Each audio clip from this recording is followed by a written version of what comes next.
If you guys can hear me, give me a one in the chat, please.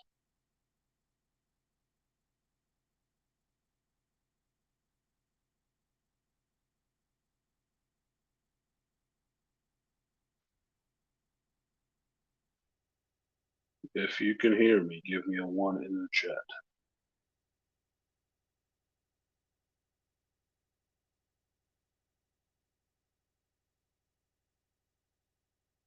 You.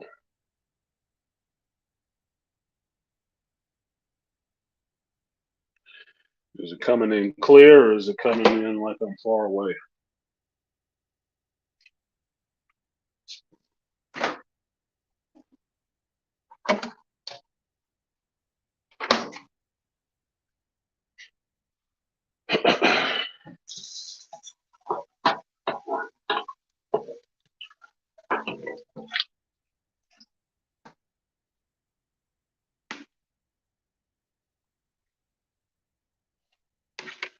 All right, good. I guess it's clear. A little far. Well, I'm on my phone, which is dragging. I'm at work. I was supposed to be off of call at 8 a.m., but I got a call at 7:42 a.m. to go back and redo something that I did just yesterday. So I am not happy. I'm a very unplussed right now, along with some outside irritation that's pissing me the fuck off. It's probably partially my own fault, but I'm a bit irritable. I have not eaten. I have not showered. I have not even had my coffee yet today, meaning my patience and my tolerance is not there.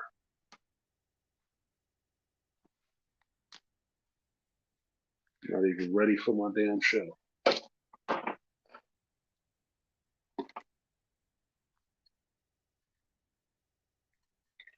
So I thought I'd postpone it for 45 minutes. See if I can get my mood straight and get my thoughts together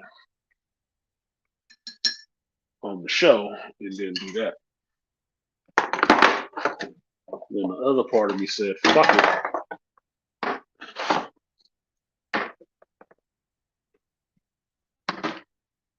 What is it gonna matter?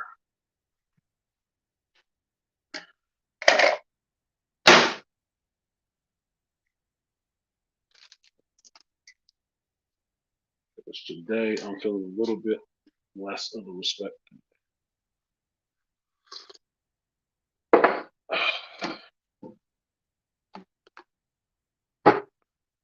And one thought that keeps swimming around in my head is, what does somebody owe me that I've never asked anything for?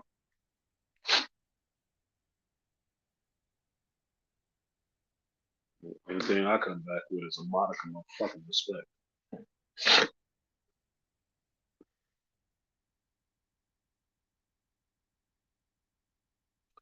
But I know none of y'all came here to hear that shit. You want to talk about secret invasion, fucking Indiana Jones.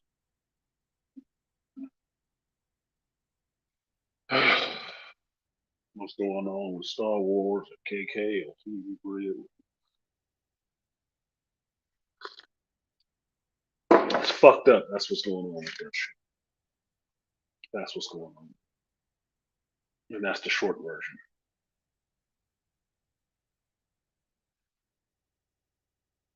Because nobody is going to do a goddamn thing about it.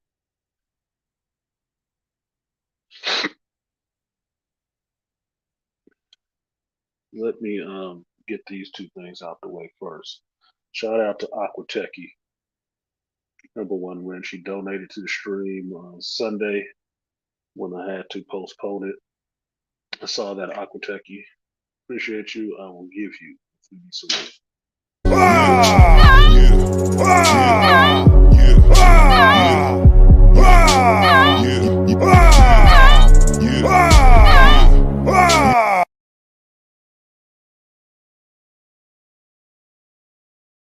Next one goes out to the Malika Me Bang, donated, I believe, Thursday for Sunday's show. Appreciate you, Malika. I will give you the 3B Sweet.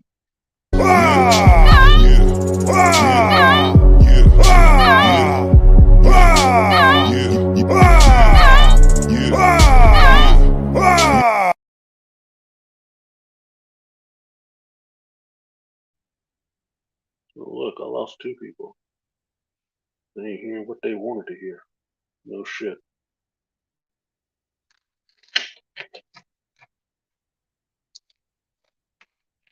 I have not seen episode 2 of Secret Invasion yet because I've been on call the last few days chasing around HVAC calls, having to teach people how to use their fucking air conditioning system in the during hot weather, and dumbass calls.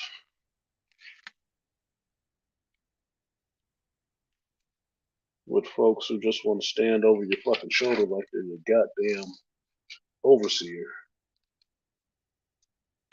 For something simple like not understanding that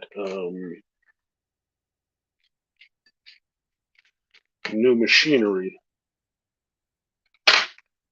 has a smell when it heats up.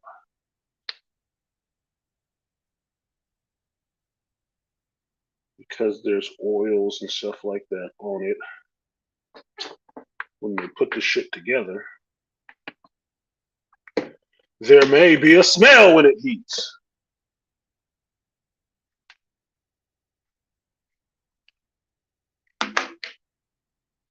So now my sleep and breakfast plans are interrupted to deal with something that fucking 5-year-old should have been able to figure out.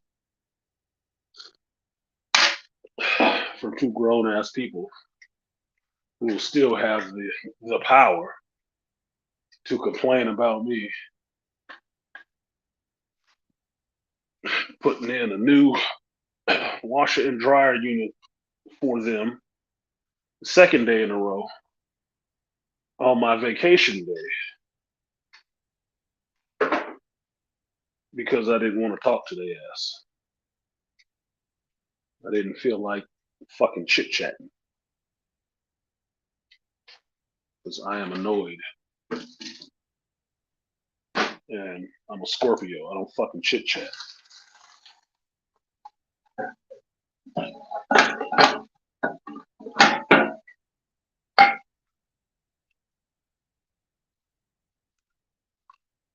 So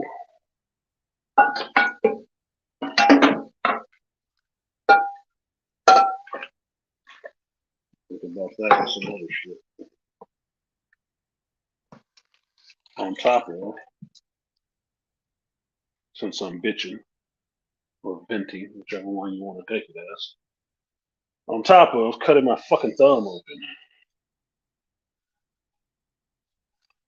and having to clean up blood when nobody filled the fucking first aid kit in the vehicle that I don't use.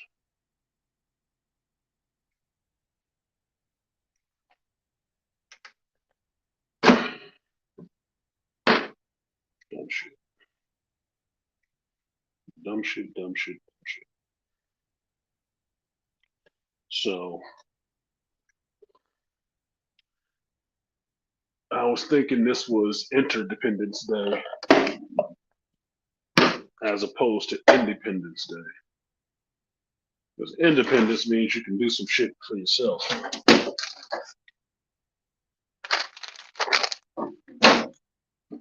And folks don't need to do a lot of things for you to be able to function. That your actual function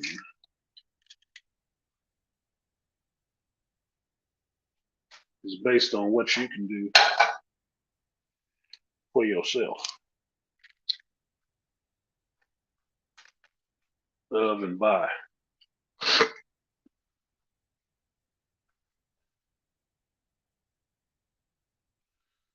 This could make for some interesting fucking YouTube, couldn't it?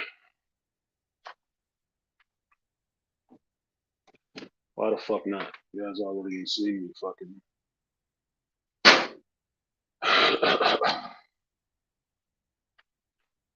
Already saw me fucking building. Why not cook? In the literal sense.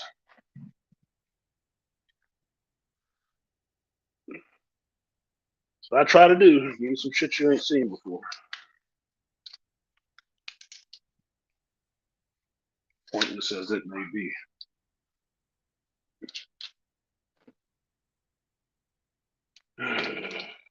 See if this piece of shit works. It's a social club. It's a rest haven for hoes.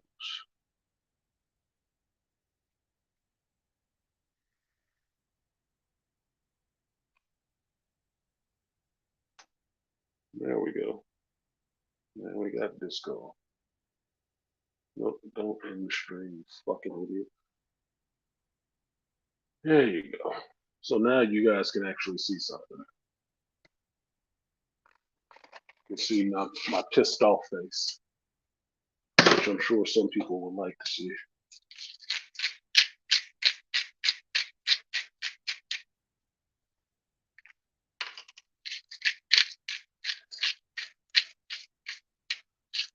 So,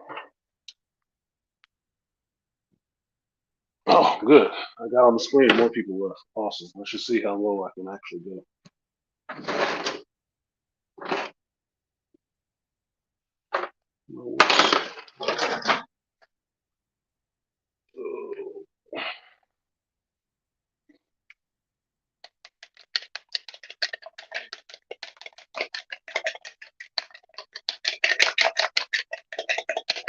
So that's all I was saying. I was a bit more irritated than usual.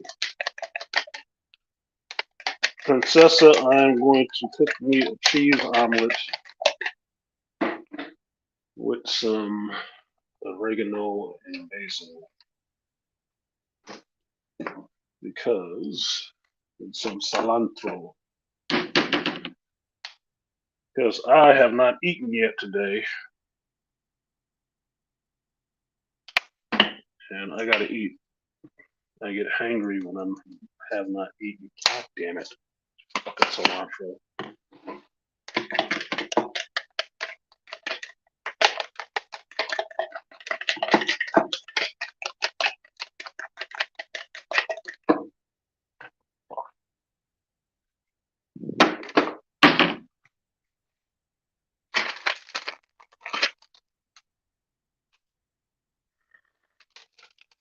So, what do you guys, I don't know, want to fucking talk about? Or did you just show up to hear me talk about some shit?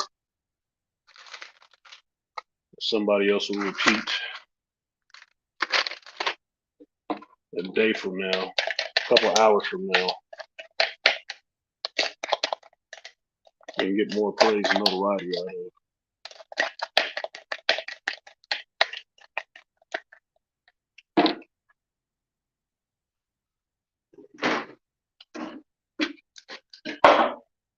Tell you what, not too goddamn quiet.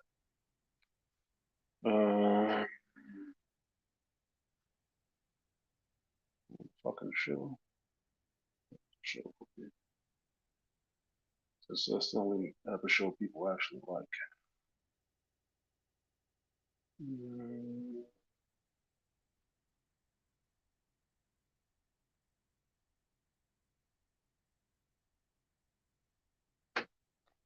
There you go. Now you can tell me what the fuck you actually want to talk about without me having to look and see.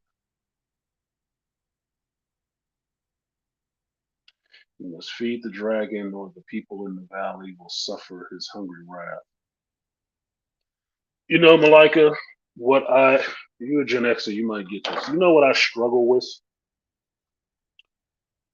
I struggle with not being the asshole everybody acts like I am.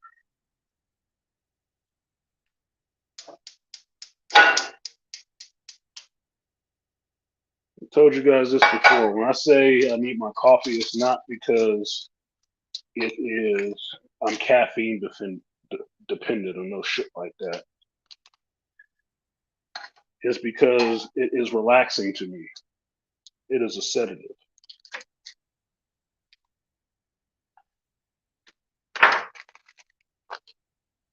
Because as a Gen Xer, born in the 70s, medical treatment for a hyperactive kid was coffee.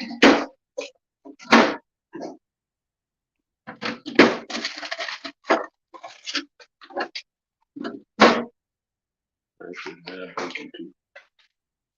Oh, look, we got a guest in here. Somebody decided to come up. Brave Soul. What's up, me Bane? Hey man, how you doing? Happy 4th of July. About to say Happy Father's Day. Happy 4th of July. Happy Inter-Dependance Day. What's good with you? Not much, man. Chilling. I got a day off for the 4th of July for once, man. That's what I thought I had until they fucking called this morning. Sons of bitches. You know what the funny thing is? When you talk about omelets, that was the first breakfast meal I learned how to cook, like in my late teens. I can do them things in my sleep, man. Yeah. That's my mother, my black single mother. She never wanted us to be dependent on a woman necessarily, right? BGS has talked about this. He was hitting on this on his 5 things to teach my son about black women, right? Yesterday. And that's true. My mother is born in, I wouldn't say 60 something, maybe 50 something. She's about the same age as BGS. That she was that second wave of I don't need a man. So she didn't want her boys depending on no woman for shit because the dudes that she fucked with was pookies. My father, my brother's father, no different, right? Pookies, straight up. Had some things going on for them, but they kind of fucked it off because they wanted to be out in the streets, right? So she taught us. God damn it, that looks like shit. She taught us to do for ourselves. Yeah, it would seem admirable to the point until you get to it and think about it. It wasn't really that. She taught us how to do so she wouldn't have to do. That's what most of it. You know what, man? You hit the nail right on the head. A lot of black boomer women did that because they didn't want to do it. They won't have to do that shit. She don't like cleaning a lot of house or doing the yard and shit like that because she got allergies. I mean, I've heard all of these silly ass excuses for years from different people. But what comes down to it is like you just don't want to have to do that shit. That's what it is. So she didn't. All she had to really worry about cooking for us was dinner because she didn't want us to burn the house down. So she said. But otherwise, she taught us how to cook all the rest of the stuff. You know what? I think every certain moment, like in the summertime around my birthday, that's when I had to learn domestic skills. Like when I was 14 years old, my 14th birthday, I asked my grandma, I said, "What's for breakfast?" She said, "Whatever you cooking." And I'm like, "Yep, heard that before." What do you mean? She got up and the first thing she taught me how to make was scrambled eggs. Yep. And then I said, "I'm hungry. What you having for dinner?" And she said, "Whatever you cooking." And she gave me the most easiest meals to make: oodles and noodles and boiled hot dogs. Keep word, boiled hot dogs, because she didn't trust me to put the frying pan on, right? So my grandmother was smart because she knew, when you're a kid, your attention is going to drift from cooking. Like I would go off and she was like, "What are you doing downstairs?" What are you doing up here? You're supposed to be cooking, paying attention to the food. And I'll come back, the pancakes be all burnt and stuff. And she would like, get away. And she would say, look, and she could tell and she could feel the pilot light was up on high. Mm-hmm. And she would say, why are you cooking the meat first? She said, the meat is the easiest thing to cook. She said, you do that last. And she always tell me plan. And then washing clothes. I remember I was bored, right? Like being an only child and being in a house filled with women, they always got to worry about where you at. And I remember I was bumping and doing stuff like I was 12 years old, right? And my grandma, I was just messing around, and she said, "Come here." And I thought she was gonna take me down in the basement and kill me. So she takes me in the basement, right? And she gets the old washboard and puts it in the stationary tub and fills it up. And I'm aging myself. This is before liquid detergent was the thing. We had the powder detergent. And she pours it in there, right? And she separates the clothes. She separates all my clothes, and she said, "Wash them clothes." And she showed me how to wash them by hand. And I rang them out, and I said, "What you want me to do?" She said, "Hang them on the line." Now I didn't put in the dryer. We had a functioning washer and dryer, but she had clothespins. She didn't have the push. She didn't have the ones that you push at the end. She had the one that you had to actually physically push on the material and on the line. Yep, you have to force it. So you got to learn how to tie it. Exactly. Tie it around the cord and use the pin to hold it on the line. Exactly. Otherwise, it's going to fall off as soon as the wind hits the shit and you're going to get beat. So I had to do, that's how I had to learn that. Then other little stuff she taught me how to like make spaghetti. Spaghetti is the most easiest dish that you could ever make. Mm-hmm. It's just the editing. It's just adding whatever you want to add into it. You'll be able to add ground beef, ground turkey, sausage, peppers, and all the other stuff. She would just teach me the basics and all the other stuff.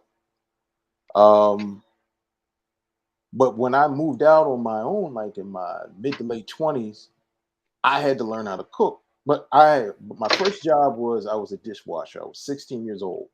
And remember when in our age, you had to go get working papers, right? Back in us Gen X, work permits. Because you weren't allowed to, because remember, you were only allowed to work a certain amount of hours, and you were not allowed to work past a certain amount of time. Mm-hmm. That's only if they paid you. Exactly. If you volunteered, you can do that shit all day. So I worked as a dishwasher. I moved up to a prep cook, and then I learned how to be a cook. So I worked in a restaurant for maybe about a year when I was in high school. Then for a summer, this is back in the day. Remember Woolworths back in the day, the 5 and 10s Woolworths? Mm-hmm. Remember back they used to have little restaurants in them? Right. I worked in there, and that's very rare because you don't see them. Well, you didn't see them after the 70s or 80s. So I worked in the mall in one. And the training that I had in a restaurant was like 5 times better than was that you could learn in there. So I was like a 17-year-old kid making liver and onions, making mashed potatoes, making cheesesteaks, making baked fish, knowing how. And here's the thing: in Woolworths, you have nothing but old folks coming, so they like fried eggs, they like eggs over easy, they like corned beef hash, and I'm like, and like the dudes I was working with, they didn't know how to make that shit. I'm like, that's easy. I had an old grandmother. Mm-hmm. She would eat that. I had a grandmother and a grandfather that would eat that shit. My grandmother would cook liver and onions and make me eat that shit. I hated that. I hate that shit to this day. Yep. But it was lucky. My mother hated that shit. That's why she never made us have to cook that. She hated liver. No. So that was the holdover. Like, we ain't doing that shit no more. But you know what I had? I was lucky to have. I had a greatest generation grandparents because my grandma knew how to make shit from scratch. My Yeah. grandmother had like an old-fashioned sunbeam mixer where she could make mashed potatoes from scratch. Like she could peel the mashed potatoes, add the water, add the salt, add the butter, and make mashed potatoes from scratch. How the way I clean chicken and fry chicken, and the way how I bake chicken, and how the way I make barbecue chicken, I learned from her. My grandmother would clean the chicken in the water, but then she would turn the pilot light on the gas stove. She would singe the feathers and singe the hairs just to get it out and wipe it off. And I was like, wow. Yeah, because she remembered the days when she had to, when you were having chicken for dinner, you had to go out there and kill the motherfucker. No, Go here's out the there and funny. wring its neck and bring him in and start cooking them up. My grandmother grew up in a house with 10 kids. So you just didn't buy, I'm gonna get a few wings. Like, no, and plus my grandmother raised 5 kids plus 1 grandkid, me. So we always had leftovers for a couple of days. So it wasn't just buying a pack. No, you brought like that family pack of drumsticks, that family pack of wings. And my grandfather was 6'2", 230 pounds, and he was a spot welder. So he was like Terry Crews. You just don't give him the small piece of chicken. He would eat 2 chicken breasts and still be hungry. So I mean, you know. Exactly. And now you're older, you understand 2 chicken breasts ain't really that much meat. Yeah, I'd still be hungry too on 2 chicken breasts. But then also you understand, not being greedy. But then guys like us, we on our feet all day. We working, man. You know, we're doing manual labor. So it was like, Yeah, no, I need a whole cow.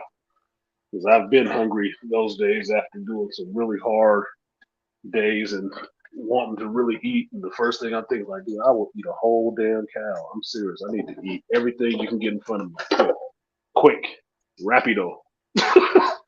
Rapido. Get it here. But you know what I found out though, brother, for us being Gen Xers and from dating? I could cook and clean better than most women. Yeah. That's the sad part. That's the part I was going to get to when we were talking about that, which is the funny part is out of all that virtue that we got out of being taught that kind of stuff from, you know, elders in our generation and stuff like that, some boomers, some greatest generation, you know, that's what makes us so fucking weird and cursed at the same time. Yeah. In modern grown up life, because most people don't understand how to do that shit. I mean, I was just in a house with 2 fucking grown ass adults and a baby, and they don't understand simple shit like get the fuck out of my way,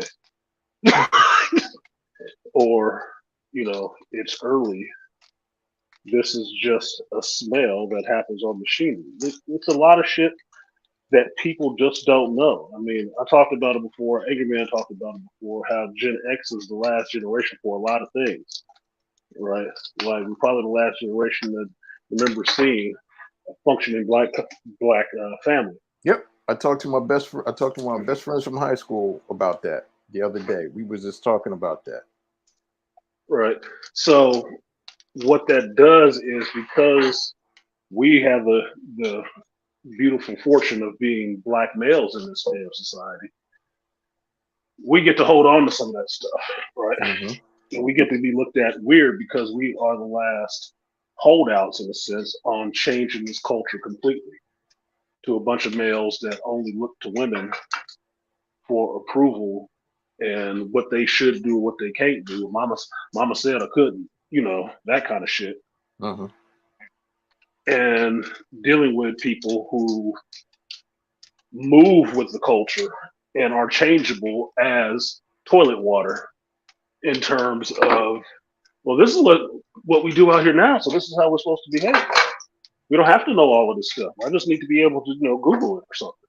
Like, Mm-hmm. Hey, I Googled it. I'm on the same level as you, right? Can I?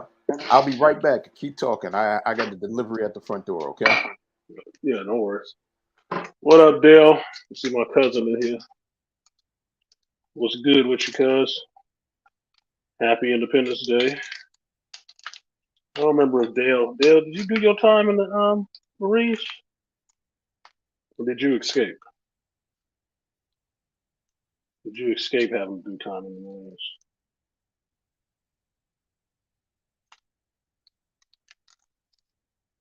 Got me some turkey bacon. Got me some eggs. Got me some waffles. Got me some oranges, some fresh oranges. I love my citrus. And I got me a cup of coffee. So I might be all right in about 30 minutes. Just put this shit on the plate like a big mess because I don't give a fuck about plating it like Gordon Ramsay right now. Too many days of having my fucking sleep and eat cycle fucked off because somebody don't know how to do something simple.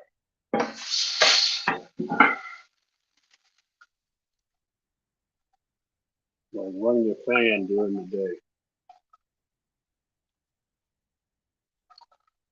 Keep the temperature at a 70 instead of a 60. So you don't burn out your fucking HVAC unit on 101 day.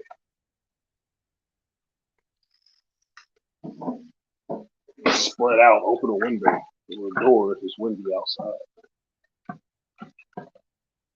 Instead of running the AC. Just saying, simple shit.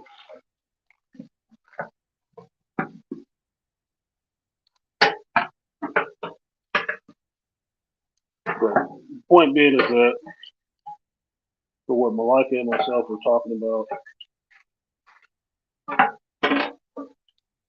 I think, here's my opinion, I think because of how Gen X were raised, a lot of shit is going to be lost when we go. But it also speaks to why there is so much difficulty in modern relationships and just how we deal with the world. The world is not, well, today's world is not kind to thinkers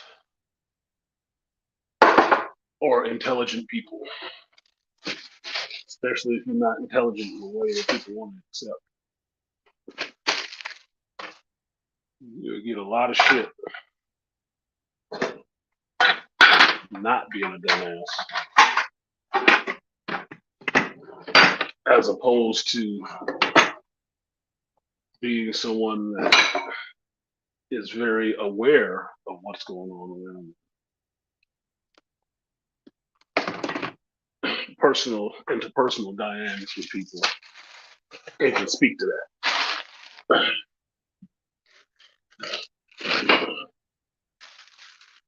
Folks get real offended really easy about shit like that.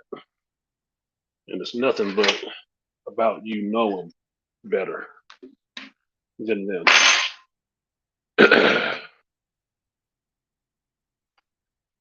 Crazy.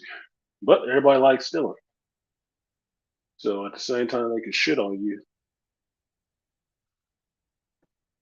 they can actually try to use everything that you know or that you would teach. Oh shit. Yes. Yeah, I thought it was you and Wayne escaped. Truth, I found out my Gen X man can't adapt to most environments. We can because we're understanding of the environment. Mostly because we had to be adults at a younger age. Gen Xers, Gen Xers coming of age, if you're thinking about it like this, by the time most Gen Xers turned 20 or 21, they were already living like maybe some middle-aged people,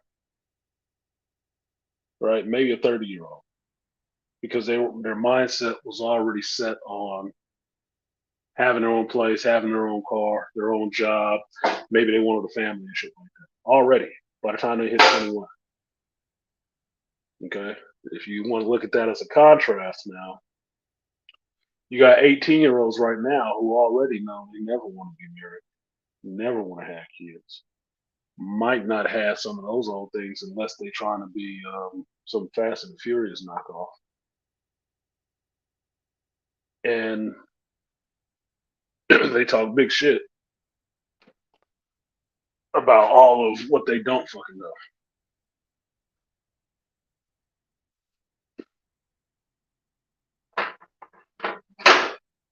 That was old hat for Xers. And I'm not saying this to just, laud us Xers. We do some fucked up shit too. See, baby mama ism, it didn't start with us, but goddamn it, we reinvented the wheel on that shit.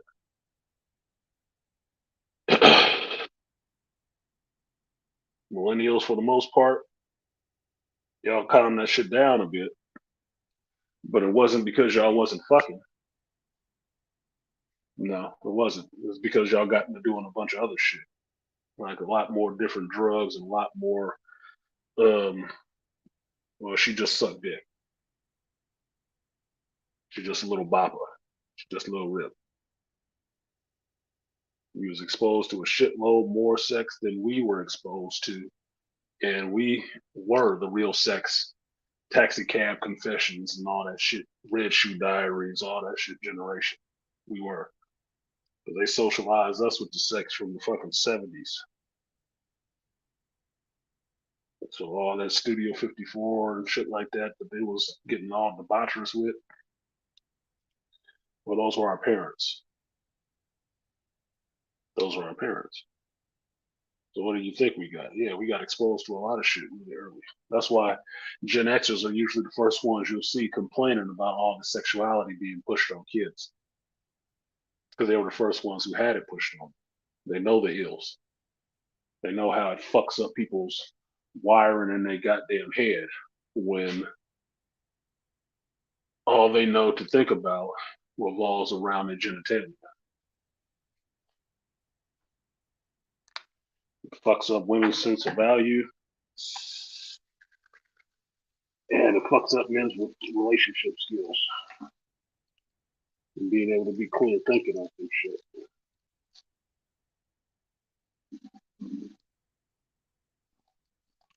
Great. Awesome. I found the one fucking band-aid that actually has some good adhesive. And now I can't get the goddamn adhesive off my hand. I'll tell you, this is a fucking shit-ass day, dude. And this fucking thing is bleeding. Motherfucker!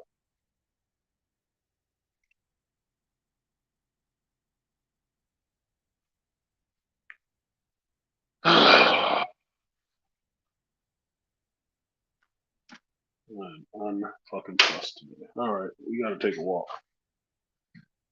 Now I have to go get a new fucking band-aid on this bullshit ass vagina of a cut. Fucking irritating. Absolutely fucking irritating. Yeah, Dale, you're right. And that's the position that we come from. That's why it's funny in a sense that people always look over and write off Gen Xers. But we saw it. We saw the end results. I mean, think of it this way. Gen Xers weren't really known for being the ones that did heavy drugs, right? We may have smoked our weed and drank hard, but we didn't do the heavy drugs. But why? Why, as a cohort, is that not our biggest thing?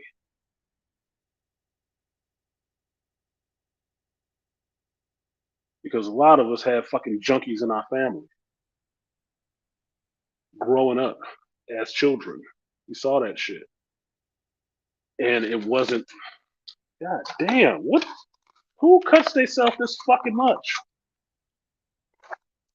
They need to refill the goddamn first aid kit. But somebody always need a bandage, little baby. Yeah, baby. We had drug addicts around us. So that was not shit we was getting into. I mean, y'all in the chat, Dale is my cousin. We know some of the same drug addicts in the same family, right? We saw them. We had to deal with them.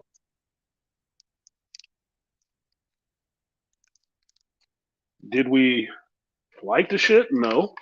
But I noticed that it did put us off from doing a lot of drugs. We didn't do that shit. We'd drink. That's what you could find out from an X-ray at one time, right? It's like, oh man, you want to hit this coke? You want to try this? Nah, man, I drink. I just drink. I drink alcohol. I'll smoke a cigarette or I'll smoke some weed as an extension. But all the rest of that shit, it was the wild ass, really hardcore knuckleheads that actually was like, hey, I'm doing this. I got this coke I'm gonna do. Like, where the hell the fuck you even get that? No, nigga. That ain't my thing. You can break it down real easy like that, right? God damn it. I got the one band-aid that don't want to stick. So, just want to eat my food, man. Just want to eat my food. Just want to eat my food. But generation behind us, these motherfuckers like drugs. And part of the reason it is, for me, why they like drugs so much is they was raised on them. Their mothers was taking Prozac. Their parents was giving them Ritalin. They developed a taste for pharmaceutical doctor feel good way earlier. They can't even function without that shit. That's why when that first cohort started turning 18 and 20, you start seeing a rash of fucking suicides and violence with these fucking kids shooting up schools and shit. They didn't know how to deal with the world. They had been medicated since fucking birth. But once they got off that shit, it was a problem. Exes, we just had anger issues. That's why we kill each other. But if you come from a group that's undervalued and treated disrespectfully, I wouldn't be surprised if that motherfucker had anger issues. No shit. That'd make anybody angry.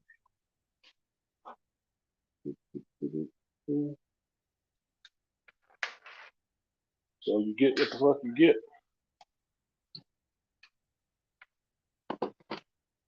Shooting up a party or something like that with a bunch of other motherfuckers that you kind of knew didn't like and didn't fuck with wasn't the same as walking into your school with your favorite Christmas gift from your parents because you spoiled as fuck and, making your bad day everybody else's problem.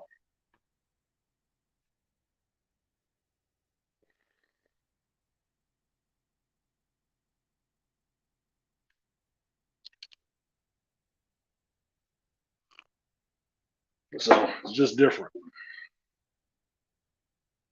But I think because of that difference in culture and society and how we were raised, that's why Gen Xers have such a deal with the society, and why the society right now has such a problem with Xers. Because we can be mad at boomers or greatest generation or whatever, but a lot of Xers was raised by their grandparents. I know goddamn well a lot of millennials were. Why? Because their parents wasn't trying to be parents either. And they only did they only modeled what they saw. You had a kid growing up to be the parent in the household from a young age.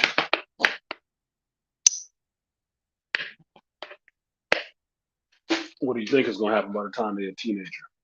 They're gonna have their own fucking kids because they're gonna do the math and figure out, look, taking care of kids anyway. But I want my own life. And as for a female, as you can see with all the social programs that was around at that time, that was an easy way out of mama's house. Unless she was gonna turn into an extra check for mama by having some babies and getting to keep staying in, I don't know, the St. John's and bringing two checks to the same house.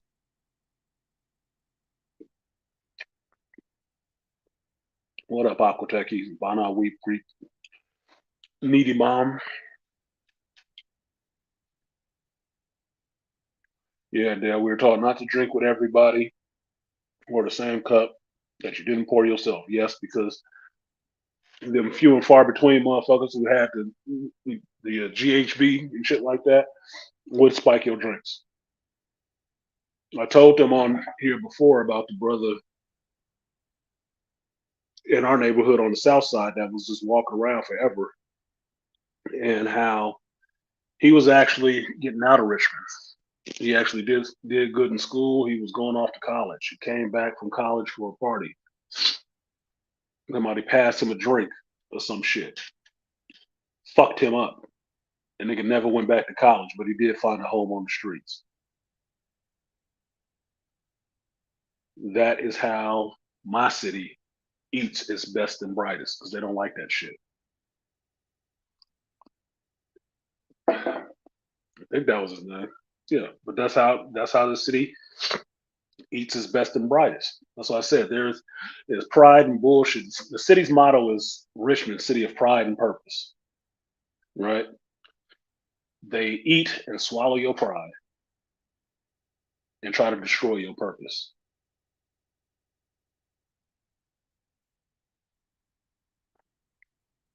If you have purpose, they're gonna destroy that shit. I don't like that. Because you might try to leave us. No, everybody got to be the same here. Fucked up. He said, that's exactly who you was thinking about, cuz. See? I told these folks on here before, I don't bullshit. Probably one of the honest motherfuckers you'll ever meet in life. But you'd never know that dealing with all these fake motherfuckers around here who just, you know, don't have an idea that originated from them.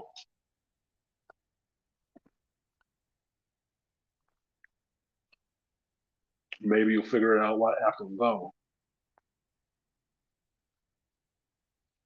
Because that's the only time people want to give you any semblance of a little bit of respect for who you are when you're dead and can't hear the shit.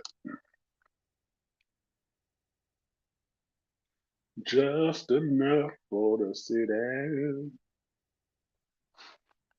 Let's do something different.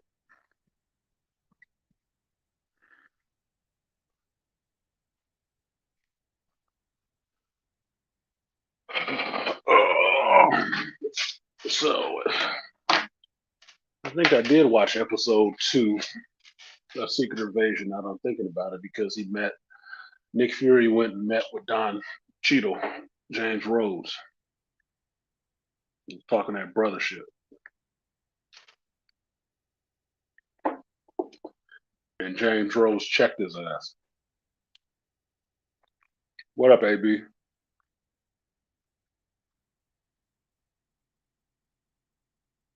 Let's see. I got this big ass TV sitting in front of me. Let's see if I can turn this shit on right now. Yeah, I don't need to see me eating my food. It's bad enough you hearing it. My mandible mashings is enough. You can call it toxic masculinity because you can see how hard I'm chewing my fucking food.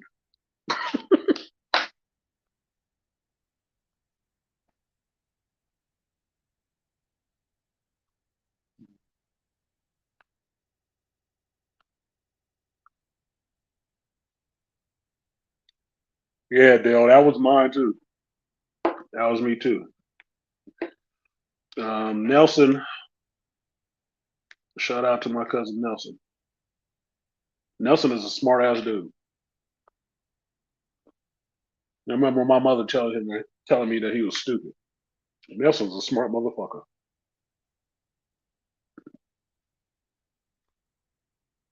Only man I know work on a construction site. He don't need nothing but a pair of overalls, a tape measure, and a hammer. Get everything done everybody else doing quicker.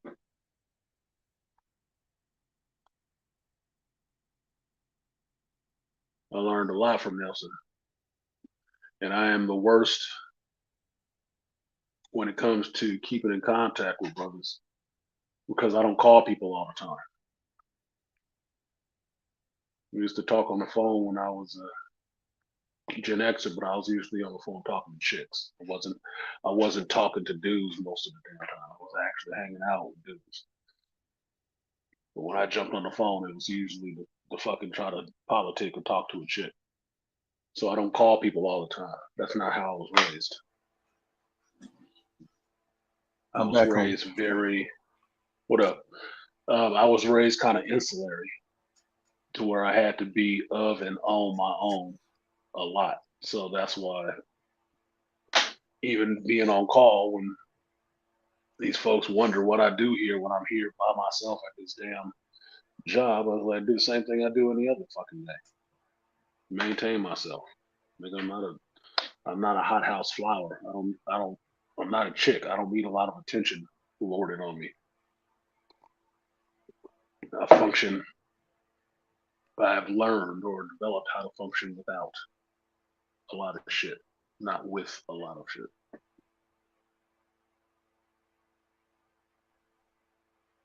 Malika was getting that candy striper at the door, boy. He was getting a No, DoorDash that was handy no, job. that was Amazon Fresh, man. Amazon Fresh, fresh. Bezos Fresh came to help you out, huh? Yes, sir. What's wrong with that? I had to cook it fresh. So I'm by way of Walmart, some eggs, some turkey bacon, some waffles, some oranges, Damn. and some coffee. I think I'll still be hungry after. Sounds like a meal for a king. Look like a meal for a king. Just have a little bit too much cilantro on my eggs because that shit was stuck together Oh, okay. in a container. So I'm tasting more cilantro than I'm tasting cheese, which is fucking it up for me a little bit. But Yeah, I that like can cilantro. that can Yeah, overpower it. It's a little dry. It wasn't really fresh. It was already dry. Mm. So that would be the one saving grace. Oh, FYI on the cinematic front. Did you Mm-hmm. know that they're making a sequel to the Gladiator movie? I don't know why. No. Well, And I that's shouldn't what be I said, surprised. man. I shouldn't be surprised. No, I didn't know that. I shouldn't be surprised because that was a really good movie by Ridley Scott. Somebody got to try to fuck it up. No, he's slated to direct it, man. He's slated to direct it. Yeah, So is it a sequel or just a remake? it's a sequel. Fucking That's hell. what I So heard. That it's supposed to come out in the continuing 2024. story I don't know. I don't know. until that day. I'm like you, and definitely with Chris Gore. It's like, all right, the Hollywood machine. Do we really need to make a sequel, or we gotta start making franchises or something? That is a movie, and other movies of that ilk that needs to be just left alone. Yeah. It told a good story. Story had a great Leave it at arc. that. Had a good hero. Leave it at that. Yeah, let's leave it there. Let's just leave it there. I like look, I like Megaforce, but I never wanted to see a sequel. And if I found out they were making a sequel to Megaforce, I'd be pissed off. I Well, wouldn't want to watch it. here's the funny thing. What? How old is Brooks Boxleiter? Like 77, man. Something like that. What are you gonna do? I don't fucking know. But if look, I just don't. I mean, I just don't. There's a lot of this shit that I don't actually need to see remade. especially with this current crop of fucking writers and directors and producers. I don't need you to remake shit. Just give me something new. Whatever bullshit you got to churn out, your new idea, just do that. But you don't need to touch anything else nostalgia worthy. But Nothing that's else the that already worked. but Don't that's touch the nothing else that problem. already worked. That's the problem. It's become okay. It doesn't. It's not about. It's not about art. It's not about give me an idea. No, let's go back because okay, Gladiator was cool. They might have had an idea 20 years ago. Hey, we wanted to make a sequel, but now let's do it because now we really ain't got nothing much on the table. Now let's just do something because okay, we can do this. But okay, we'll throw a few shekels to Russell Crowe and Joaquin Phoenix and the actress that played the Queen. Hmm. But okay, it's like both died. What are we going to do? Are we going to show something? What are we going to do? Flashback scenes or whatever we're going to Yeah, do? no And it shit. and it gets to the point of like, okay, how much we got to keep regurgitating, and also classic heroes that How the much of this horse are we gonna keep beating? yeah, like How many Cinderella. times are we gonna keep beating this horse? And it gets to the point. Send the horse to the glue factory. It's done. Send it to the McDonald's and the Burger King factory and make the Send it to Taco hamburgers. Bell. It's already ready. It's already ready. Exactly. And Go now ahead. but the thing is, now they get because it's a big business, but now we got to force the blockbuster on you.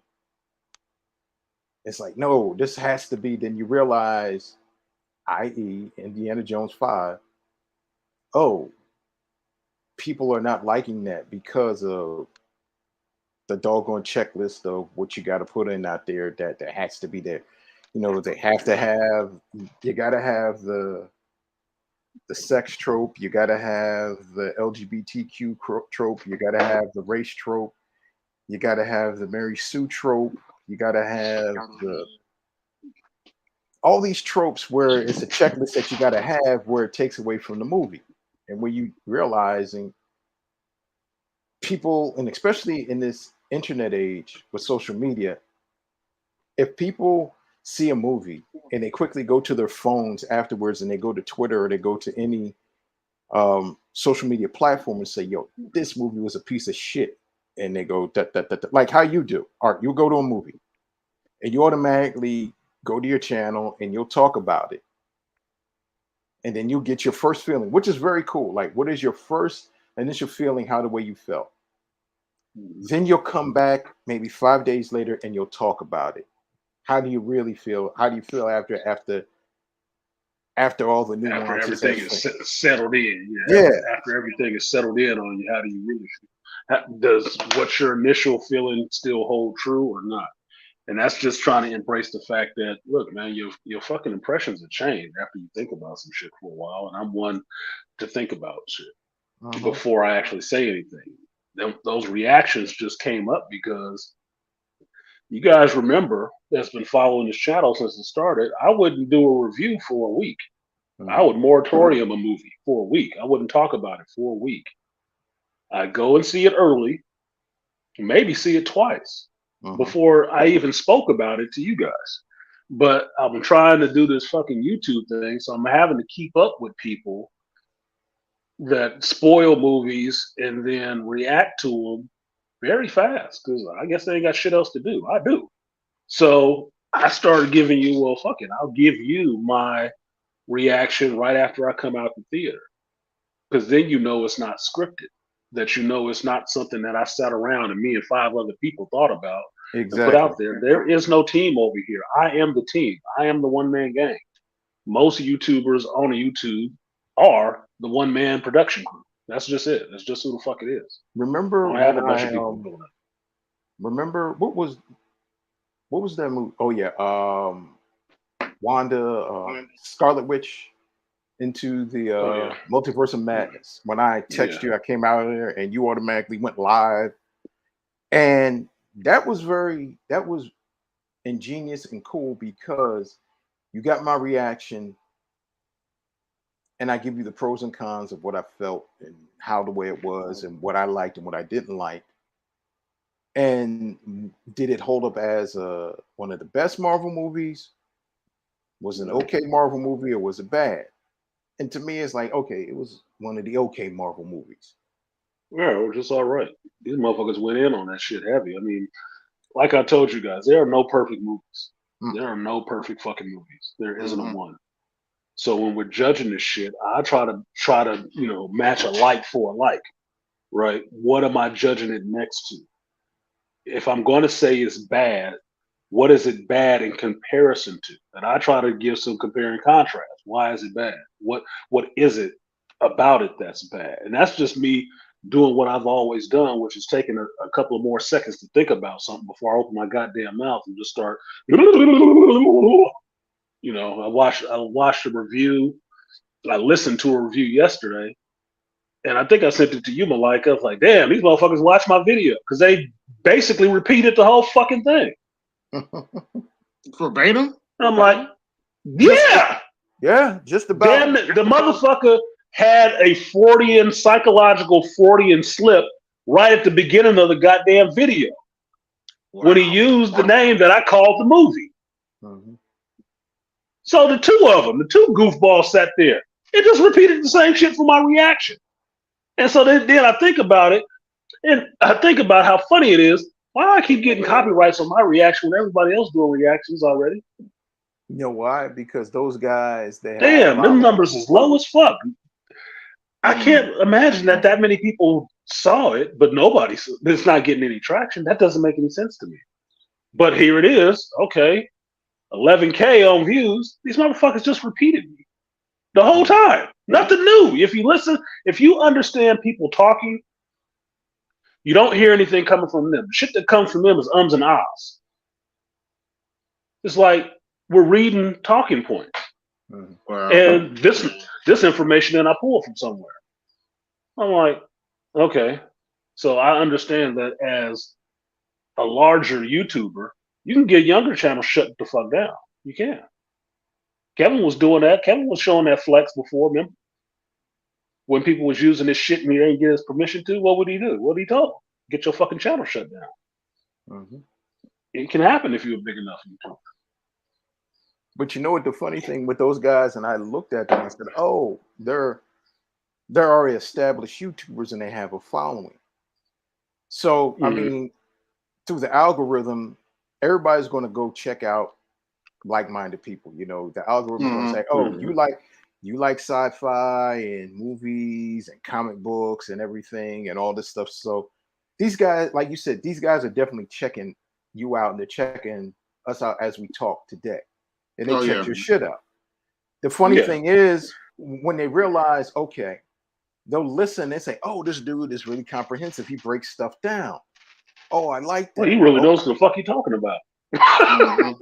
And just like, well, first of all, you and a lot of other guys like Chris Gore, they definitely talk about the demise of what Disney has done to Star Wars and to Marvel. But the thing is, you definitely go in on KK. Chris Gore doesn't really go in on KK. He may glean over it, but there are other people that go in on KK. I talked to my son about that because my son was throwing Chris Gore's name around to me too, and I was trying to figure out why so many black folks watch that dude. And what I realized is that Chris Gore is part of the Hollywood crowd. That's why he's not going to say too much. He's actually, in some senses, what I understand, professional reviewer or critic. And he has some connections in Hollywood and shit like that. Yeah, I told my son was bringing him up to me, and I told him, I said, yeah, I know who the hell that is because he's repeated some of my shit too. He said, really? What video was it? I said, well, I'm kind of disappointed you wasn't watching my shit to know. But if me telling you that is that I need to verify the shit, you don't understand who your fucking father is to tell you, no, I know who the fuck he is. And yeah, he repeated my shit. Know that I don't say something like that just to be pulling it out my ass like it's a sympathy card or some shit. Then you should probably go look for the fucking shit. So I know who he is. I'm very aware of who he is. That's why I told you. I got a lot of Chris's with my shit coming out their mouth. Huh. There's a few of them. There's at least 3 that I've counted, and that goes from West Coast to um, England. Uh-huh. I've heard it. That's why I say a lot of what I do on YouTube and how I do it on YouTube is specific for a reason because it's easily identifiable. That's if you want to use a big word to make people hate me, your nomenclature is what you use and how you speak. Everybody does Uh-huh. not speak the same. Everybody doesn't. Put it this way. You probably get this, Malika, AB, anybody probably get this. I'm not trying to alienate you, but if you've ever watched an actor's studio, Uh-huh. take your favorite actor, put them into YouTube, find them in a conversation on actor studio or whatever, where they're just talking, and you'll see how fucking stupid they sound. Mm-hmm. You'll get a feel of their speech patterns, how they talk, what words they use, do they all that shit, right? So you get a good contrast between how they are with work and saying lines and how they are just being normal and trying to talk. Most of them can't find a coherent fucking sentence. Most of them can't. They need somebody to feed them lines. They need somebody to write a script for them and let them just read it. They need that shit because stringing together a bunch of thoughts for them is hard as fuck. I mean, you see it with these female actresses all the time when they finally jump out and want to say something, take some political stand. You sit there and look at them like, damn, she do just got a nice rack, but she sound dumb as fuck. She sound dumb as shit. Is this what really swims in their head? Oh my fucking god, man! Go get a job. Get on another set so you can sound smart again. It's the same thing, guys and females alike, right? So it's the same thing with, in some senses, TV personalities and stuff like that. They might have their own ideas, but after a point, after so much success, they ain't making this shit up themselves. I mean, I remember thinking about that when growing up and watching late night talk show hosts and shit like that. Like, oh, he's so funny, all the rest of the shit, right? What do you end up finding out? The They publishers. all got writing rooms. Yeah, Yep. they all got writing rooms. That means for that hour that they sitting up there on the show for that day, they're reading off a fucking teleprompter, and everything was scripted. There's very few instances where they ad lib some shit, but other than that, they had a team of writers in the back writing the shit that they were gonna say that. So they ain't actual thinkers. And you know They're what the funny thing is, regurgitators, though? but they ain't fucking thinkers. You know what the funny thing is, but now in this day, see, we didn't know that because it was private. But now in this day of social media, anybody and everybody is exposed. Anybody and everybody can be touched by just the keystroke. So, you know, if you get got a lot more access, and then you realize, wait a minute, actress A and entertainer B, and one thing you have to understand, most entertainers and athletes, they have a certain narcissism because they're in this business because they want to have that attention. But now, with the advent of social media, now you have any and all attention. Now you have generations growing up on nothing but attention. yeah. And when you're speaking on a term, when they're just speaking about anything, you realize, well, damn, such and such is kind of dumb. Why did they say that? What do you mean that you're the most influential female action star out here? Huh? What? Yeah, what the fuck are you talking about? You're Why like, do you even believe? Why do you even believe some dumb shit like that? I mean, yourself. You're like, what did you do? What did you do? These Hunger Game movies, and you did some X-Men movies? Broke down barriers? Like, get the fuck out of here. Like, what I was watching movies before your ass showed up. You remember that, right? Yeah. And the thing is, I've been watching movies longer than you've been born. Come on. How long? How old are you? Exactly. 30-something? I guess we were doing nothing before you showed up, but that's the ignorance of a generation. Exactly. That nothing existed before them. And whatever little little bit of effort they put in needs to be lauded as you're the greatest, you're the most wonderful, you're the most awesome. This was epic. This was no, it wasn't, motherfucker. It's just what it was. It was just work today, that day. You got a role and did it. The chick that didn't get the role, if she would have got it, she would have got just as famous. Yep. Just as famous. The only difference is there ain't enough pictures of her titties out there in the space. There are yours. I like J Law, but I like J Law. She a cute white chick, but don't put more than that on it, bitch. Like, really don't get over your head, okay? Don't get in over your head. They cycle through blonde white chicks in Hollywood like nobody's business. It's like Girl Scout cookies, nigga. Everybody get a box, okay? Quit it. You're a dime a dozen, and as we speak, they're getting less 10 than more a dime just a to push dozen. up. Yeah, I Yeah. mean, and you're in Hollywood. Come on, man. Really? No, I mean think of it this way. What's the difference between an Amber Heard, Jennifer Lawrence, a Margot Robbie, a well, I can't use Aubrey Plaza because she got different color hair right now. What's the other chick that they got out there now? They keep pushing out in every fucking movie. Anyway, just those three enough. What's the difference between all three of those? Hollywood has a type. The producer or the director that they're fucking to get the job. Exactly. Pretty much. Yeah. That's it. Whose couch they laying on to get it. That's it. And the only reason that Harvey Weinstein got pulled in is because some of them bitches' career went down the hill. He was fucking something younger and they got pissed. Oh, dear. Oh, I had to do all this to get these roles. Yeah, your time is up.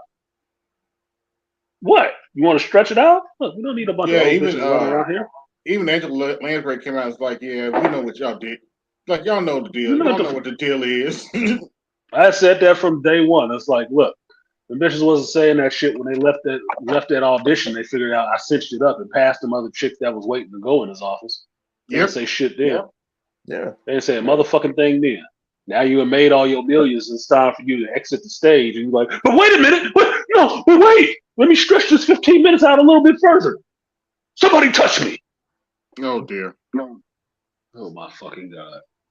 That's why I was listening to Dr. Tiasan yesterday. He was talking about that DeSantis shit at Law in Florida. And it was talking about the weaponizing of the fucking tears and shit like that. So, yeah. I'm sorry, but I'm a Gen Xer. We don't cry about a lot of shit.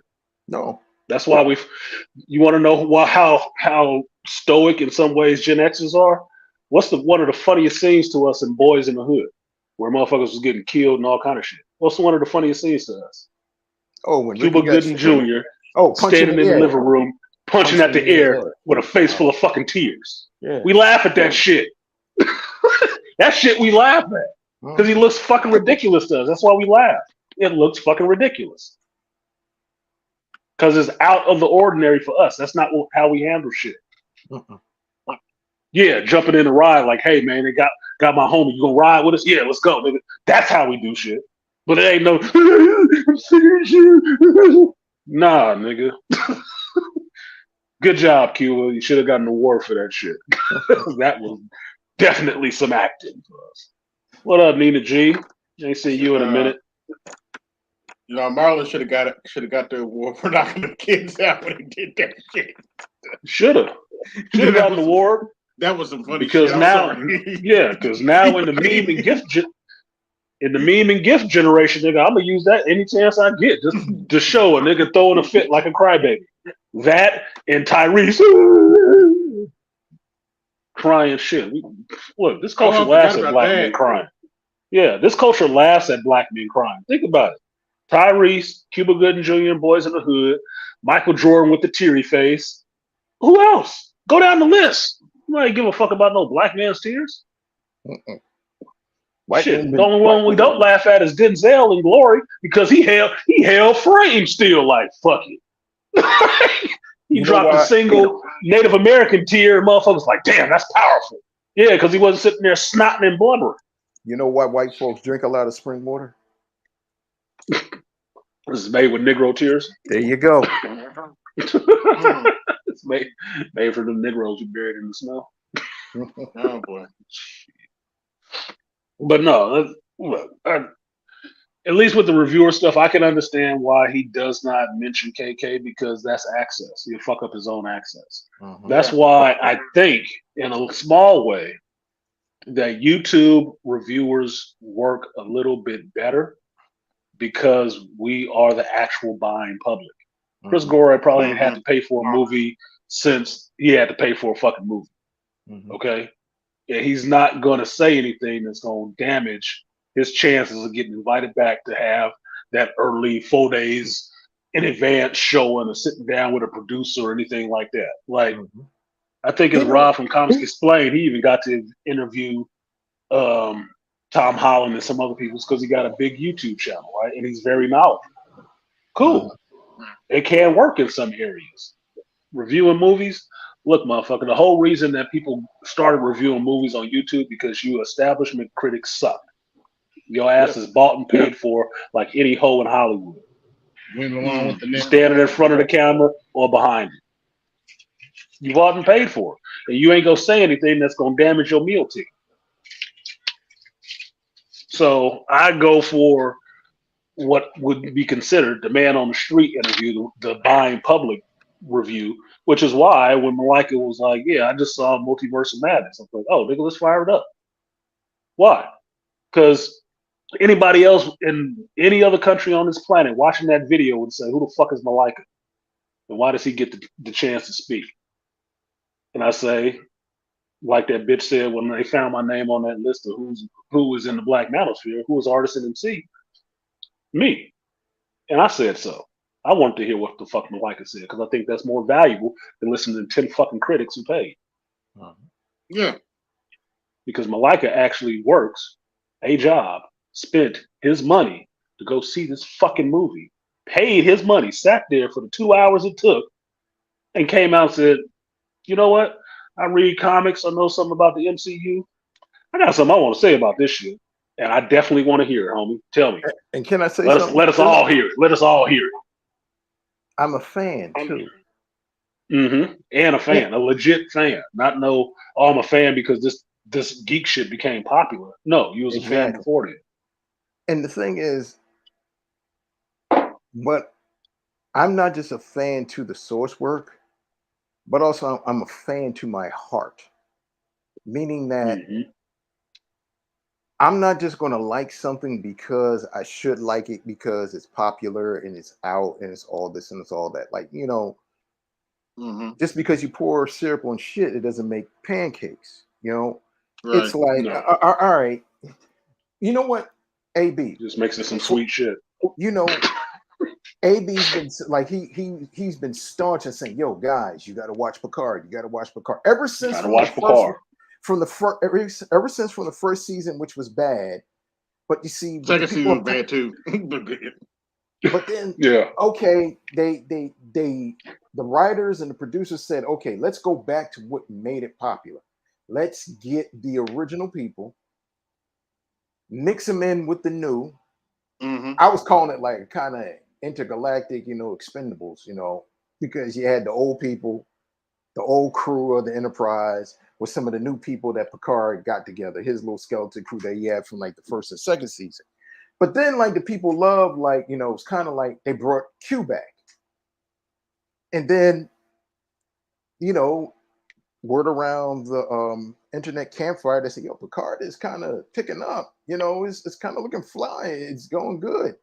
Yo, it's looking good. You know, we got Worf, we got Geordi, you know, we got number one, we got number two. They brought Q back, you know, we got Data. You know, one thing I couldn't understand, you know, Brent Spiner is in his late 60s, early 70s. How you gonna make an android kind of not, you know, you can see Brent Spiner's not look aged. Look I mean, how you gonna do that, bro? They found a way to write it. I just let it happen. Like, exactly. He's not really a fucking android. Okay, I know television is not real, but I'll give him a pass on that. But there'll be some motherfucker who call themselves critics. They'll hammer the show for that shit. Oh, and he looks fat. Like, he's a real goddamn person. What the fuck are you thinking? How's that a critique? Here's the funny thing. Are you going to make a 60 or 70-something-year-old man go on a 3-month crash diet to look slim like he was back in his 30s. Yeah, fuck no. Exactly. Why would I Especially, even bother? You ain't especially, paying me movie money. You paying me television money. Fuck you. especially if that wasn't already a part of his lifestyle. See, it's like a Stallone. That's part of his lifestyle. So if you tell him, hey, you need to do 3 months in the gym, he got dropped. He already doing push-ups during the meeting. He said, I'm already doing push-ups during the phone call. What you talking about? Yeah, you got to drop weight. You got to drop 30 before the show. How much time I got? You got 3 months. Okay, I got you.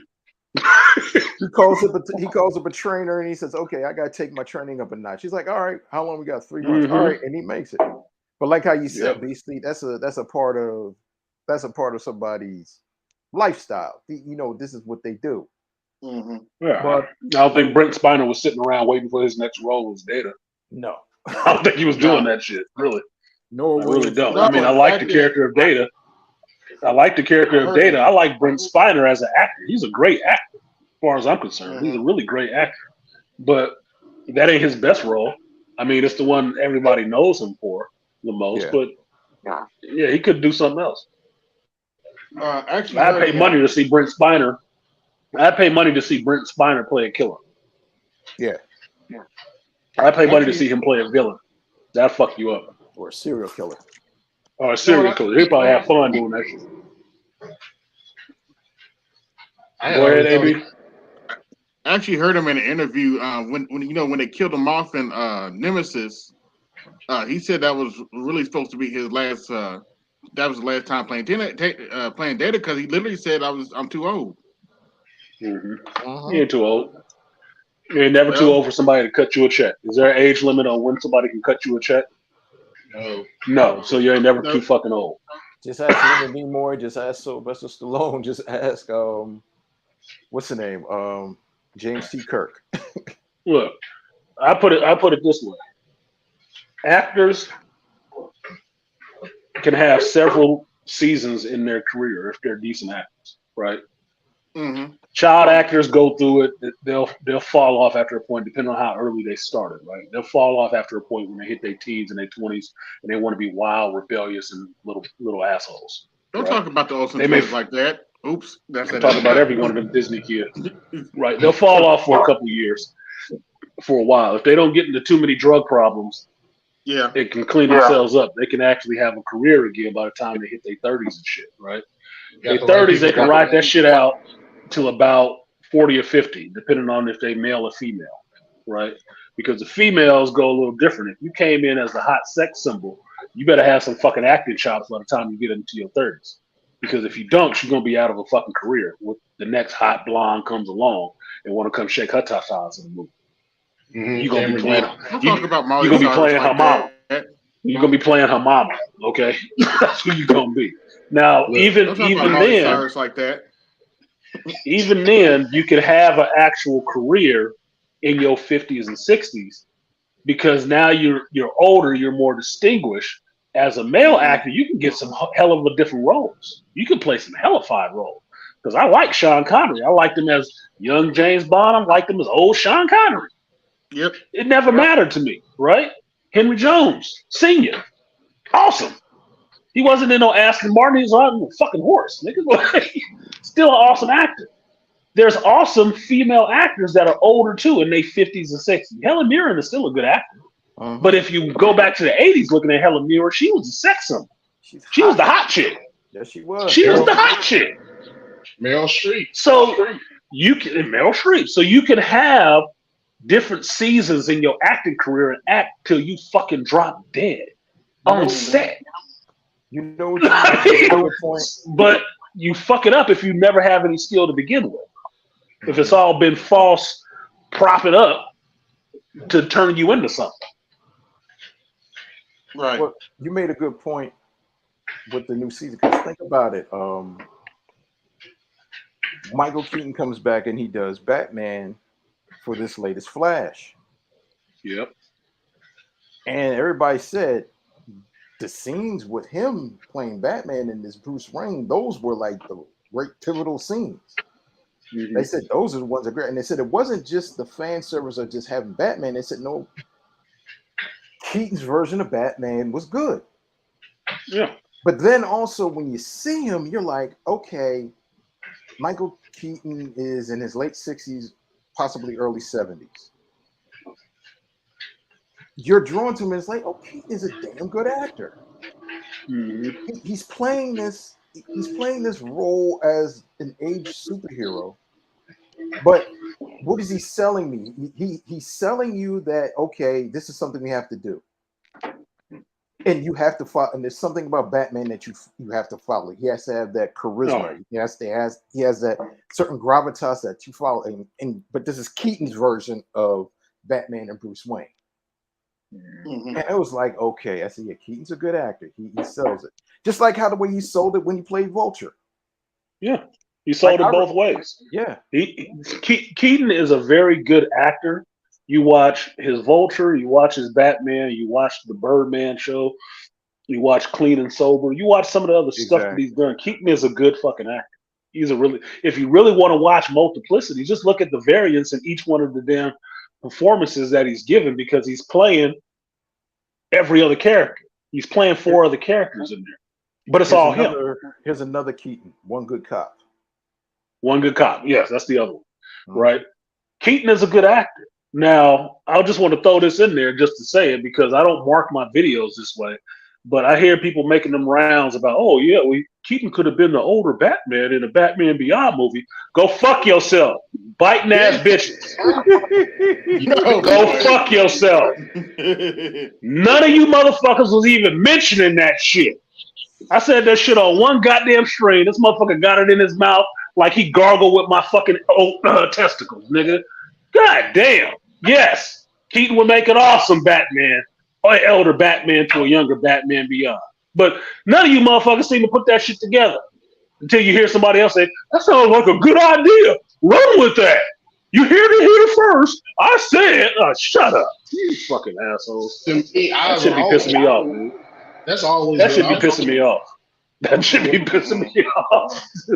It's not gonna stop, but it pisses me the fuck off. It's like, you know what? Yeah, okay, fine, Yeah, whatever. I've noticed that, especially these news sites, they definitely be watching the Black Manosphere. Yes, and I've been talking. I'm like, okay, I know where you got that. Come on. Well, and that's the thing. That's the thing, AB. That's where I usually came in on this shit first, was people coming and pulling shit out of the Black Manosphere. It was never really personal to me, outside of I like the Manosphere. I really love this space. Happy that I found it. Happy that it's here. Happy and grateful to the people who made it what it is, right? But then I get to read articles and stuff like that, and watch other people's channels and see them just come and fucking just, shovel shit out of here and run away. It's like a goddamn gold rush. Like, hey, get off this land, nigga. There's gold under there. What? Here, just step aside. I'm gonna just take this, and I'm gonna just take this, and y'all have a good day now. Like, get the fuck out of here. Get the fuck out of here. That shit just gets annoying. It just gets fucking annoying. It's like, you're making a lot being nothing. But maybe it gets greater later. Maybe, your downfall will come like the chick that couldn't act, but she sucked the casting directors, Johnson, to get the part. She got the part, but she can't keep it because she can't act. Ironically, you know who popularized it in this day and age, who was the one that was going after Harvey? It was Ashley Judd. I said, what a surprise. A chick who was popular at one point fell the fuck off. Started this Me Too shit. Well, and that was the thing. Ashley Judd was a decent enough actress. I liked her. Yeah. Her cute little pouty face and shit. Right? With her puffy cheeks like a little kid. Like, okay, fine. But that's what you think you really had to do that to get on? You was attached to the Judds. A bunch of other empowered ass chicks, right?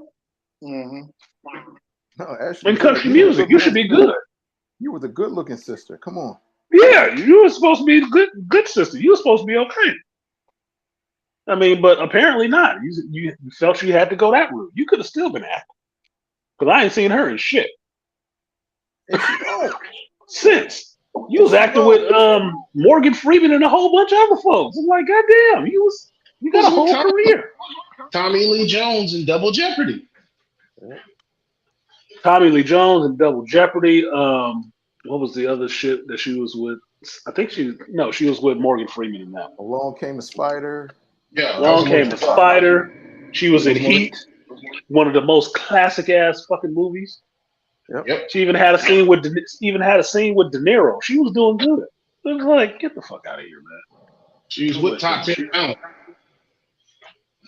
Now I ain't seen your ass nowhere. I don't know what happened. Did you get a face reconstruction or something? Like you just disappeared.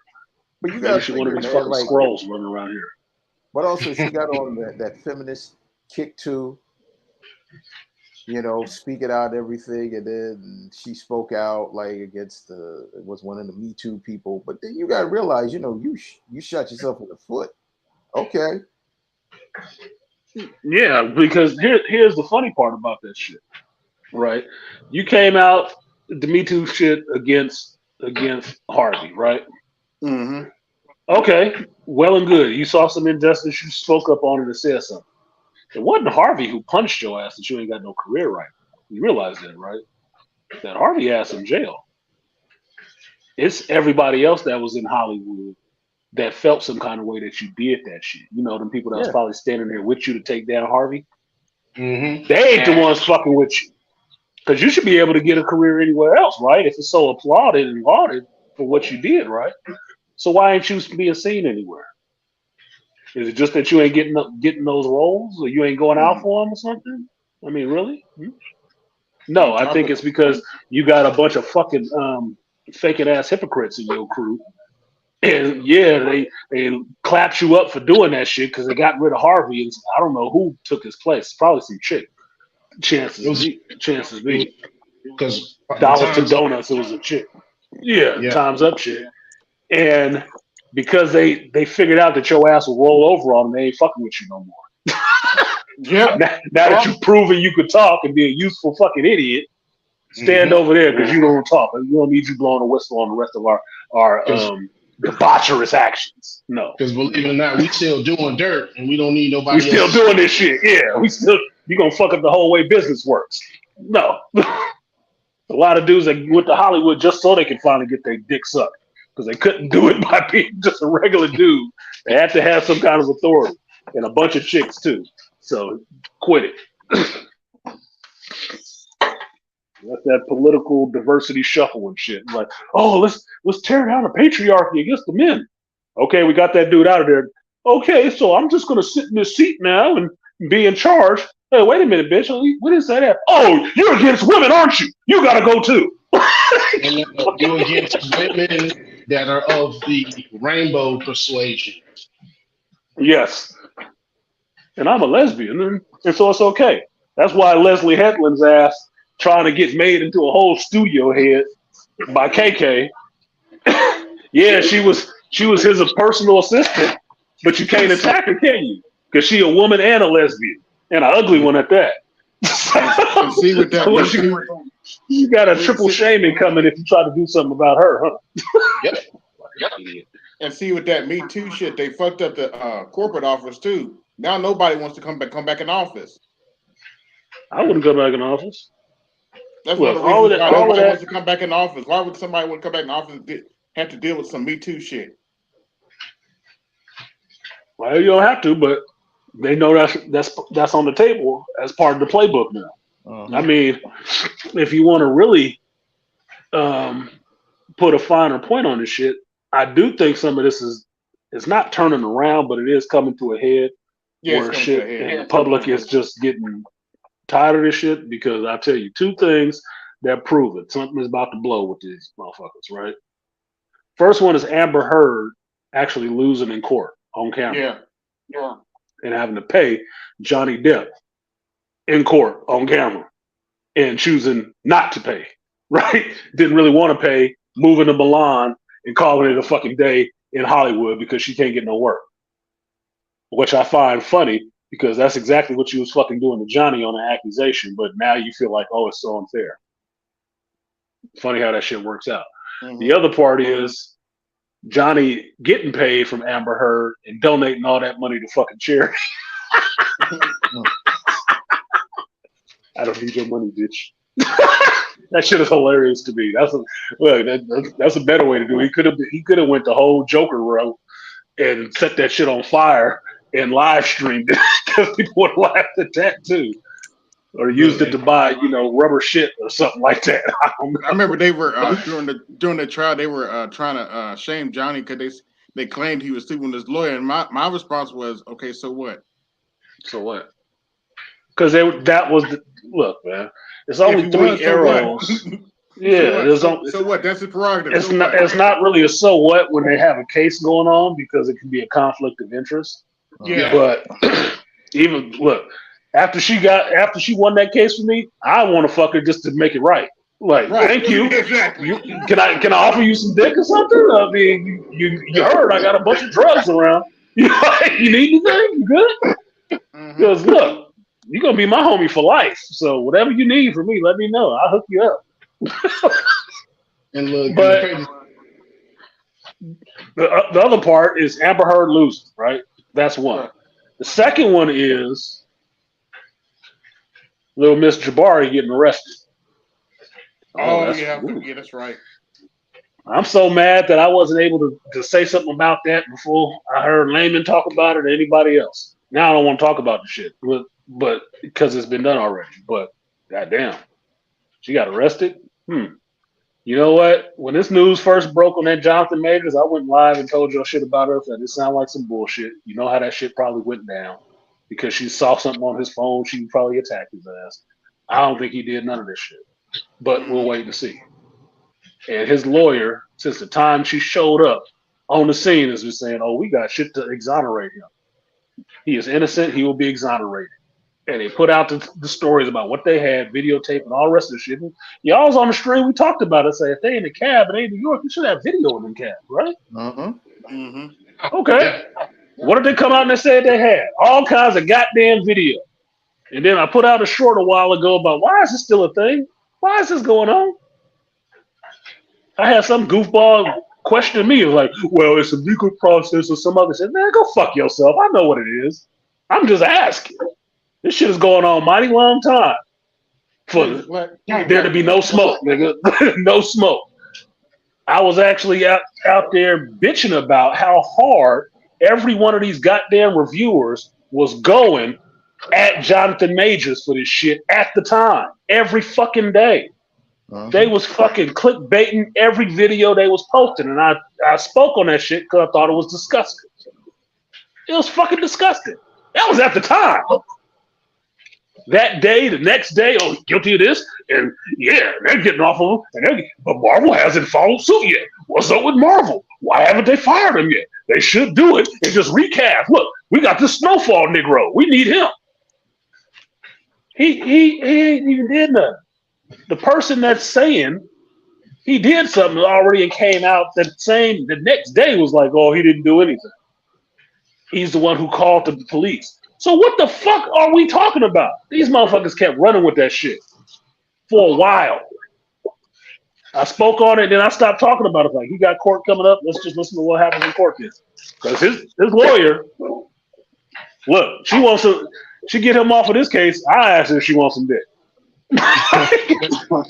Because they need to hang her and Johnny Depp's lawyer pictures on the mantle next to Martin Luther King, Malcolm X, or whatever. Because they doing a lot for men and black men apparently. Phone calls because Priya ain't playing. Them phone calls they were getting from men was like probably crazy. Hey, I need you to defend my shit. They probably booked for the next 2 years. Probably. I'd have dead set. Call this bitch. Call her if you can. Call her. Get a Manosphere support fund going on because she do good work and she a Latina, so she could definitely get a little. Well, no, Priya is Indian. Hindu. I'm saying both of those women do good work. Yeah, oh yeah, they do. They doing their due diligence. That's for damn sure. Shit, I appreciate that. Now Disney can't stop hitting Johnny Depp up about coming back to Pirates. He was like, no. And Johnny Depp can't stop telling him to suck his dick. Yep. Oh, why don't you come around here and kiss me on the bum one time and buy me an alpaca phone? I I was laughing when they was talking about because Jerry Burkheimer said they were going to think. I said, Jerry, I don't think you can get him. I don't even think even you can get him to come back because the way they did that shit was so dirty and wasn't cool. I would, if I was Johnny Depp, I would do shit despite Disney. I would find a way to get that character and own that bitch. So anytime they put it anywhere, they got to pay me some money. Well, here's the thing with you remember how Disney rolls with their shit. Anything that says Disney presents whatever, they kind of own that version of it. So Treasure Island is not a Disney story. They didn't make up the story of fucking Treasure Island or no shit like that, right? Yeah. Or excuse me, Pirates of the Caribbean. They don't own that story, but they own the Disney version of that story. So Johnny Depp playing, you know, Captain Jack Sparrow. He can't go into another movie and play Captain Jack Sparrow, even though he's the same person who did the same performance and figured out how to do the performance that worked. He can't do that in another movie. That's sue his ass. Now, if they got the money to waste, I'd make them do it.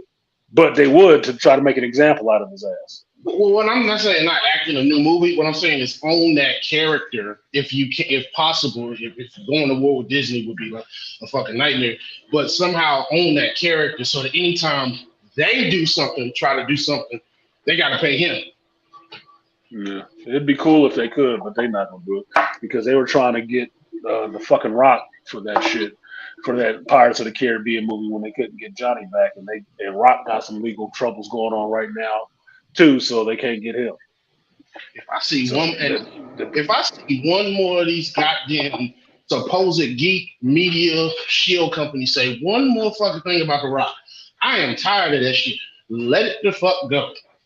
No, I'm tired of hearing about how bad Black Adam was when I just saw Indiana. I just saw Indiana Jones 5 and I saw the Flash movie. And you telling me Black Adam was bad? No, wait, back that shit up. I saw Indiana Jones 5. I saw the Flash. I saw Fury of the Gods. And you telling me Black Adam was bad? Exactly. Make that shit make sense. Oh, it lost money. Took them 15 years to put the shit out, so that means they didn't want to. Because all this other bullshit that they putting out, they rushing to get out there. They can't get it out quick enough. Today that's better than Indiana Jones 5, bro. What's that? I just saw a meme today. One at a time. I just saw a meme today that's better than Indiana Jones 5. Was it a meme of just the credits? It was just a meme that said a word with an exclamation point. And I was like, oh, damn, that's way better than Indiana Jones 5. Well, yeah, more thought, more story, more dialogue. Look, they just put out information saying that the Flash was the biggest bomb of Warner Brothers history. They said the only thing that's beating it right now is Jupiter Ascending, that Channing Tatum movie. There we go. Wow. What up, JL West? He said Rolling Stones ran a hit piece, Jonathan Majors, before his case on August 8th. Well, here's the thing, JL West. They've been running hit pieces on Jonathan Majors since the story broke. Since the initial story broke, right? Who was the first person that came out? Some unknown fucking, not even actor, some screenwriter or some shit like that, saying, yes, this is true. And they picked it up in the Twitter sphere that they knew Jonathan Majors was abusive and everything else. And I was like, who the fuck is this person? I mentioned it on the stream I did. Go back and watch the shit. I have to remember that shit. I'm not a court reporter. Do your due diligence. But I talked about it right then. Like, who the fuck is this person? Where did they come from? And what connection do they have to this woman since they out there jumping out the woodwork like, oh, we put up a Twitter post alluding to something in Hollywood, and now it's proven that it's right because there's another accusation against Jonathan Majors. So I'm like, what the fuck is that? You know what I think this whole shit is with Hollywood and Jonathan Majors right now? He is a popular black celebrity coming up really quickly in Hollywood, and he probably ain't gay. That's a part of it too. A lot of people, and he probably has some conservative views that says he doesn't have a problem with people being gay, but he don't want to deal with them too much. That's probably what it is, because everybody that keep jumping out the fucking woodwork to say something foul about his ass with no proof based on an accusation that has been proven false. The victim recanted the shit. Video proves that the shit didn't happen. These motherfuckers still trying to run shit like, no, he gotta go. We gotta have some nigga on the spit. Get the fuck out of here with this shit, dude. And that's the problem. Well, any nigga can do better than no nigga, so and that's what it comes around to. One of the things we gotta realize that you hit, first of all, you hit a lot of things on the nose. First of all, he's talented. Very. Second of all, he's an up and coming. And like Marlon Wayne said on his comedy special, Hollywood only accepts one important nigga at a time. And they're chosen one at that. Yes. They're chosen one. Because think about it this way. Jonathan Majors ain't a Hollywood chosen celebrity. He's from a military background. Exactly. What does Hollywood feel about the military? Well, they don't care if they can make some money off of it in the movie, but they fucking hate you. They fucking hate you. Because Hollywood is a liberal place. Jonathan Majors has made his bones in a sense, or made his celebrity in a sense off of shows that most people ain't even fucking watching. Yep. Nope. Who saw The Last Man in San Francisco? Who saw that shit other than me? Mm-hmm. When I told you I'm watching him act in that movie and I thought the motherfucker was retarded till he showed up in Loki. I said, oh, this nigga ain't dumb. I thought he was legit retarded. Who saw Devotion? I did. Besides me. And saw that he was actually playing and giving respect to an actual black man, a real life black person. You know, the same kind of shit that Chadwick Boseman was doing before he died. Constantly putting the highlight on positive black male characters that were real people. That were real people. No fictitious, no made up shit. Actual real people that you can go and look up. That's the same thing Jonathan Majors was doing. And doing awesome performances. The only sketchy shit in there that, you know, the Hollywood wasn't shitting on his ass for was what? Lovecraft Country. Yeah. Because Lovecraft Country. And why? What was going on in Lovecraft Country? Why do most people hate it or like it? Oh, that goofy ass check the box diversity bullshit going on in. Yep. That's the only one. That's the one they love him for. Anything else is done they don't like. Who saw Harder They Fall? Because I didn't. I didn't see the Harder They Fall. I found out he was in it though. They don't talk about that shit. But the only thing they can mention is Lovecraft Country and fucking Kang and being in Loki, which means he wasn't on these motherfuckers' radar anyway. And they didn't like him. They don't know shit about him. But he after one TV show appearance and one movie appearance, he was set to make a shitload of money in the next coming years. And them motherfuckers did not like that shit. Nope. That's why the very first thing you heard them going after in the articles that I fucking read when this accusation came out was when Marvel Disney was going to stop using it. Exactly. And what movies he had coming up next and how much he stood to make next. A bunch of bean counting bitches wanting to fuck up his money. Even on an accusation. They don't want him to make that. Why? What is he a danger to? What has he done to motherfuckers? And then the one person to come out and say, hey, there's some shit going on in Hollywood, who was trying to be a whistleblower on Twitter, what do they look like? A fucking tranny. Or a pissed off lesbian. And Artisan, to add to that, has any of those roles have he been goofy ass male characters? No. That's another. He hasn't played a goofy ass male, and if he's playing a villain, he's playing a villain that can just really fuck some shit up. Dame and Kang are not something he played. No, because Dame and Kang are actually strong performances. Like I told y'all about Quantumania. I was surprised they let him be in a movie kicking some white dude's ass. I'm really surprised. Because I told you, when I went to see that movie, I was thinking that man was going to win, but I was looking to go see him get his ass kicked. I was coming for Ant-Man. I had already watched the other two movies. I'm coming to see that. And Jonathan Majors said it cool. I like Jonathan Majors. But I know he about to beat this boy ass. Anybody who jump up in there about to get their ass beat, you tripping. And he had Creed following behind that. This is why you got to pick the fucking critics that you listen to. The people, I tell you guys that you got to watch these people background and where they moving from. They shit on both of those movies. Why? Why is Creed so terrible? Because all this accusation did for the Creed movie is make it go to the side. That slowed Michael B. Jordan's rise and the credit that he was gaining off of his first directorial debut being so goddamn good. That's all it did. They had to pull that movie. That movie had a shorter run in theaters because of that shit. Yep. It was already on Amazon Prime. I was like, damn. And they put it on Amazon Prime with no fucking fanfare. I don't even think his picture is on the picture. Nope. I know Disney Plus goofy ass took his picture off the Ant-Man shit. Yep. Like, oh, we want to avoid any controversy, but we still employ KK. Shut the fuck up, Disney. You bunch of goofy ass.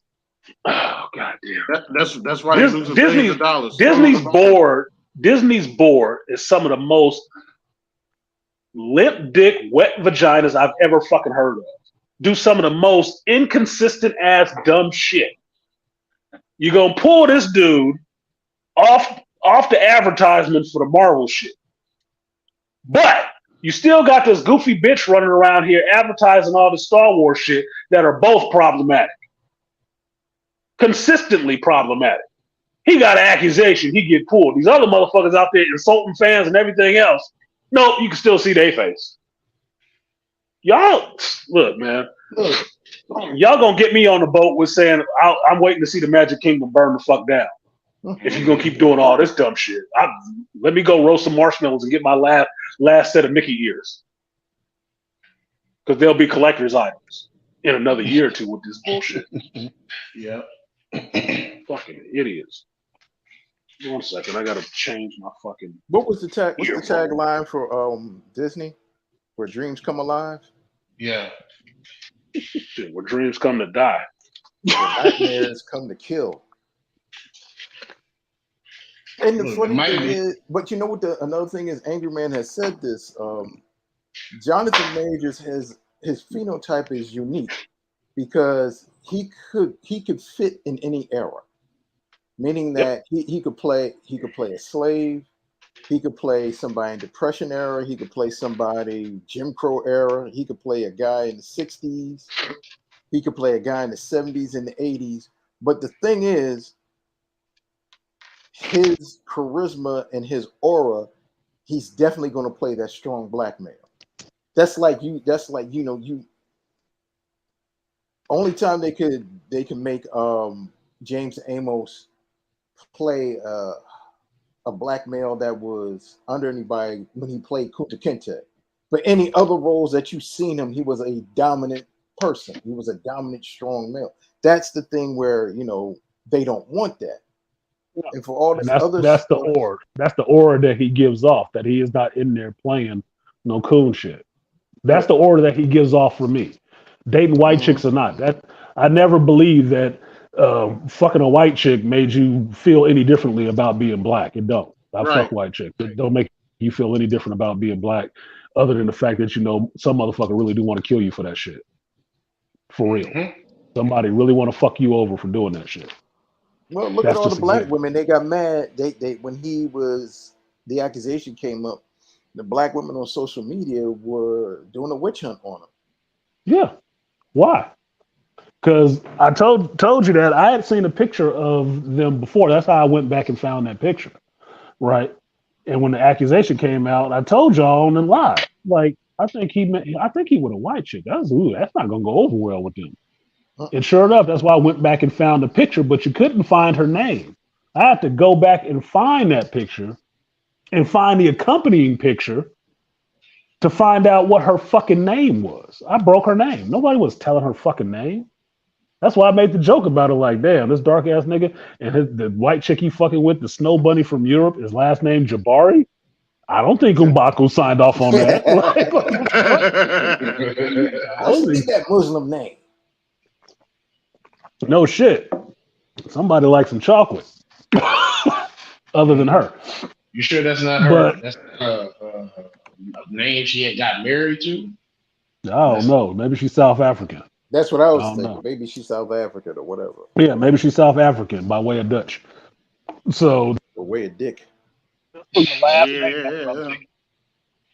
maybe she's South African. Maybe that's why she like brothers. I don't know. Whatever the fuck. Point being is some of this shit is just stupid. Oh, what's up, Kareem? Kareem done slid through here. Thank you for the super chat. Let me see. I do deserve to put that up on the screen so I can see what Mr. $5 Holla Man. I agree. Ezra Miller literally was charged on freaking video choking a woke and still star in a blockbuster movie. Glad the shit failed. Look, I'm from the old school. It's only a blockbuster if it make a bunch of money. I don't give a fuck what studio put it out. This is what I mean about this language, about this generation, how they overhype shit. It is not a blockbuster if it don't make no goddamn money. Blockbuster is what's considered after you make your money. That's how you determine Yeah, what's a didn't only blockbuster. make like $3 million in the first week. So that ain't a blockbuster. I don't give a fuck who produced it and how many stars was in it. Don't matter. Yes, it's coming from one of the big that's what I'm studios. saying. That's not a Warner blockbuster. Brothers. That's So not a fucking blockbuster. what? I'm sorry. Yeah, it's not a blockbuster. The Matrix was a blockbuster. Independence Day This was a blockbuster. Independence Day was a blockbuster. You know, a movie that they didn't think would do basically nothing. Put that shit out there and it broke records. That's Empire what a Strikes Back. blockbuster is. Empire Strikes Back. Return That is of the the definition Jedi. of a blockbuster. Just them putting this shit out, don't make it a blockbuster. Exactly. No, only thing that's a blockbuster about this shit is how quickly it would be going to video if we still use that format. Exactly. No, they might Pluto. They would have Pluto Nash it, put it in the fucking vault for about 2 decades, then put it out. It's not a blockbuster. Is it a super terrible movie? No, because I still say I saw Rise of Dark Phoenix. I still saw Dark Phoenix. So my Good. standards on what's a bad movie is pretty fucking low. So they Exactly. got a fence to crawl under. There's a lot of them that can be down there, but I'm judging on what I find entertaining or redeemable about movies, not what the common company line is supposed to be on what we're supposed to be hating. I don't dislike KK just because everybody else dislike KK. I dislike KK because she shows no respect to George Lucas and tries to tear down what this man built over his whole lifetime. And nobody will stop her from fucking doing it. She proves it every goddamn time. This indie shit is just like it shouldn't even be the last straw because you saw her do it 3 other fucking times. Exactly. Every bomb that has been Star Wars since Disney bought them is due to her management, her decision making, what she's trying to do to destroy the franchise. Why? I don't fucking know, and it doesn't actually goddamn matter. But Disney is complicit in the shit, and why everybody looks crazy at them because there ain't no Negro, male or female, who could have got away with fucking up a franchise this badly, this long. 10 years? 10 years? Get the fuck out of here, dude. I got a job right now. I couldn't lose $1,000 at this bitch and keep a job. Get the fuck out of here, dude. There's somebody right now. Let me say this part, AB, and I'll let you go. Or that was Beastly. There's somebody working right now at a retail store, and they drawer gonna come up light. They drawer gonna come up short some money. Probably not from them stealing it.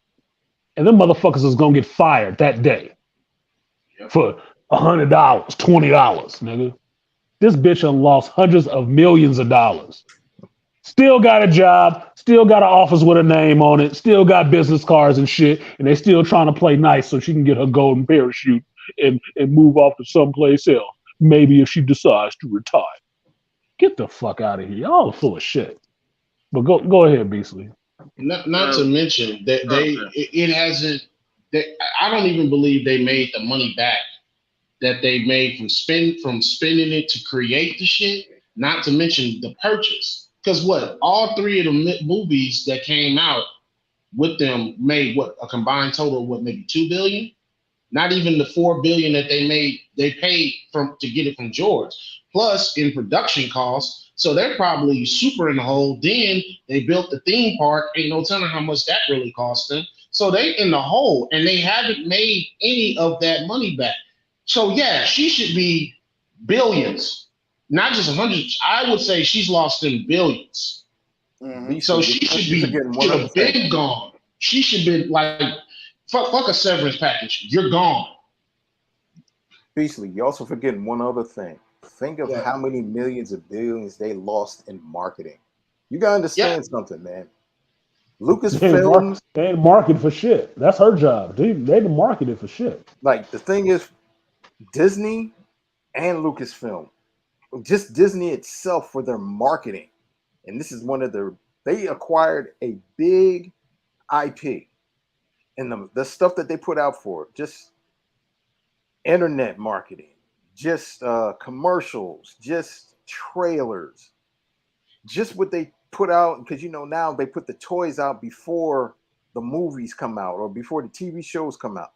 They make money off of that, but the thing is, just the stinker, just the stink of how the way the movie is, and they're like, we wasted millions, multi-millions on marketing of these 3 movies. And now then just thinking of that shit, man. But like how you said, bean counters are like, what the fuck? So go ahead, AB, and then I'm gonna go after. Yeah, she should have got fired up, particularly after that third movie, because I heard the original cut of that third movie was so bad. They literally had to reshoot it so they wouldn't lose money. Mm-hmm. The original cut, a whole bunch of stuff happened in the original cut. They said like a whole bunch of people, like Chewie and Lando died. Like they destroyed the Falcon. They did all kind of crazy stuff in the original cut. The original cut, it tested so bad they had to reshoot the movie.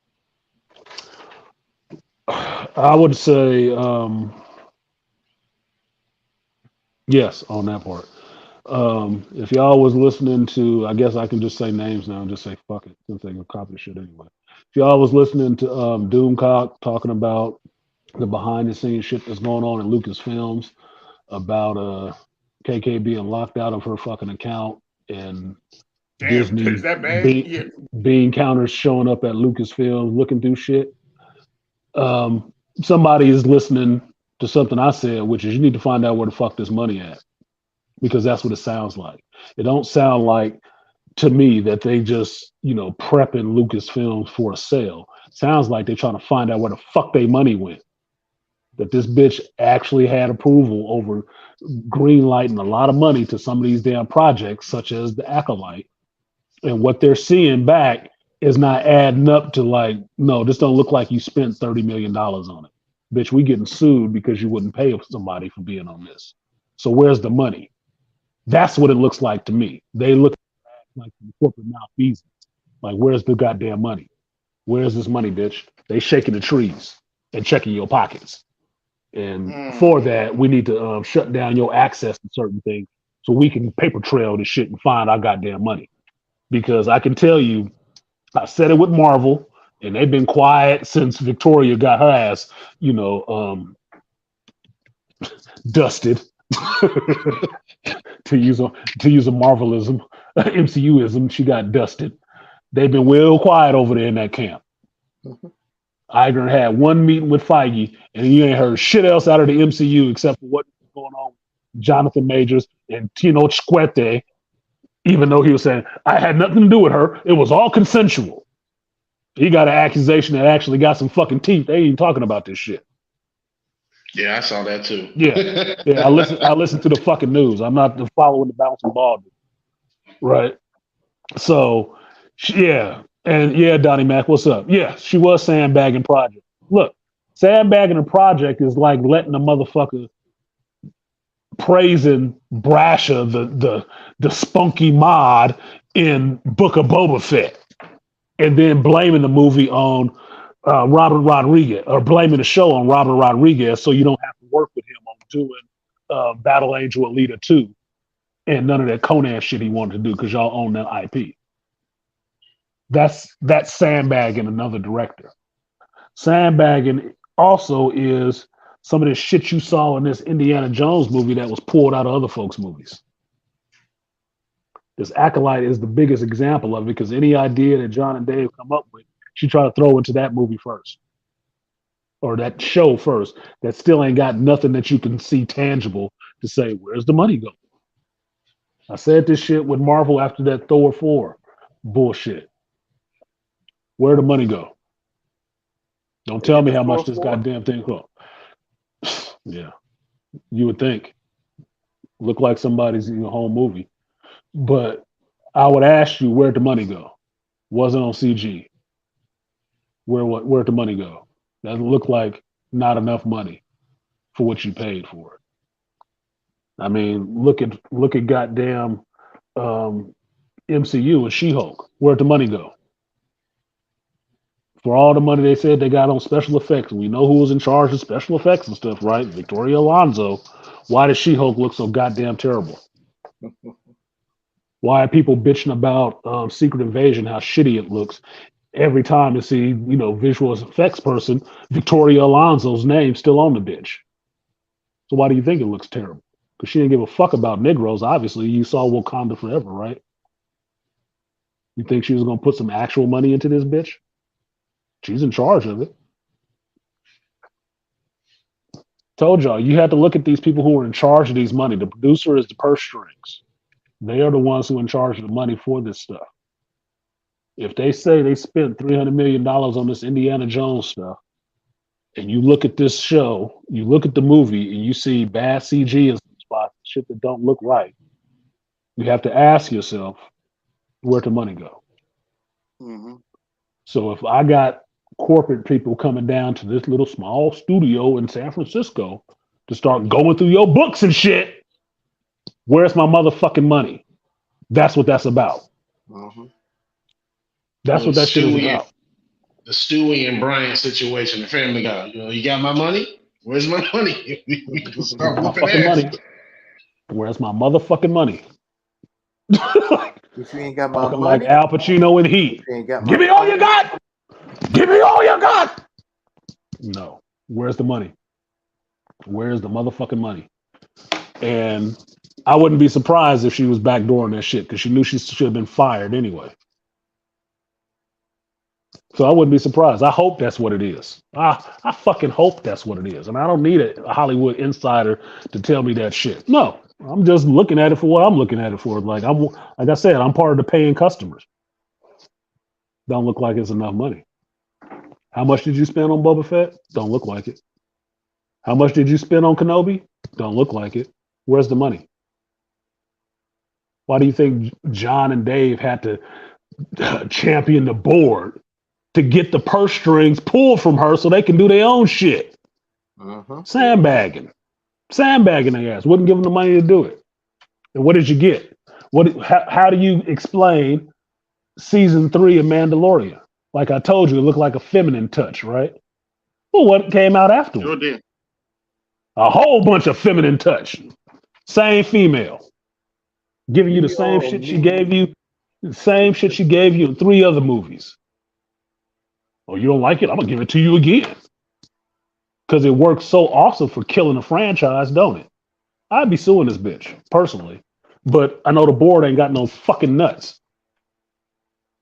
The most ballsy thing they did was fire the CEO that was choking her ass off. He got her down in a chokeout position, like, yeah, got it locked in, bitch. Go to sleep. Go to sleep. You fired, Bob. What? You told me it was okay. You gave me the green light. Nope, fuck out of here. You trying to get us kicked off our own board. Fuck you. We gonna run this shit into the ground ourselves. Nah, where's the money?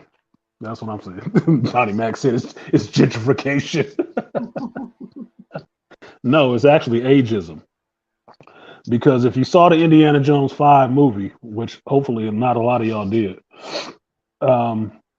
Indiana Jones in this movie, since this is a KK directed vehicle, even though she's not the one behind the camera,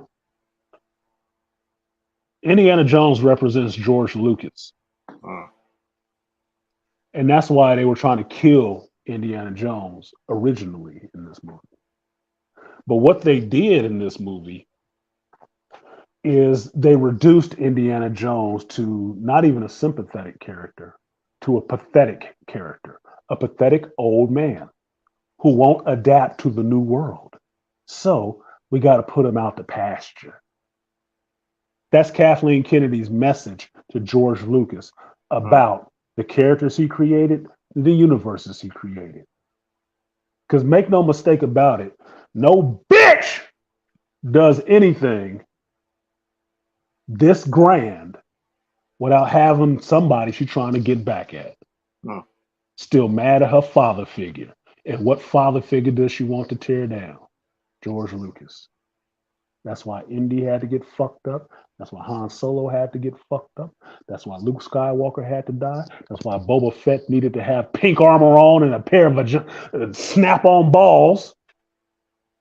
That's why everything in Star Wars has been sucking by her direction, mind you. Not just the direction of the directors, no. By the producer who's telling them what to do. Only person who had the balls to shit on him was Steven Spielberg. He had known this bitch longer than all of us. He the only one who could stand up and say some shit. George, I guess he too nice of a fucking guy on camera to be like, I don't even want to talk to the bitch. I don't want to show up. Steven got out there with a microphone and shit in her face. And she had to take it and was like, oh, what the fuck? Yeah. That's all this shit is. Every one of these movies has been a proxy for getting at George. Getting at those male establishments. They get more diversity. Every time you hear a white bitch talking diversity, you know she's full of shit. It's about her. Yep. It's not a diversity of opinion. It's her opinion. The dominance or dictatorship of her opinion. Because why do white chicks give a fuck about diversity?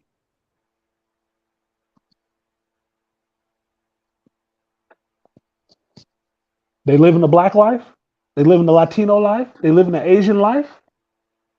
Somewhere. Because trust, I do know there's poor white women too. I do know that. Mm-hmm. Even in California. But where does that need for diversity come from? It is a way, it is a tool to stand above another mass so you can take power from the person who actually has it, which ain't black men, which ain't minorities. White dudes. It's just so you can replace them. Yep. And get a All the chance to power tell play. get a chance to tell your daddy that he was wrong. Oh, That's gosh. why Indiana Jones had to die the first time around before it got leaked.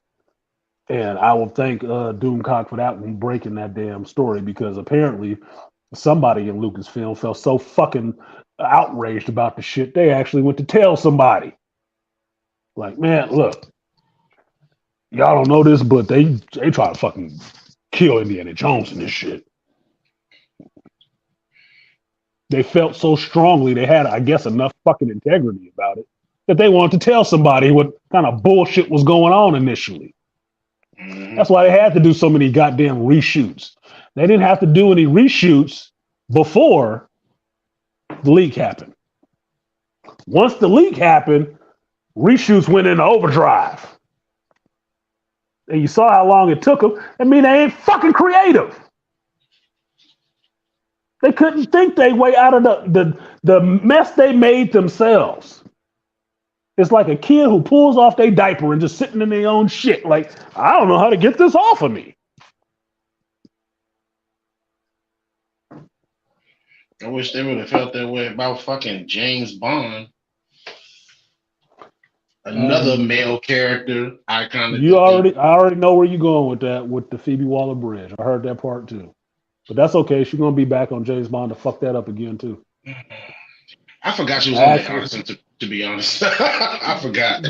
She was responsible for writing the shit. She's the one who that was her suggestion. Oh yeah, that was right. Damn. Now I tell you this, I had no experience with no Phoebe Waller-Bridge. I don't give a fuck about it. I don't give a shit if somebody is liberal or conservative. Either way, right? I told y'all I'm an independent, so both of them full of shit. Regardless, both of them are full of shit. Neither one of them actually care about me. Okay, I know that for a fact. That's why I'm an independent, because they only care about their own ends and their own power. And one group caters to one set of power players, and the other group caters to another set of power players. That's all it is. A shuffle between left hand and right hand. And you're getting jerked off either way. I say independent so I can stay neutral and look at both of them with the same skeptical fucking eye. The same skeptical eye. So I don't give a shit about her being a liberal or being being a woman. I don't give a fuck about none of that shit. None of it actually fucking matters to me. What matters is what you produce. And how do you treat the person that you want money from? Well, apparently this bitch got a mouth on her, and she don't have no problem with disrespecting Star Wars fans or Indiana Jones fans. I was like, well, you doing yourself a huge fucking disservice if you want somebody to come see this goddamn movie. What did she say now? It don't matter. It don't matter. If she thought, this is my thing. This is how this bullshit ideas of this generation works. If you thought that this Indiana Jones stuff was so childish and all the rest of this, then why did you even bother coming to it to try to get a check from it? Exactly. So it obviously was not so childish, and that the fan base didn't need to just grow up when it came to that fan base actually being adults who have their own money and can come and pay for this goddamn movie. She did not say, oh my God, why do they keep with this growing up shit, man? Come on. Here's the thing. I used to worry about this. I used to rail against that when it kept happening with Marvel movies. If they would call the fan base, children in a sense. And then when it switched over to Star Wars, it was more of that kind of baiting, oh, you're just man children, all the rest of the shit from the fucking, blue meanies that worked in Lucasfilm and had time to be on Twitter and shit like that all day. Obviously, they're not doing no fucking work at Lucasfilm. And that attacking the fan base shit is something I've never really understood, never really liked, right? Never had any taste for it. But it always seems to be the same people, white, Caucasian, females. Unattractive. Unattractive, I was going to say, visually challenged, Nah, I'll take it for you. having no firm idea of their own sexuality, kind of fluid, shit like that. It always seemed to be those same people. The same people I've told you guys before that are just miserable fucking bitches. Just miserable bitches. Because they have time while they're at work to sit on fucking Twitter and argue with people who say, hey, I don't like that last shit y'all did. Shut the fuck up. You're just a man child. Bitch, who the fuck is you? What are you working on? What was your contribution to this last piece of shit that I saw? Was it sitting on Twitter cussing us out? Talking shit to the fan base? Really? Are you trying to engender no help? We'll see what your next offering does. Let's see what your next offering does with that kind of attitude. Let's see how that works. I've never liked that shit. Phoebe Waller-Bridge is another one of those motherfuckers. Does it matter if she's a liberal? No, it doesn't. It just gives you the background to understand where she's coming from when she throw her pitches. Is she throwing it with the right hand or is she throwing it with the left hand? That's all it is. It's still the same pitch. You all children. Well, if we all fucking children, why have so many of you motherfuckers who don't like these IPs, this fan base, why the fuck are so many of you here getting into these IPs? To change them up to be something that you like? Nobody likes the shit that you like. That's why you leaving it. To come over here where people actually like shit. But you want to fuck our shit up. Exactly. To turn it all into your same bullshit. Look, you sound like Syndrome's little sister. Yeah, you want to That's give what us you movies. sound like. You want to give us Dark Fate like movies. But I want to be honest. Do superheroes even fucking be superhero in their movies anymore? Do they even save people? Because the shit that they was talking about in the comic books, I was like, wait a minute. So this is a bunch of people sitting at a table talking about their damn feelings and nothing about fighting crime and saving the goddamn day. Because Beastly, if a person has never had to actually do anything like that, how could they write anything like that? Exactly. If you've never had to be a hero in any situation, if you've never had to actually put in any hard work to get any kind of success in life, how could you write anything like that? If everybody got a trophy, how do you consider who's a winner or a loser, or a good guy and a bad guy? Because you never had to make any choices like that. When you hear people talk about movies where they have complex characters and three-dimensional characters, what do you hear them talking about? That none of these people are actually perfect. No, they got flaws and some serious shit. But they do some good stuff too, right? They're people. They're actually people, because that's how actual people are. What you see out of these properties that keep fucking failing, these shows that keep fucking failing, is that people can't even relate to them because they're not real people written by actual human beings who are not fully developed real people themselves. Yep. Because they have an overglorified idea of who they are. Megalomaniacs, narcissists, You know what the funny thing you said relatable. writing these stories. When you say relatable, like I want to go back to Jonathan Majors, right? We all can relate to Kang and Right. Dane. These guys were not really bad. You know what I mean? You can relate to them. There is and I'm not just saying because he's a black man, but I mean, what is it that you're relating to? Why the hell not? That's why Michael B. Jordan made it. Why the fuck did I not say that it's because he's a black man that I can relate But to what this I'm shit? saying is, like, white folks, Asian folks, Latinos can also relate to these characters. You know what I mean? I hope. Maybe. My thing is, if you're gonna let's say we have a female character, she's homosexual, and she wants to climb the corporate ladder, and she has a rift in a relationship with her lover.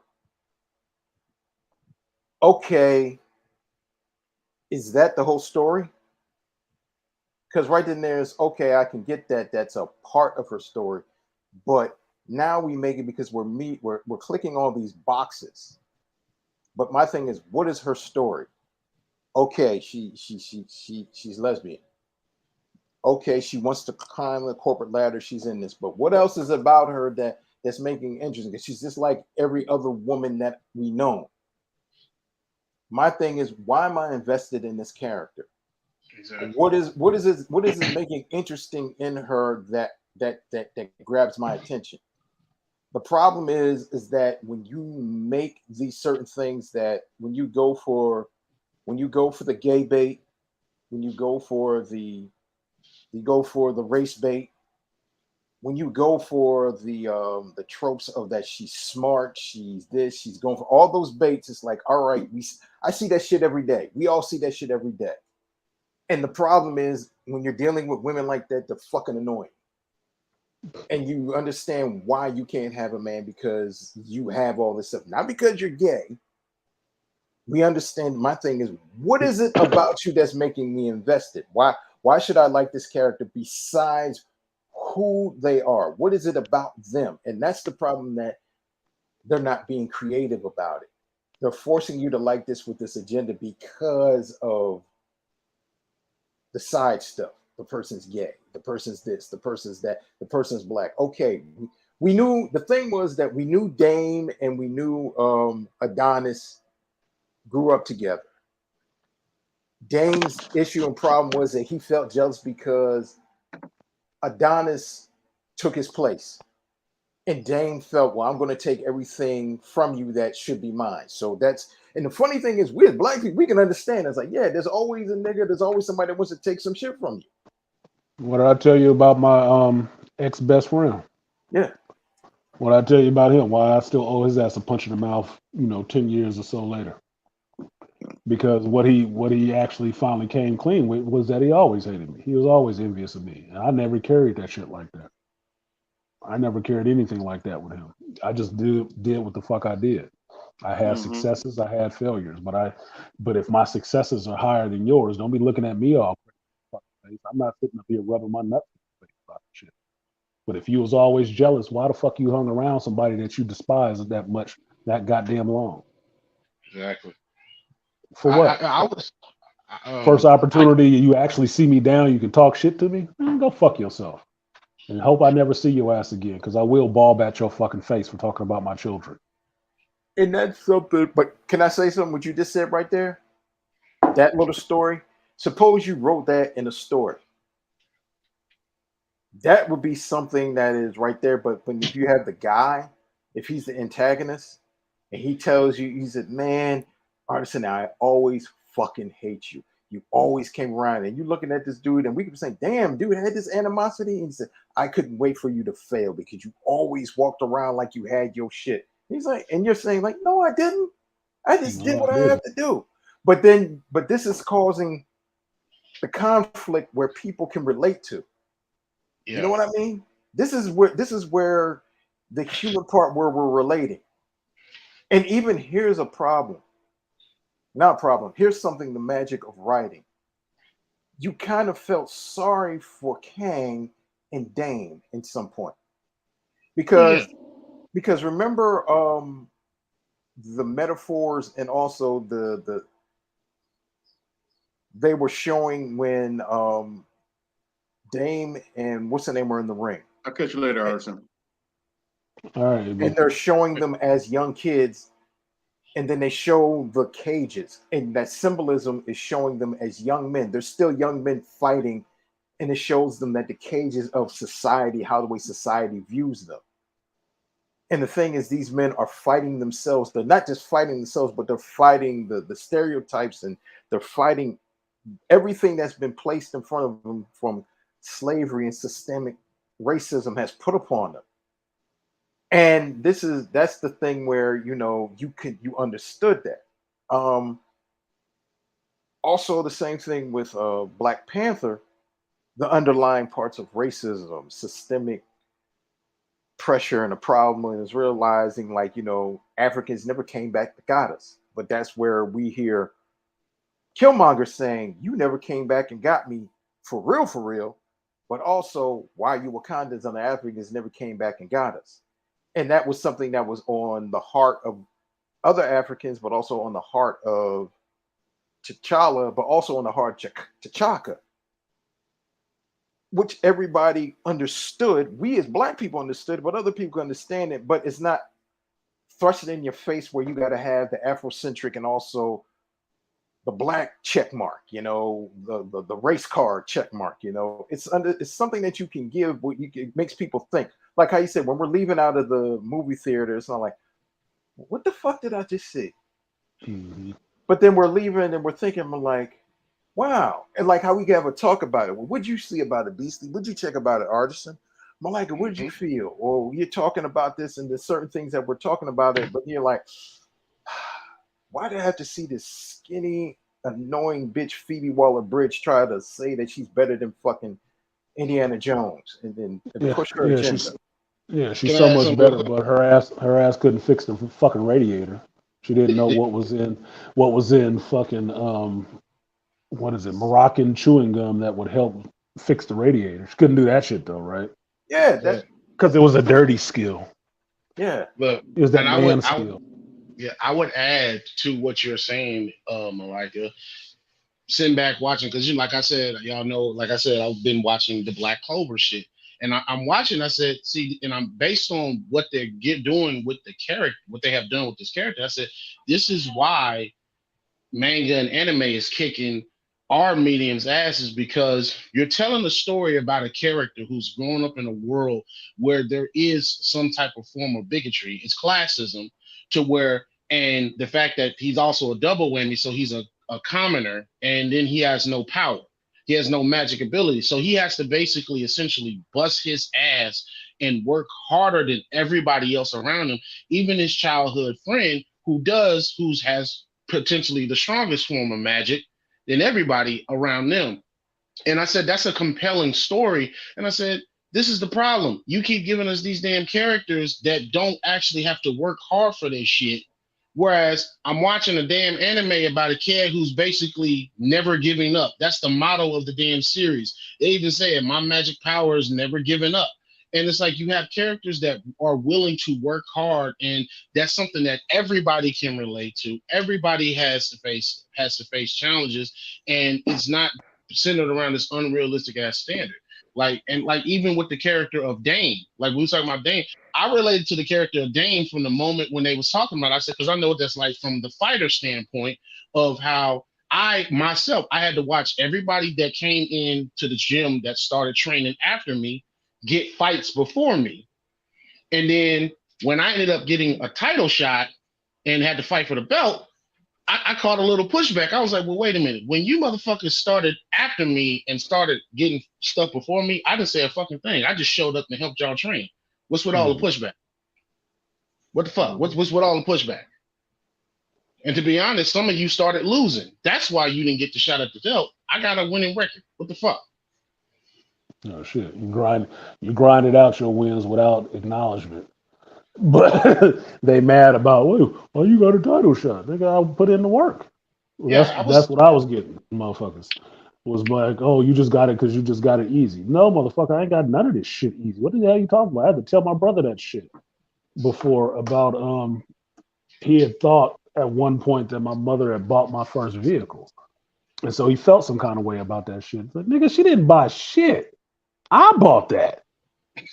I took my money that I worked for as an apprentice carpenter, took that $2,000 that they gave me for my vacation check, went up to Hilltop Ford, the same people that ripped off our mama, and bought me a vehicle there. Only thing she did was co-sign on that bitch. And I tried to leave when they said, you need a co-sign. I said, look, let's fucking go. I'm not dealing with them with this shit. I'm not dealing with her with this shit. No, you need a car. Nope. I know how you get. I ain't going to be arguing with you about this shit. But no, she wanted to co-sign that shit so she felt like she had some control over it. And then I got the vehicle. I paid the money, I made the payments. Paid that vehicle off. That was the first one I paid off. I was in my 20s. That was my vehicle. My brother felt some kind of way because, oh, she bought you a truck. She didn't buy me shit, nigga. She still ain't bought me shit. The fuck are you talking about? I'm the oldest child and the Gen Xer. She ain't got shit bought for me, nigga. I had to earn everything I got. And then I have to go through that shit and have other motherfuckers standing around me, friends of mine, acting like, oh, I just got it because I just got it like that. Nigga, I have to work for all of this shit. I gotta grind for my shit. No shit, I didn't get smart because I didn't spend no time fucking reading and trying to educate myself. Get the fuck out of here. Lazy asses. Just because I don't carry it like that and I'm not around here bitching all the time, bitching and moaning about it, don't mean I ain't got some angst about it. I do. I just handle it. Well, just fuck it. I think it is what it is, but they see that shit and think that means it just came easy. No, it didn't. It's not easy. Your mindset is what's easy because that's what you went to, thinking, oh, you should just have it because I'm better than him. Because that's all that shit comes down to. You constantly thinking you're better than somebody until somebody comes along that's better than you. Well, I grew up understanding there's always somebody better than you, nigga. So you better stay on your game. You better stay on your game and keep training. What we were talking about earlier, Sylvester Stallone still working out. He ain't still working out because he think he the best. He's still working out because he think there's somebody better coming behind him. And he gonna have to keep him off his ass. Like, shit. That kind of dedication to whatever it is that you do. And I've said this many a times. I approach shit like a samurai. Everything I'm doing, I'm trying to master.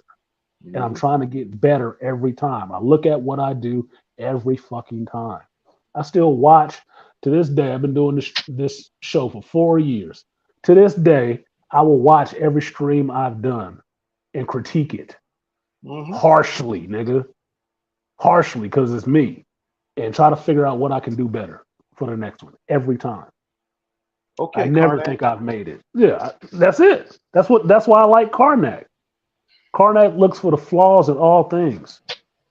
And what does he find? It everywhere. Arguments, political systems, weak points in your body, all that shit. That's what that is. It is Karnak is the one inhuman who ain't even got a fucking power.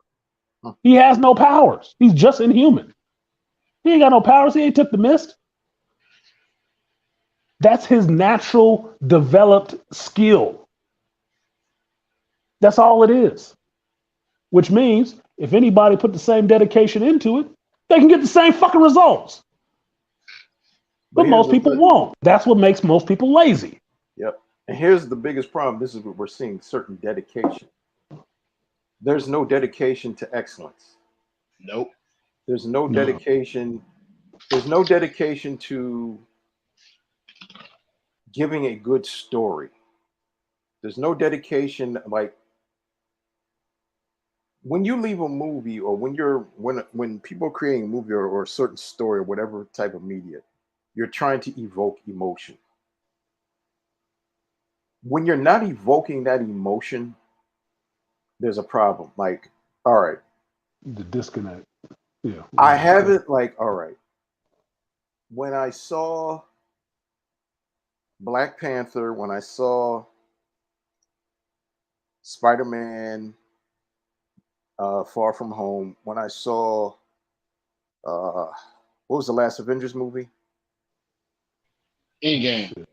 All right, Endgame. I felt like a kid when I saw Empire Strikes Back. When I saw Star Trek Wrath of Khan. Believe it or not, and I know this is kind of a tongue-in-cheek, kind of corny flick. When I saw the first Clash of the Titans,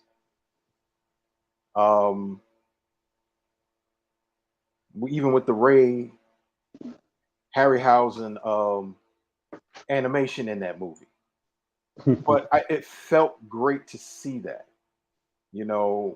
But the thing was, it just wasn't the special effects in the movie. It was the story. It was the hero's journey. It was the like, you know, the elated feeling of when you're seeing, oh God, Cap's going to fight all these people. This is his heroic death. But when you hear Sam say, Cap coming on your left, Cap coming on your left, and then you see those portals open up and you see Spider-Man swing out and he drops and his nanotech mask shows Tom Holland's face. But the welling of pride and feeling as a black man when you see Shuri, T'Challa, and Okoye there, and I was like, that was the feeling of like, yes, everybody's coming back. You felt great because as a black person, oh shit, yes, our heroes are back. And that part where, you know, as a geek, when you hear him say Avengers Assemble and everybody fight, and it was like, wow, that's where you feel that feeling of that euphoria. That perfect scene you talked about it, Artisan, when all three of the Spider-Men jump off of that ledge on the Statue of Liberty and they're swinging and they're happy. Mm-hmm. But it's like that, wow, you see all three of them, but they're happy that they're together, but they're also relating that they're happy that they're embracing of who they are as a hero and as Spider-Man.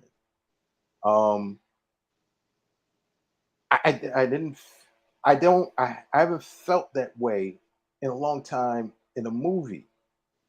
And like I said, don't explain something to me that's a blockbuster, but that feeling of like, wow, I would put in Batman, the Batman.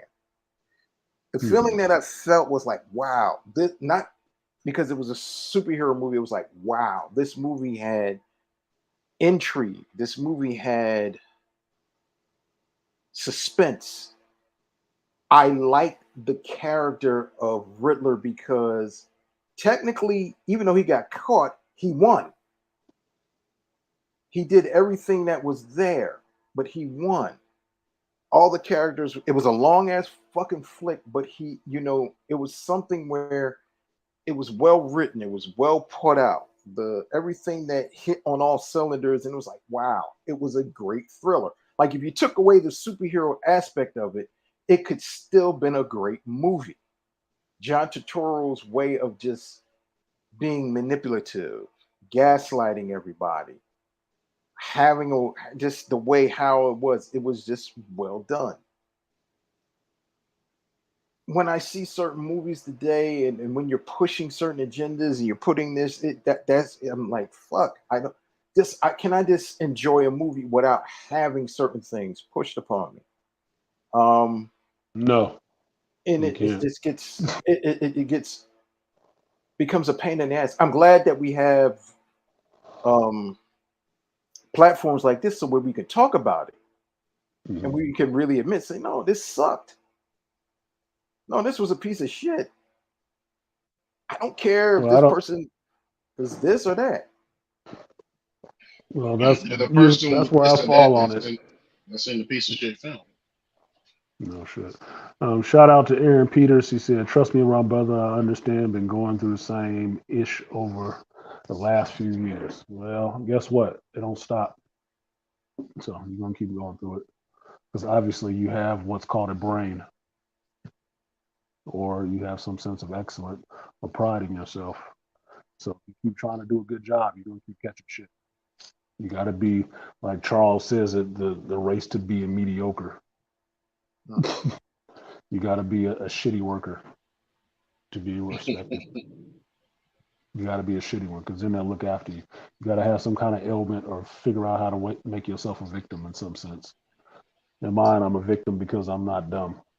So I'm victimized because I'm not. My victimization, my disability is that I think. So that makes me a victim. Like I said a lot. Forgot one point. I was going to say, I'm sitting here watching Secret Invasion, episode 2 again right now. And I'm thinking that this scene with this woman interrogating this guy in the meat locker, that was a good scene. I haven't Oh seen yeah, it yet. that was excellent. I thought that Yeah, was that the was best, one of the better scenes in that episode. because that shit is cold. That's some cold shit. No This pun makes it intended. this makes it some espionage shit. Yeah, pun intended completely. It was some cold shit because she shot his ass up with a syringe of some shit that made his blood start boiling while he in a meat locker. And she told him flat out, which is, as far as I know, the rule of all torture, is that, oh, you're gonna talk. Let's just win. Yep. Everybody knows you're gonna talk. Everybody knows you're going to talk. It always happens. Everybody talks under torture. It just depends on how much it takes to get you to talk, nigga. That's the whole point. So He was like, "And what's her name?" stop with the bravado. I'll never say anything. Oh yeah, you will. It's just will you do it before you fucking expire? She was How like, soon? "Wait, Where you want to tell me what the fuck I want to know? what's such and such is gonna kill me?" He said. She hit him with the response. I was like, "Yep, ain't no big deal. You gonna talk either way. It don't matter." It's all. It don't matter. You want the shenanigans? Get that nigga the shenanigans. That was a good scene, and Rhodey and Nick Fury was a good scene.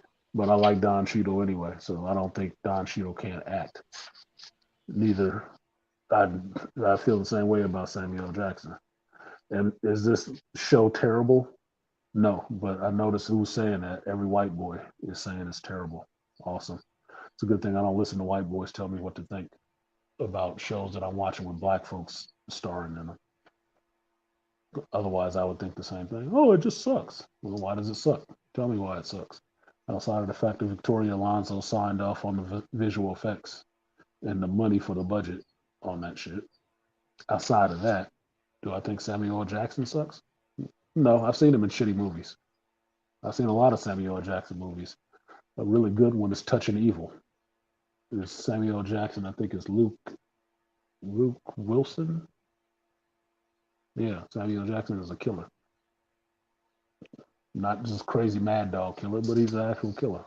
On some No Country for Old Men type of shit. Just out there doing shit.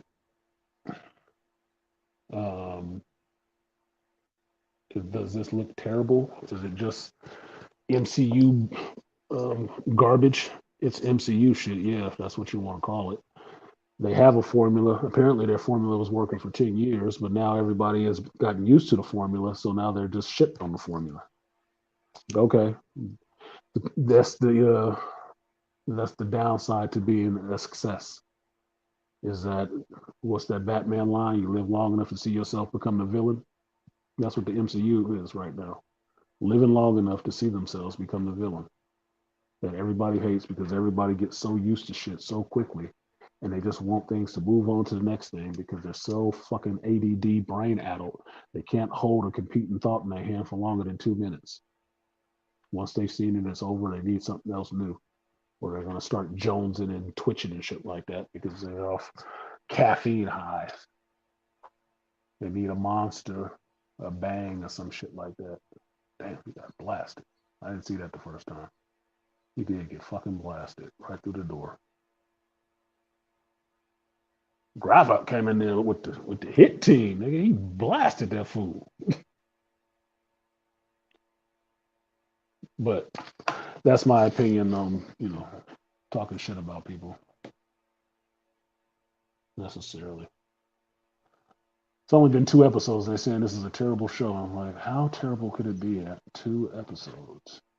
Because I remember watching Rings of Power.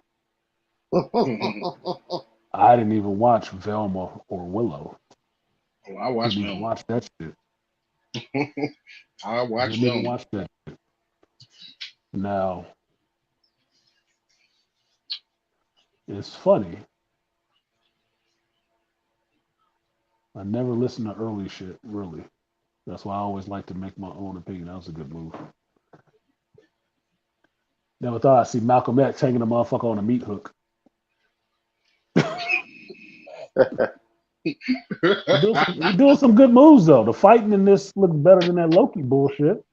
It looks a little better than what I was seeing in Hawkeye. My favorite show.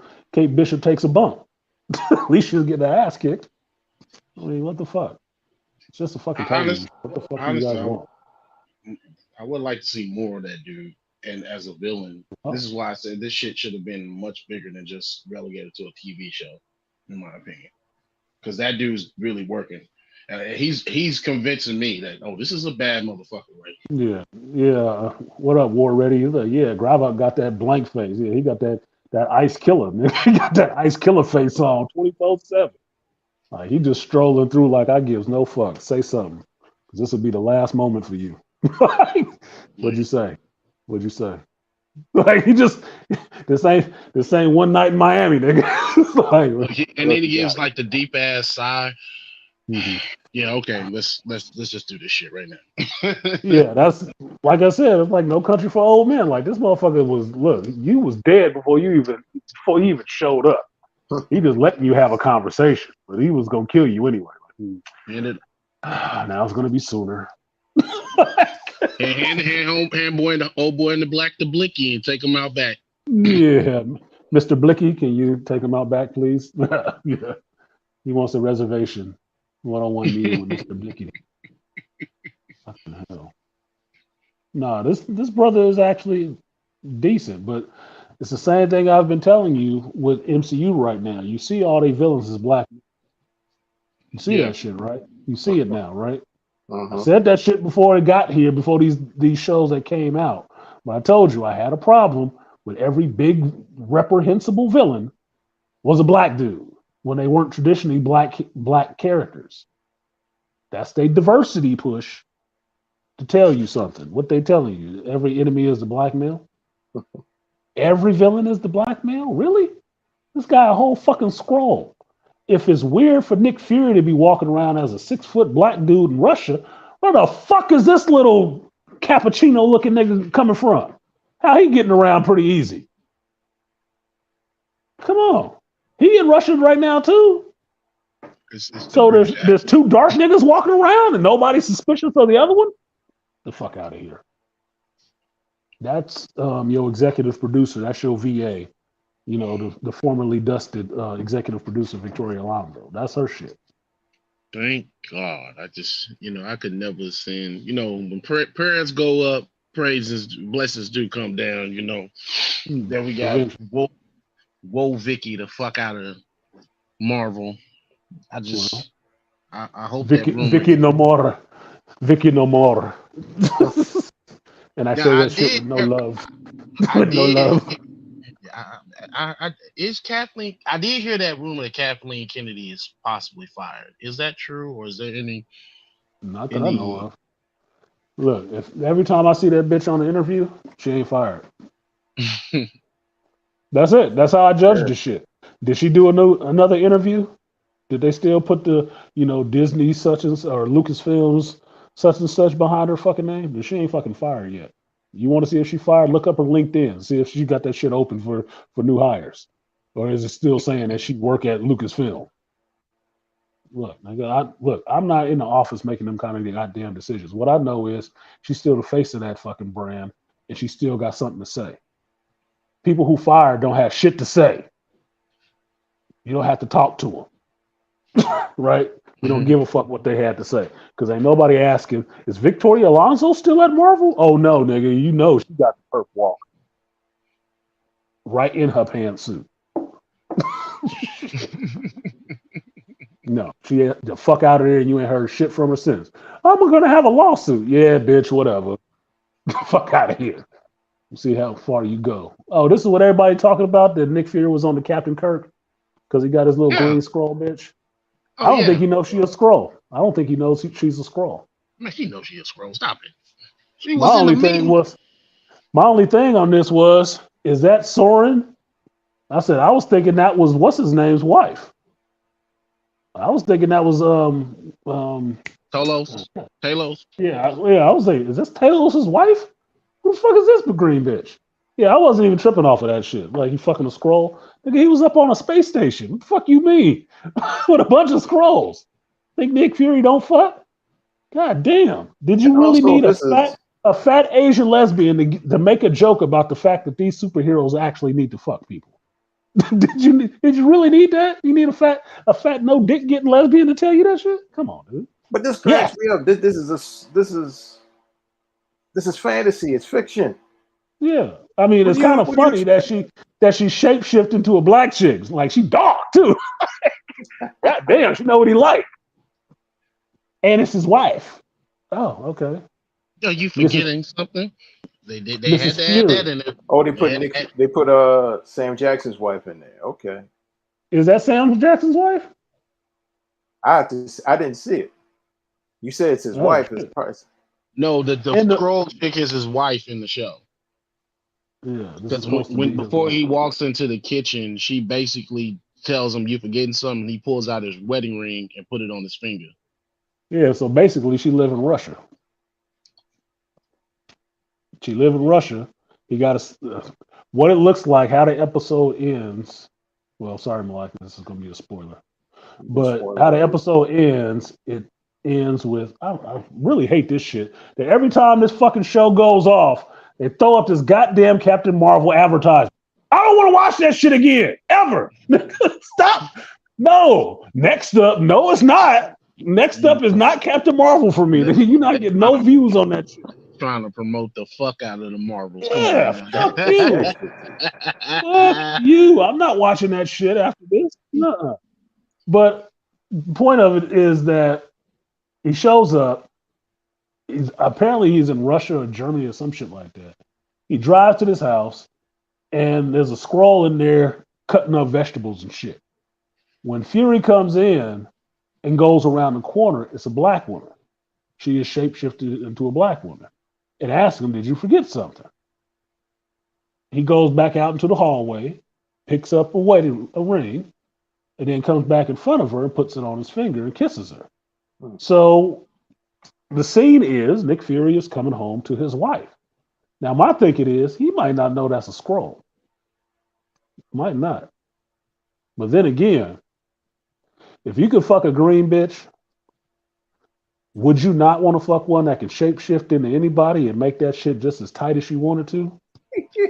Look, stop trying to get what? Stop trying to justify. You wouldn't want to get you wouldn't want to be with a scroll, nigga. He gonna make her turn into Selma Hayek like a motherfucker. Y'all already know where he was going. I said he gonna That make that shit turn. gonna be like Selma Hayek. And that look, I say this to be a shapeshifter, your epidermis or your body muscles gotta have hella fucking control. That's a whole body Kigo, nigga. That shit is tight. It don't get no tighter. And even better than being tight, that motherfucker is form fitting like a mug. That'll be the best pussy you ever had. I'm just saying. I'm just saying. Why y'all freaking the fuck out? I'm like, hell yeah. Why the fuck not? I'm Nick So Fury, Bone and baby. Mystique. She about to So get Bone, this Fury. so Well, Bone on and that note, Mystique wouldn't be man, an I issue. gotta go. Okay. Bone and yeah, Mystique would not be an issue, nigga. That's why Mystique can always find somebody. See, Destiny ain't never went too far from that shit. Put it on Destiny. A lot of Turned dudes. into a whole fucking man for Destiny. And bang that shit out one day. That's a role play for your ass. I will see you brothers later. All right. Have a good All right, holiday. Peace. Martha. Peace. What time is it? 2? So yeah, it's like 5 something. It's probably about fireworks time on the East Coast. I'm off work, but still at work doing this. But yeah, look, I'm not worried about him fucking no green chick. Everybody talking about he on his James T. Kirk. Okay. I don't see nothing wrong with that shit. To It seek did throw out me new for a loop life, for a little bit. new civilization, to boldly go into vaginas that no one has gone into before. Fucking that's your right. Be mad. Be mad you wasn't born a male. I mean, you can jump on any fucking weenie you want. Shout out to Gerard, appreciate it. He said, "What will it take to get rid of Kathleen Kennedy after all of this? I'm convinced it will take a motorcade, observatory, and a grassy knoll." Well, I don't know why you put that shit in my chat. I know you're trying to be cryptic, but that wasn't cryptic enough. What is it going to take to get rid of her ass? For apparently, from what the way they keep handling the shit, it's going to take for her to walk the hell out to figure out that she burnt everything down that she could. She done broke every vase. She done shattered every glass. She kicked your dog a couple of times, and now she's gonna set your clothes in your Jedi robes and the speeder on fire, and now she's gonna walk out. It was all trash, like Angela Bassett. Angela Bassett. It is all trash. Like, fucking hell. That's what it's gonna take. It's gonna take her to decide to leave. Another 20 billion. Lose another 20 bill. She's out of there. Shut up, Beastly. Another 20. Apparently, look. Think of it this way. She is not going after Disney specifically to make all this shit bad. She's going after George personally to make all this shit bad. It's George's legacy she's trying to tear down. It's not the fucking patriarchy. It's what George built. Mm-hmm. That's it. That's all she's going after to tear down. Because she ain't trying to tear down and remake The Color Purple into something different. She ain't trying to remake none of this other shit into something different. This is all stuff that she produced with Spielberg, right? Mm-hmm. No, she is personally fucking up George's legacy. That's who she got a problem with. Why? I've been asking that question for a while. Because psychologically, it's interesting to me that somebody would go this hard to destroy somebody's legacy. Out there in front of everybody. I mean, openly, in front of everybody. That's what she's doing. Maybe it's my theory. He was supposed to get with her. He married the black chick instead of her, and she's been pissy ever since. Yeah, I said that shit. I don't know. Maybe she don't like him that he fucks black chick. I don't know. I don't see why it matters. That's what I said. Did he have her abort a baby or something? That's what I said. It's like it gotta be. I don't know what the fuck it is. I'm not saying anything negative about George that George fucked up to her. I don't know George Lucas personally. If I did, I would ask him that shit. I really would ask him, what the fuck is her deal with you, man? What? I mean, it's painful to watch. Mm-hmm. I mean, it's really painful to watch. It's really blatant, but it's really painful to watch. What the fuck is her issue? Give her some dick. Give her a hair weave, something. Slap in the face, something. Because this shit is ridiculous. I've never seen somebody go this hard in public, next to my ex-wife, to fucking destroy somebody's reputation or what they've built. Never. Only people I've seen do shit like this is angry, bitter bitches. Yep, Because scorn some dude lovers. moved, scorn lovers, some chick mad as fuck because some dude moved on and found somebody else, or he just wasn't paying her enough attention that she fucking wanted. Like, I've never seen somebody go this hard to fuck up something And from instead of some dude created. outright destroying his reputation and breaking his fucking car windows and slashing his tires, she's just gonna fuck his whole She goddamn. did. Yeah, She she fucking up did. some. He fucking up his. Oh, I'm gonna tell your babies. I know you like this. I'm gonna fuck Look, you. she has done the equivalent of molesting his children. She's done the equivalent of that in front of everybody. Molested his children on live stream. It made you pay to watch it. Earn money from doing it. Like, dude, what is this? A snuff film now? Jesus Christ! I mean, this shit. Every one of those things that she does, especially when it always gets into the characters being old and they need to change, and some new younger woman is going to come along and show them what the right way is. That sounds like some scorn bitch shit. And every time you hear about it, it was her idea to put that shit in there to push it forward. It's the same idea over and over again. Meaning it's the same fucking message coming from the same person over and the fuck over again. Apparently, George didn't like her. And she really likes George. So George gonna have to pay for that shit forever because he made the mistake of putting her in charge of something that he actually did love. And she gonna make sure she destroy that shit, nigga. Because you actually love this and you didn't love me. I don't fucking know. I'm not spinning rumors. I'm just, going through the creative process to figure out what the fuck is this goofy ass woman on. Yep, it's definitely a vendetta. Yeah, this is your nutty ex shit right here. Get you fired from your job and burn down your house too. Like, fucking hell, bitch. Yeah, I keep my ex Selma name out of my mouth. That's your motherfucking mouth. Don't get me started. I keep my ex Selma out of yeah, Selma Hayek. Selma is what I named my anima. I named my anima Selma. Selma Hayek is a hot little piece. Even at 50, 60 years old, she hot as shit to me. I don't give a good goddamn. She married. I know. She She is married. 21 years young. Stop it. No, she ain't. No, she is not. I'm fucking damn near 50. I don't even think I like a 21-year-old. I'm talking about my mind. In your mind, or whatever. That's your limit. I always liked older women. Just because there's a lot of shit you don't have to fucking deal with.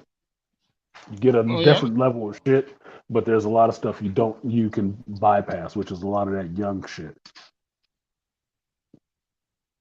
Grimace birthday meal. I already had that shit. It's just purple, nigga. It don't taste like shit.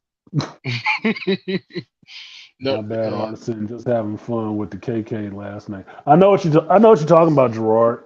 I wasn't mad at you about that shit. I'm just thinking about YouTube when I read it out loud. Like, oh shit, will they flag my video? We wouldn't want to have free speech in this bitch. We got guidelines and stuff that says you don't have no. That's what the guideline is.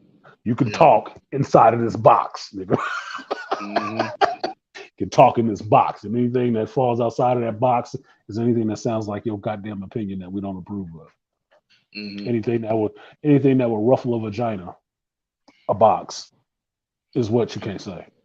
And another thing, you know what? I'm tired of watching shows and movies now with these basic, generic looking ass females. That even the show is shitty, and you ain't even giving me some pretty to look at. Like, what the fuck, man? Because at least if it's something pretty, I can tolerate a level of garbage. But I just. This is what I was thinking about when I was watching Indy 5, because they kept having, Helena's character really dressed up, right? It's supposed to be stylish and shit like that. And mind you, I don't know nothing about this chick really. I just last night put Fleabag on I found Fleabag on Amazon. I put it on my watch list so I can just watch the shit and get kind of an understanding of who this bitch is. I didn't know who the fuck she was. I didn't know she was L3 till somebody said that shit before the movie came out. Like, oh, she was the one who was L3. I said, really? That's who it was? Okay. Because I just thought the character was annoying. I didn't have a face to put with the shit. I just knew whoever was doing that shit was annoying as fuck. Now I know the chick's face. It's like they did you a benefit by putting that fucking droid head on you. What the fuck?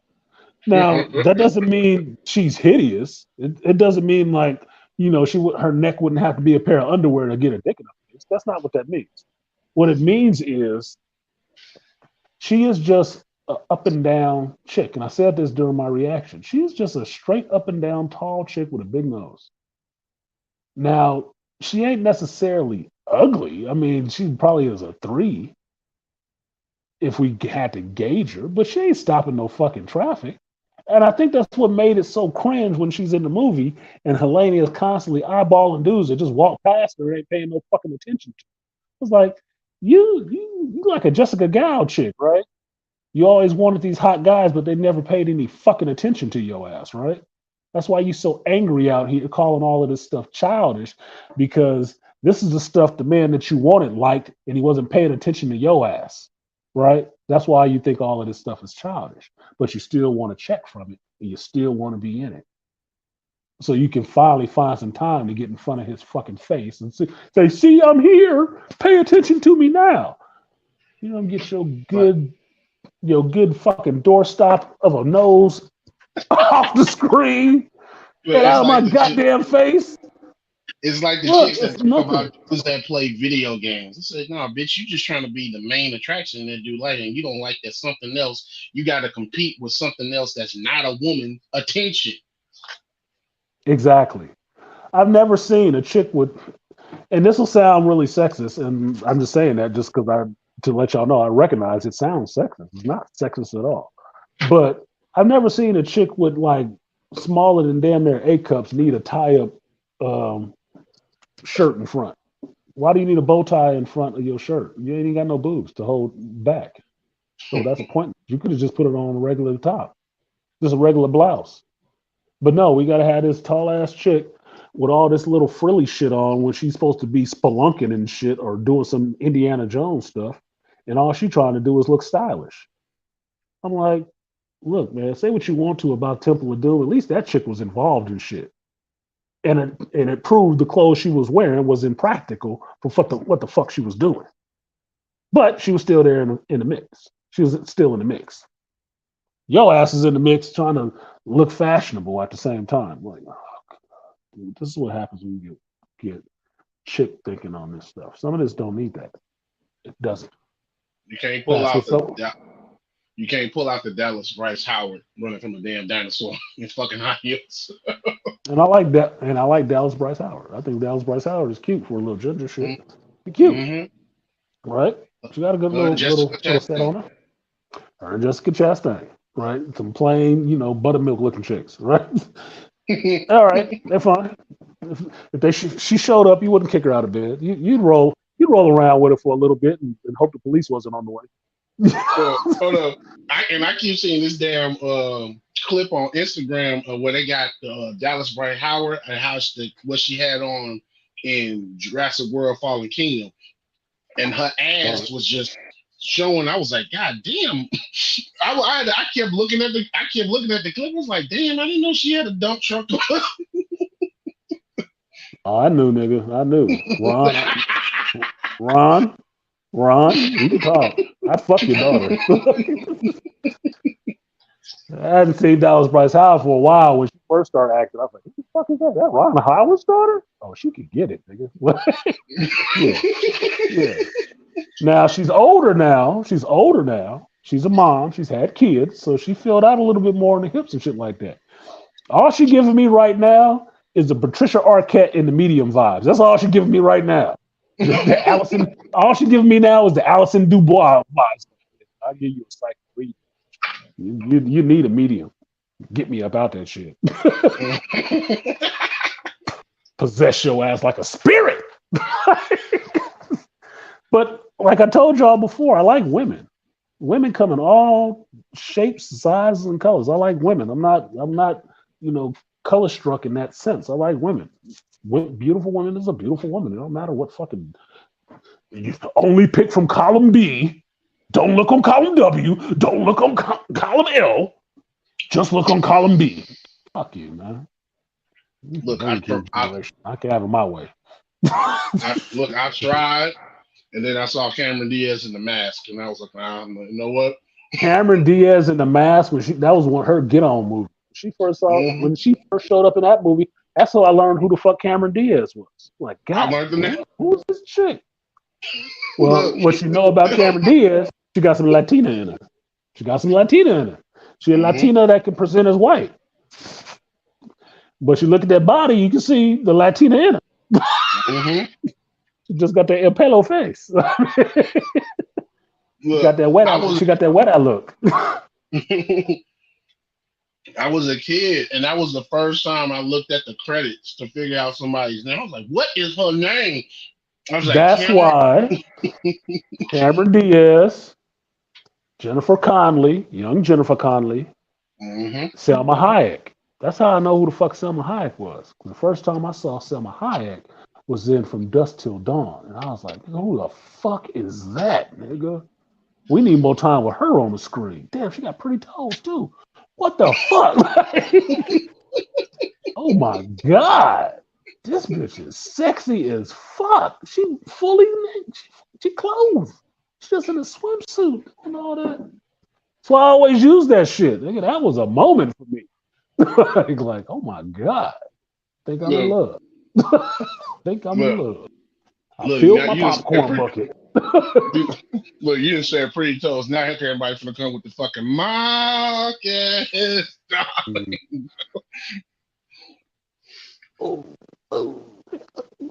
got the hammer time nose. No, but that's how I learned some of the people goddamn names. That's why. As soon as I saw them, like, I don't have predisposition of seeing a pretty chick and being able to say, no, that's a pretty ass chick. It's just what it is, dude. To watch television. Like, look, this motherfucker just popped up on the screen right now. Okay, I got an alert for another channel that I watch. Psychology shit, Joy Anima.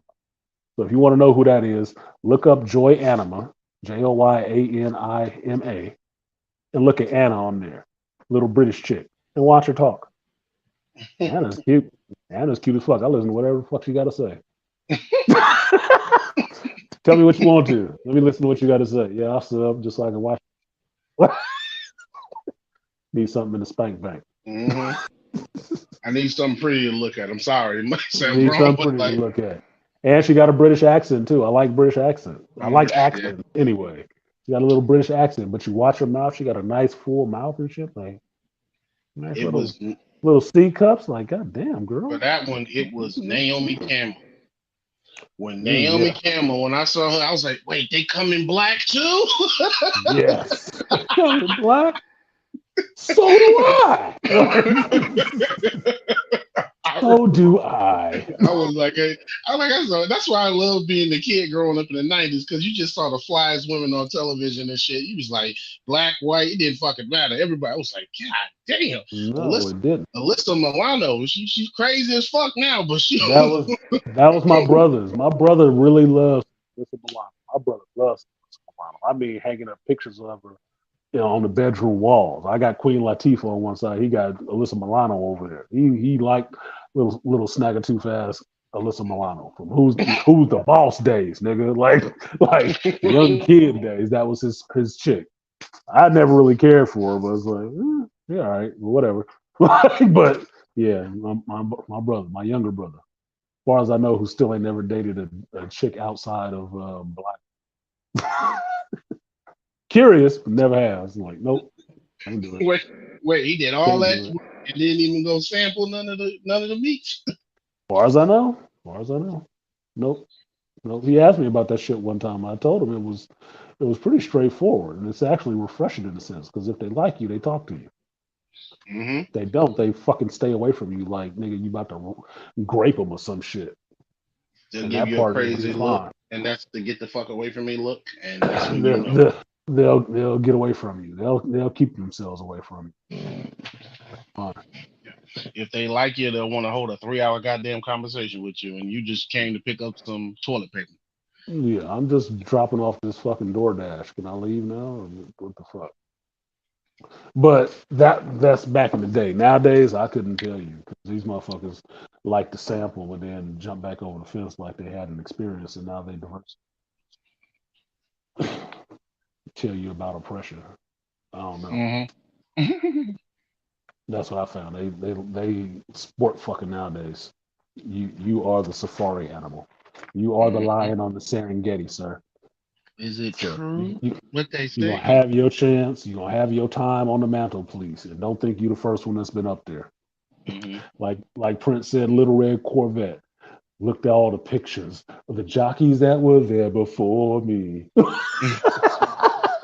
No, I actually had to have this conversation with a chick. It was this Spanish chick that I used to mess with back in grade school, and she was like, "Well, you're the only other person that's not Hispanic that I kissed." I was like, "Okay," and so she wanted to know if it was true.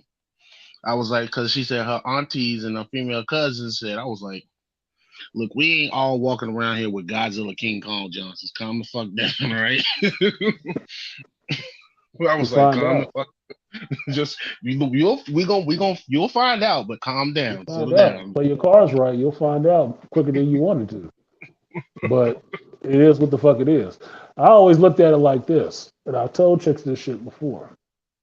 Yeah, we all black, but we ain't all cut the same because we don't get to decide that shit. We don't Yeah. get to decide that. It's like you chicks with your boobs. You don't get to decide how big those are until you get a job or get your daddy to get you some implants or some shit like that.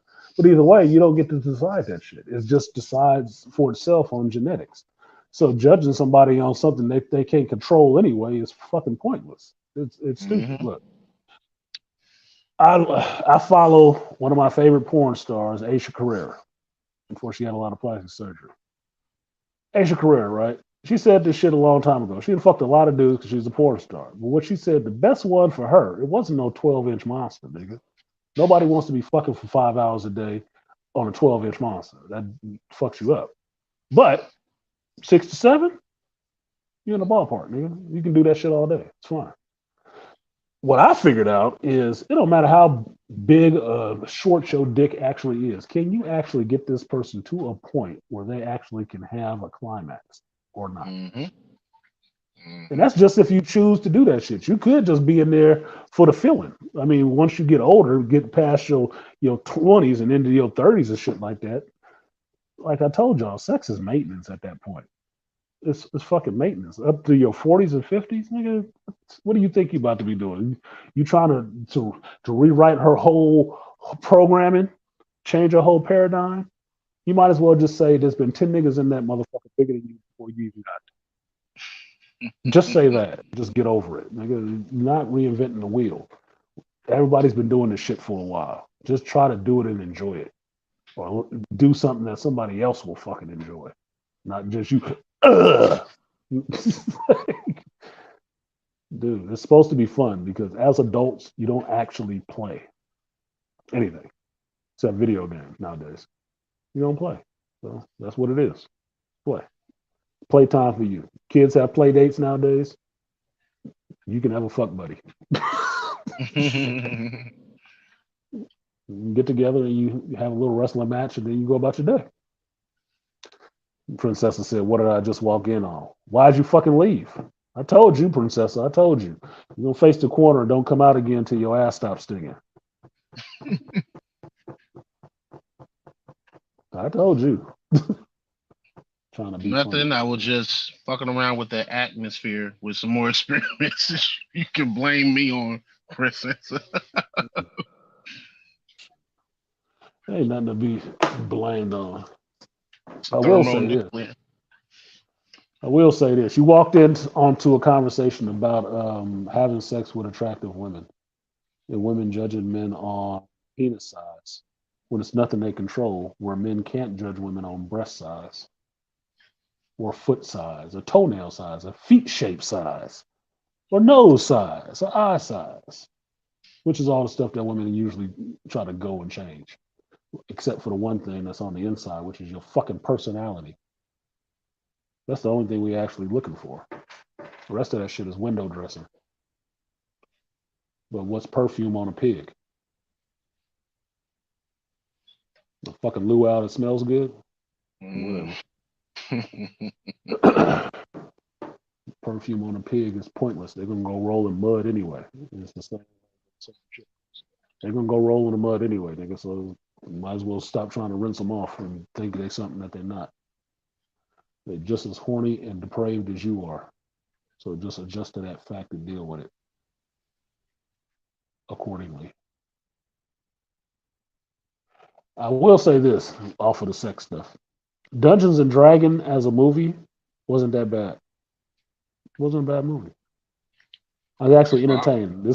I just started this motherfucker again. This will make like my fourth time watching this shit in a week. That's what I heard. I heard everybody was really liking what's the brother from Britain and Gray Men. They heard everybody was really liking him. They said he was one of the. It was fun. I mean, they did it in a way that I didn't think they would, where they didn't play on the whole thing that it was Dungeons and Dragons, that they were playing the game or anything like that. They didn't take it the way the cartoon did. Or I didn't even see the first Dungeons and Dragons movie, so I can't even judge it next to that one. I watched it. But this is what Hollywood should do, which is just tell a straightforward fucking story. Just tell a story. It's not building off the last movie, so it ain't a sequel. It's not a remake of that one. It's just a movie set in the Dungeons and Dragons universe with new characters. But if you've played Dungeons and Dragons, you recognize some of this shit. Some of it. If you played Magic the Gathering, you recognize some of this shit. Orcs, trolls and shit, mystical creatures. Okay, fine. There's a dungeon. Awesome. They got the first part of the title done. Other than that, the shit is entertaining.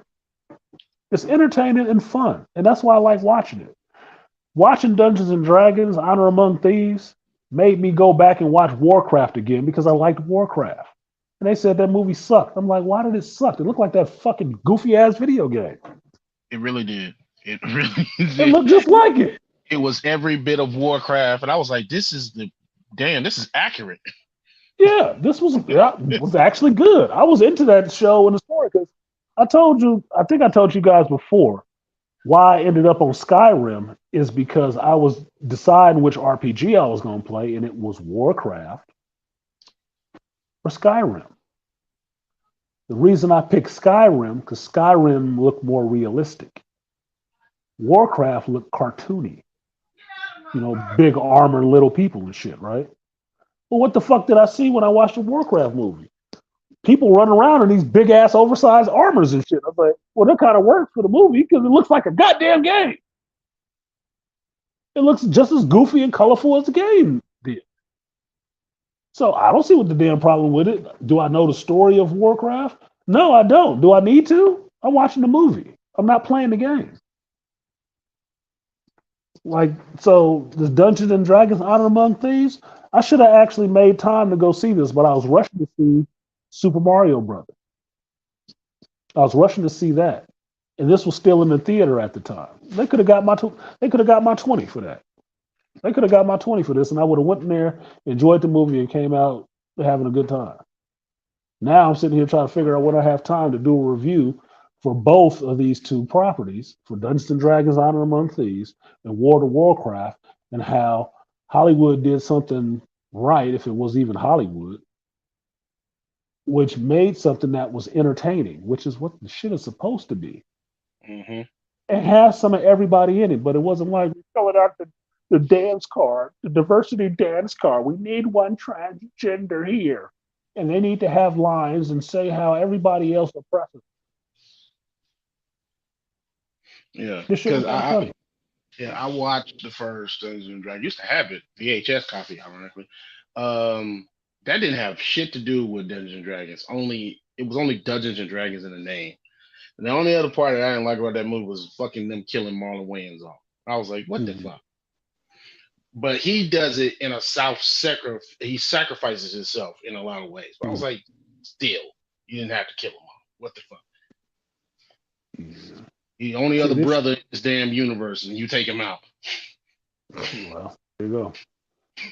Because I didn't see that first Dungeons and Dragons movie. I remember my boy Zach had saw it, and he was like, "Don't see it, it's bad." I was like, "I hadn't seen that. I didn't know they even came out with that shit." But the little bit of Dungeons and Dragons that I played enough of it to see, okay, this is fun. It's just a fantasy realm, nigga. Like a lot of these movies get killed because they're coming out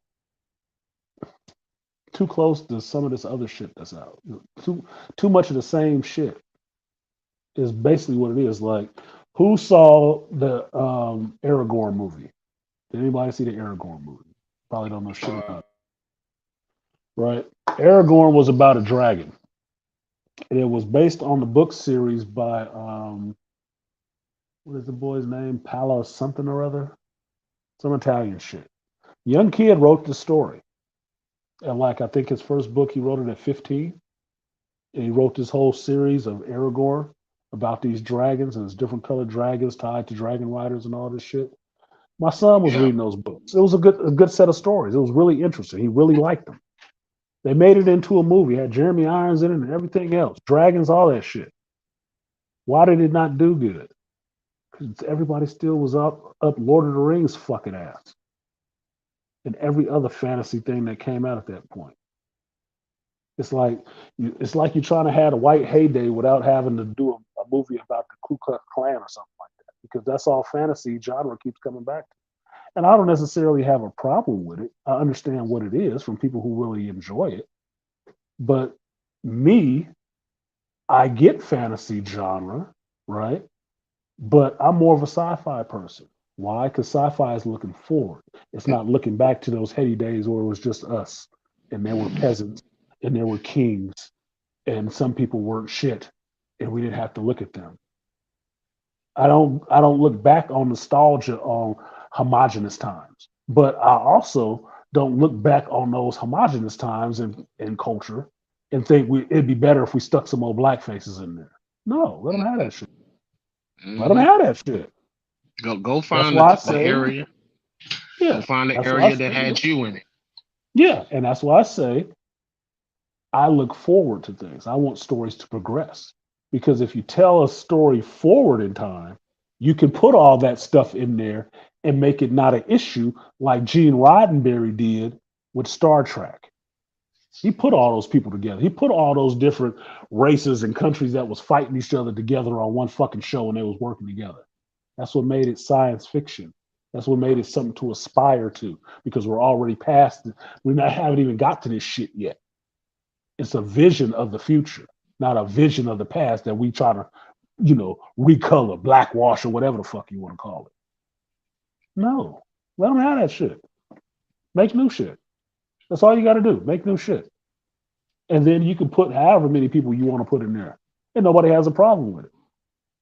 That's why properties that people don't know shit about that much do better than established properties that people really is invested in. Like, no, Superman can never be black. Let them have that shit.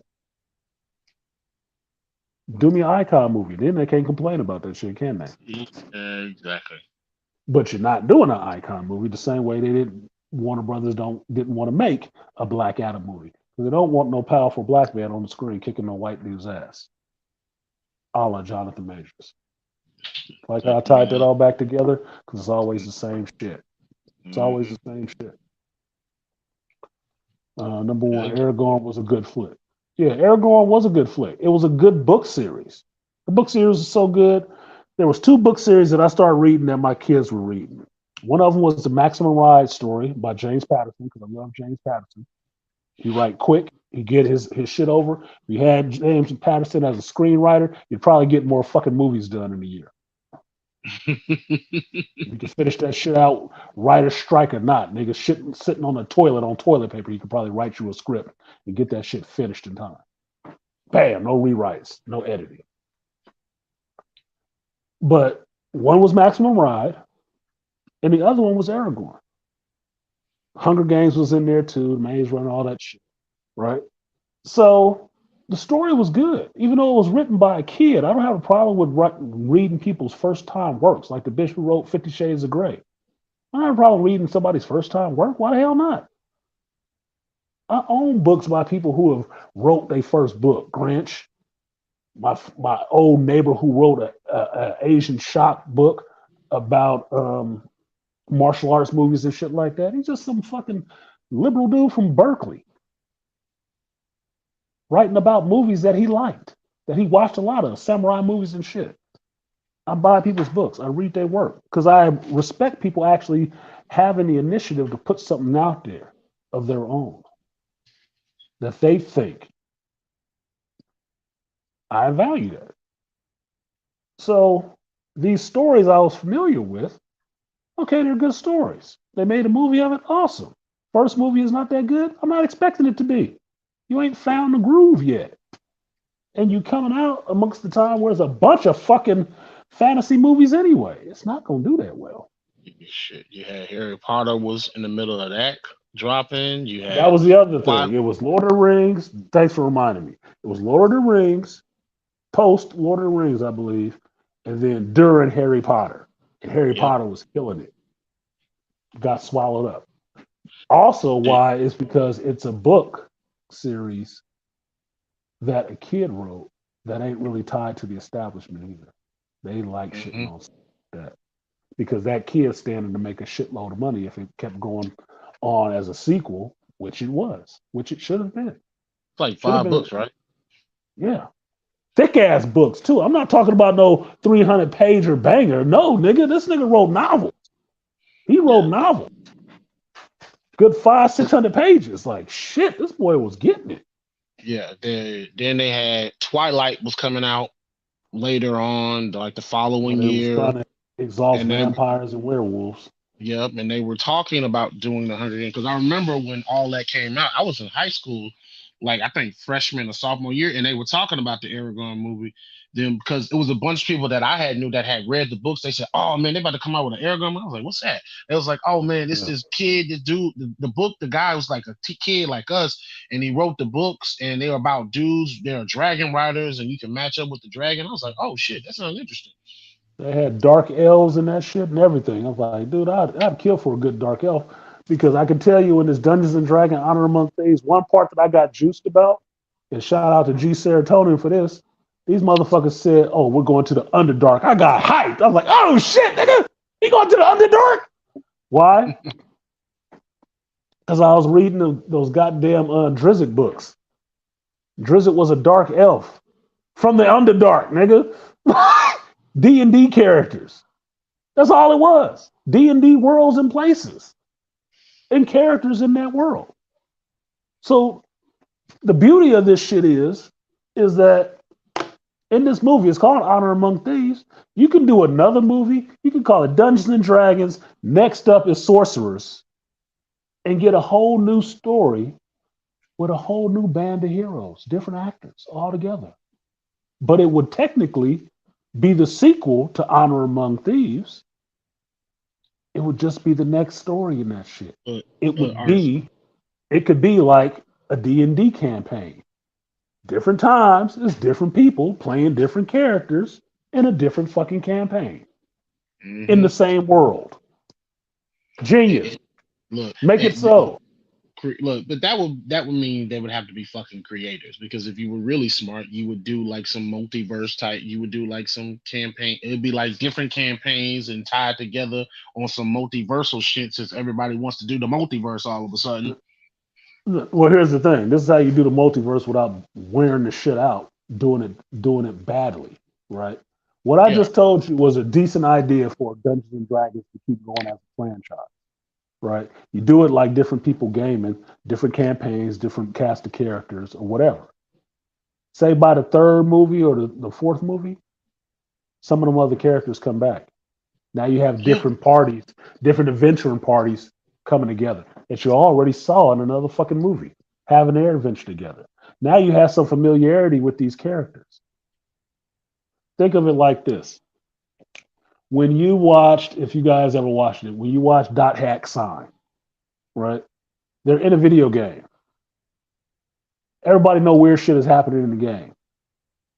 All these different players, maybe some of them saw Tsukasa. Maybe some of them didn't. Maybe some of them actually was dealing with Tsukasa.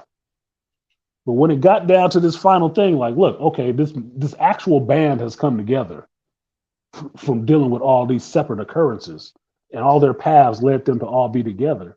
You can have the same thing for the D&D movie. These different events going on with these Thayans, whatever the fuck they was called in this shit, led back to these different parties, these different adventure parties coming together and having to team up like an in-game style.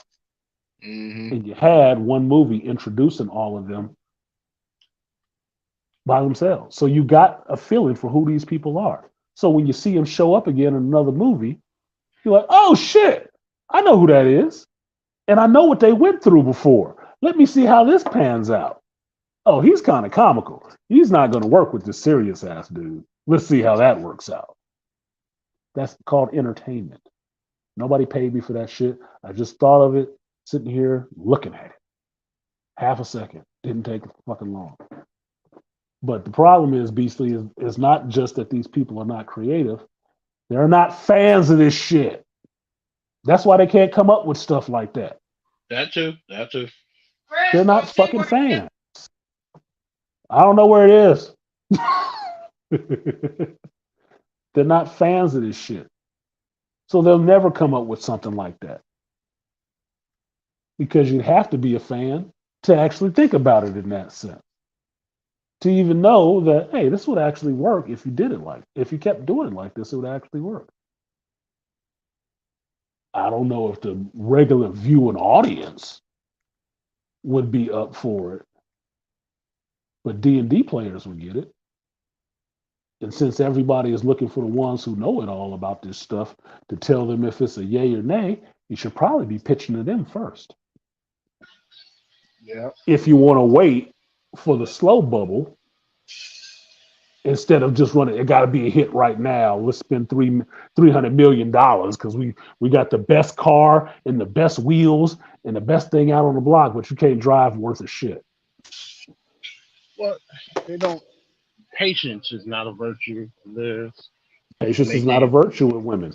That's not. So That's how you know who's thinking about the shit. Yep. Because they don't understand. It's like, look, it takes time to build up a goddamn friendship. That was one of my things that I've always pointed out with the DCU. They didn't take their time to flesh that shit out as much as Marvel did. Exactly. That's why I always said for them to run their own race. They were so busy trying to run and catch it with Marvel once they finally saw what they were doing that they didn't just keep doing what they had already been doing before Marvel, which was making movies that work. Because when we talk about Batman, that was a Warner Brothers production and it was Batman. It wasn't accurate to the comics, but it was a good Batman. That's a good cinematic Batman. It wasn't Batman 66. It wasn't Adam West out there with the shark repellent, but it was good. It was. Even geeks who understood that, hey, this ain't the comic, but it was kind of cool. I like that. You know, even them. That's why it stuck around so long. Became a blockbuster. Not it was a blockbuster because we made it. No, nigga, you got to earn that title. I ain't calling shit a blockbuster unless it actually make the money to prove it. Jonathan, we really need Jonathan here. I laughed my ass off when they finally got to that part. Like, who the fuck is Jonathan? Why does this motherfucker keep hitting on? We need Jonathan here. It'd really be important if Jonathan was here. Fucking Jonathan shows up and is a bird. It's a man bird with wings. They drag that motherfucker out the window at the appeal process to escape. I'm like, classic, nigga. That's funny as fuck. That's funny. It's like, that's why we needed Jonathan here. Because Jonathan got the wings to keep us from dying when we jump out this goddamn window. He gonna want to save his own life. And in the course of that, he's gonna save the both of ours and we're gonna escape this prison. That shit was hilarious. That was kind of hilarious to me. And it pays off story-wise. They did a good thing. They introduced that at the beginning of the movie. And then by the end of the movie, it comes back around differently. We learned. Hilarious. Fucking hilarious. No, but this wasn't a bad. It doesn't look like a bad movie. It looks nice. I bet they spent less money than fucking Indiana Jones 5. Special effects was better. Like I'm saying, I am somebody need to looking be up. checking the books. I'm Somebody looking need up to be checking the Showtime books. because I still need to go see it. It's Not not so even I, in the theaters anymore. I don't think. what? Oh no, not Oh, none of you're the talking back. about Indy? Indy. Oh, you about to pay to go see that shit? Ooh, why? Look, I have to see if my mom's spirit gonna rematerialize in this bitch, and she gonna go on a terror spree. Because, just like the whole thing, she did not like Kingdom of the Crystal Skull, and I saw Can that we shit twice. all say a prayer for Beasley's mama's spirit to just try to be calm and be at rest while Beasley goes sees this movie? She didn't like Kingdom of the Crystal Skull. She fucking hated that movie. I I don't even hated that think she shit too. acknowledges that movie. I don't. I always try to forget about it. I actually have a large gap in memory. I know I saw the movie. I can't point out shit about that damn movie. I know I saw it though, and I didn't like it when I saw it. But I don't remember it. I'm thankful for that selective deletion of that memory. Yeah, she didn't remember that she saw it. I said, "Mom, we saw the movie." I was like, "What? There was we saw a fourth." She said, "There's a fourth one." I said, "We saw the movie. I saw it twice because I That saw means it that shit without is you. forgettable. Then I then I had to go. I That had to means go back again and see it with you." She said, that "I didn't means that see no shit Indian." is forgettable. Yeah, that shit is forgettable. Motherfucker, if I could remember scene by scene, line by line of some movie I saw back in the fucking 80s, and I can't remember that movie from 2008, that motherfucker must have been pretty bad. There's nothing remarkable about that shit to remember. Shit, I was thinking Kate Blanchett was Catherine Zeta-Jones on that bitch. So I was like, fuck that movie. Oh yeah, I was going great. I said, "You need Kate Blanchett." I, my bad, Kate. I like Kate Blanchett. That was not Catherine. My bad. That fucking Bob cut, I think it was. That shit was garbage, dude. Because I remember the first. I have a memory of it now. Them doing a chase in these motorcycles and shit through what was it, like a forest or some shit, and Yeah. driving near the edge and shit. That shit looks so fake. What is this? Original Disney production when Walt was still alive? God damn, dude, that looked terrible. It looked fucking terrible. I'm like, what is this? It I looks was like just the dummy. It looks like the dummy is about to fall out the model in a minute. Like, what the fuck? thought that what the damn crystal skulls actually were was the dumbest shit in the world. I was just like, fucking aliens, really? Yeah. And here's another one. Here's something you can see on the indie thing. Here's something that you ain't heard nobody else say.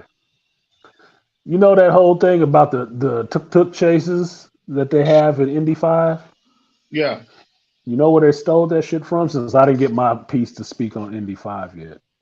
You know where they stole that shit from? That's why I know nobody will say that shit, because I waited. What? Stole that shit from Tony Jaa, and I think it was the Protector. If it wasn't Protector, it was Ong Bak, where they had a tuk-tuk chase. A tuk-tuk chase. Right? Because tuk-tuks are something that they use in Thailand. It's like little cars. Right? In Philippines, it's called a jeepney. Right? Same kind of little shit. Right? They had a tuk-tuk chase in that shit. In the Tony Jaa movie, right? In Ong Bak. And it looks so fucking hilarious. It looks so fucking hilarious because that was the first time you see some shit like that on screen. So she took that shit from some other movie, put it in this movie, and tried to make it look cool. But it doesn't look cool because they have a traveling screen and CG and shit like that. It just looks stupid. It's like the car shouldn't be going that fast. It don't go that goddamn fast. It looks ridiculous. It's a dumb fucking scene. Just so you can have Helena trying to do the same thing Indy doing, which is driving this fucking thing. Like, y'all should have got killed. That thing should have been broken a long time ago. But whatever the fuck. She's so smart and everything. And like I said, she's so smart that she knows so goddamn much. She can't fix the fucking radiator on this tuk-tuk. Why can't you? Why couldn't you catch him? Smarty Pants. Miss Know It All. I have every power I need as soon as I show up to a situation. She's Superman. That's what the fuck she is. She's Superman. I got what I need when I need it. Another chick that got all her ability from some man, but don't pay him no damn respect. Everything she knows about archaeology, her father taught her, and she read all 7 of his fucking journals and memorized them. Like that's fucking possible for some people outside of a Ray Bradbury book. Figure it out for yourself. Didn't we just watch that in Transformers? Open the porch and then. And that's why that shit was bad. Same shit. She know more than the people who's been doing this shit longer than she's been alive. Mind you, Indiana was already a doctor and an archaeologist when her ass was a kid listening to her fucking daddy. Seeing him have a whole fucking meltdown. But because you grew up over the next 10 years, you got smarter than the dude who's still learning shit while you're learning to catch up from where he is. But you're smarter than him. No, you're not. You're still behind. Because at his age, which I don't think age is a bad thing, but in this movie you'll think so. Because everybody keeps telling Indiana what he obviously fucking knows since he's living in his own body that, oh, you old. Yeah, bitch, I know.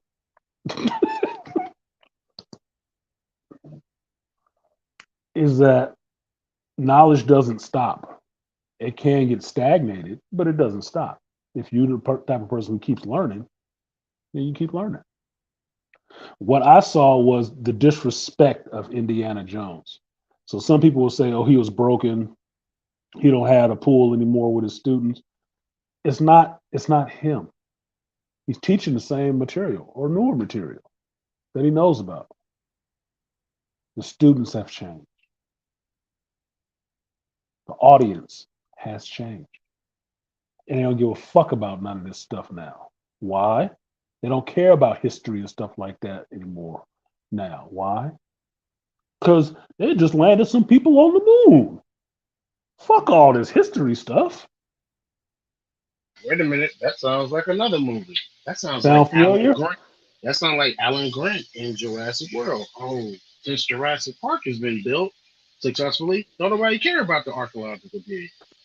And Jurassic Park was produced by Dun, da, da, da, Kathleen Kennedy, $300. Steven Spielberg, which means it puts it in the purview of Kathleen Kennedy have some hands on it too. That's why I never saw that last Jurassic Park movie, even though it looked beautiful from a commercial. Still never saw it. That was the one movie my mother called me to tell me not to see. She called me at home to tell me not to, while I was at work, to tell me not to watch that damn movie because she didn't get it. It's a director's cut. And the shit she told me in the show, I'm like, Mama, look at the credits and see if somebody named Kathleen Kennedy is the producer on this shit, please. Because that'll tell you everything you need to know. Because that sounds like the same shit we dealing with in Star Wars right now. Just go tell me about it. Since there's a black chick in there for diversity's purposes.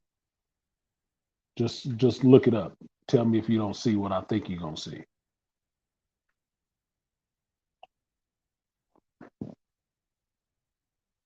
So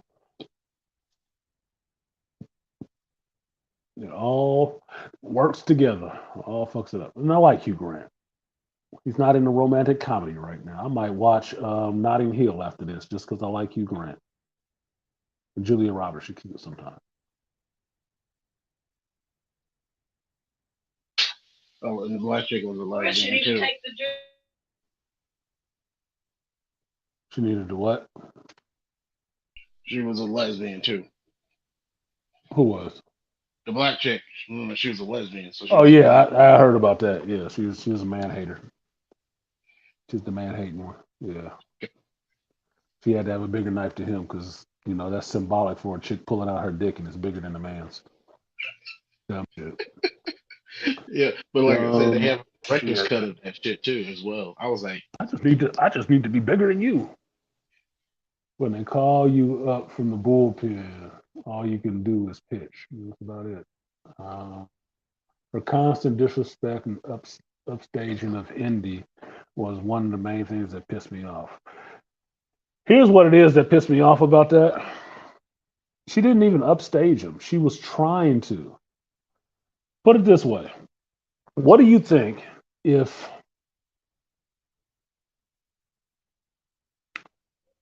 you're standing in front of a chick, you and another guy are standing in front of a chick, and a chick looks at you and touches your chest like, man, you got nice big muscles. And the nigga standing next to you is like, I got muscles too. Do you think he's upstaging you? Or is he showing how fucking insecure his ass is? Okay. In this, that's what Helena does. She's the insecure motherfucker, trying to prove she's smarter than Indy. Now, mind you, I don't like this bitch because she's doing some shit that's completely against Indy, which is everything she wants to steal, she just want to sell. She just want the money off of it. And mind you, especially BC, when you go to see this movie, watch this movie in the vein that I just told you, that it's a direct insult to George Lucas. That is Kathleen Kennedy having something to say about George Lucas. It's a metaphor. Watch this movie as a metaphor and what the message is that's coming across in it. Because Helena is Kathleen Kennedy. Just like she thought she was Ray.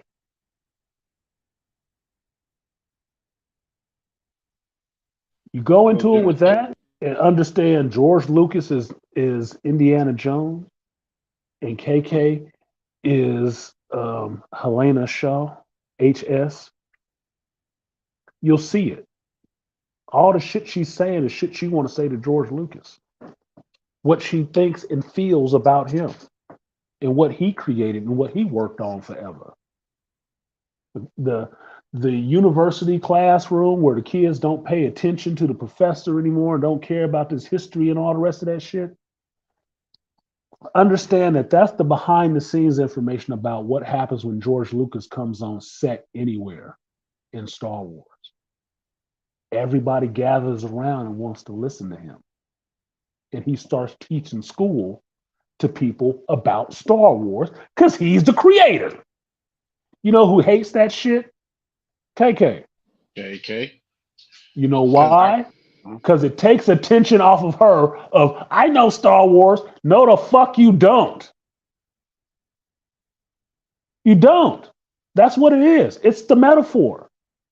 So in her movie, using George's characters, what did she do? She had the students not listening to the elder doctor teacher.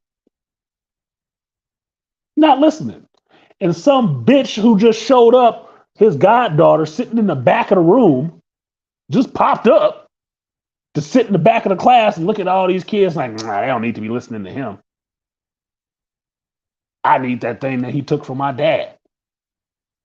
I know people are after me, but I'm going to play on this motherfucker's heartstrings, buy him a drink and some other shit, and then leave him stuck with a murder charge.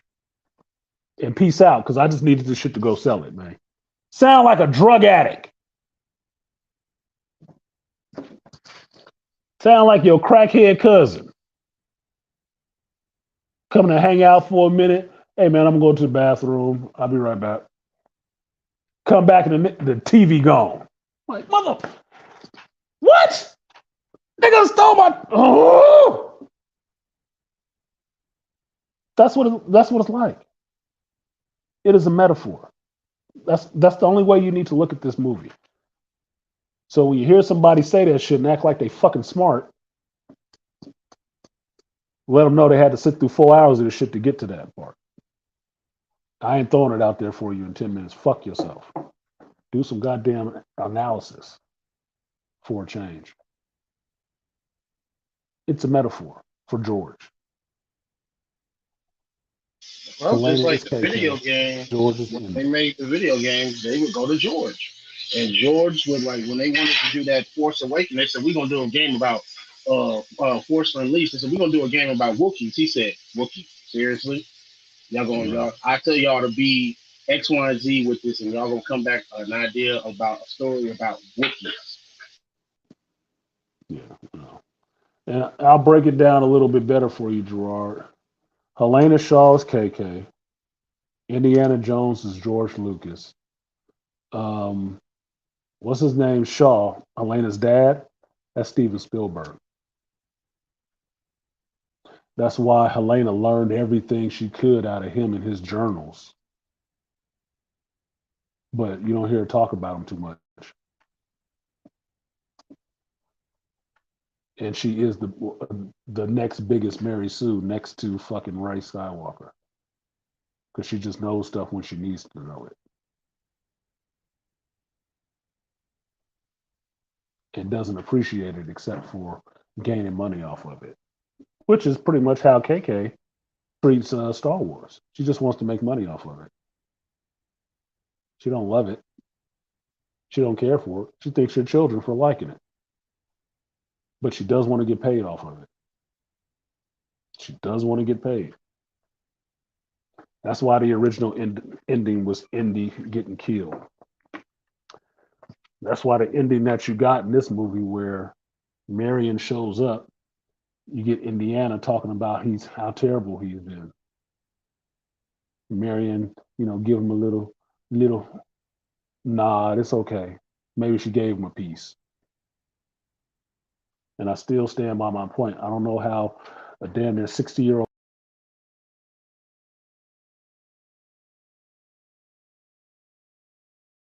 Turn that remote over.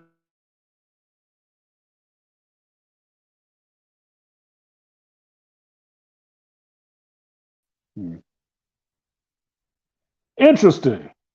First time my stream slowed down. Hit the 4-hour mark. Oh, I was wondering what happened. Yeah, the stream slowed down all of a sudden. So I said a couple of names back to back. Because it's usually a delay, but it just hit the 4-hour mark.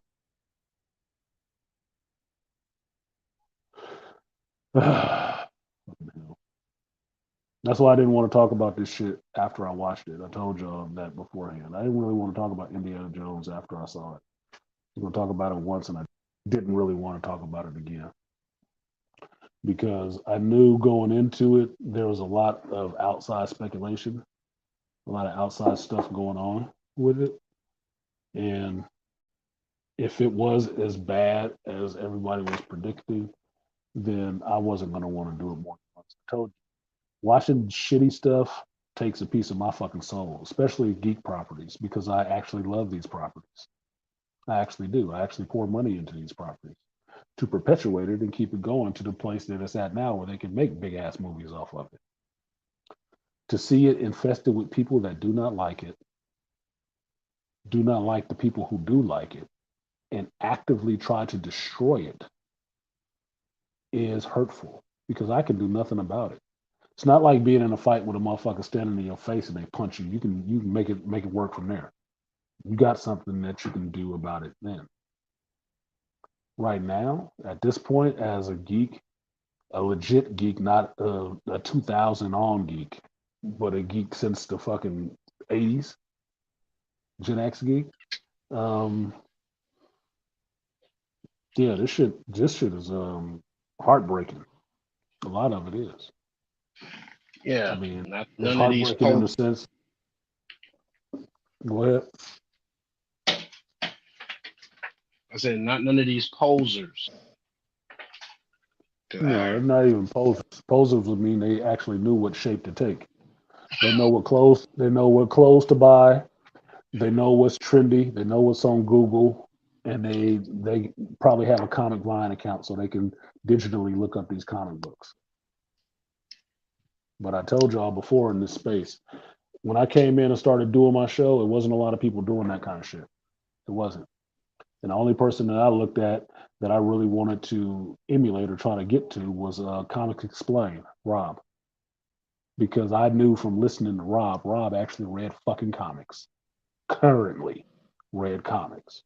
He wasn't living in the heyday in the 80s. He was talking about current shit that he's reading right now. and actually tie it back to older stuff. That's why I give him a lot of respect. Yeah, he helped me get caught up on a lot of what was, because I had been out at that point from Because hadn't bought it. He got me up to speed. That's why I like him for because that. he what he does is what we did in the shop all the time when people hadn't been buying comics for a while. Because all actual comic fans go through that shit. They'll walk away from it for a while, and then they'll come back to it when it gets better. Especially when they have a dumb shit go on. But he does exactly what we used to do in the shop, which was you get somebody up to speed really quickly. Why? Because you're reading this shit. You haven't taken a walk away from it. You always were there, entrenched in it. I've always been entrenched in this shit. I never walked away from it. Never.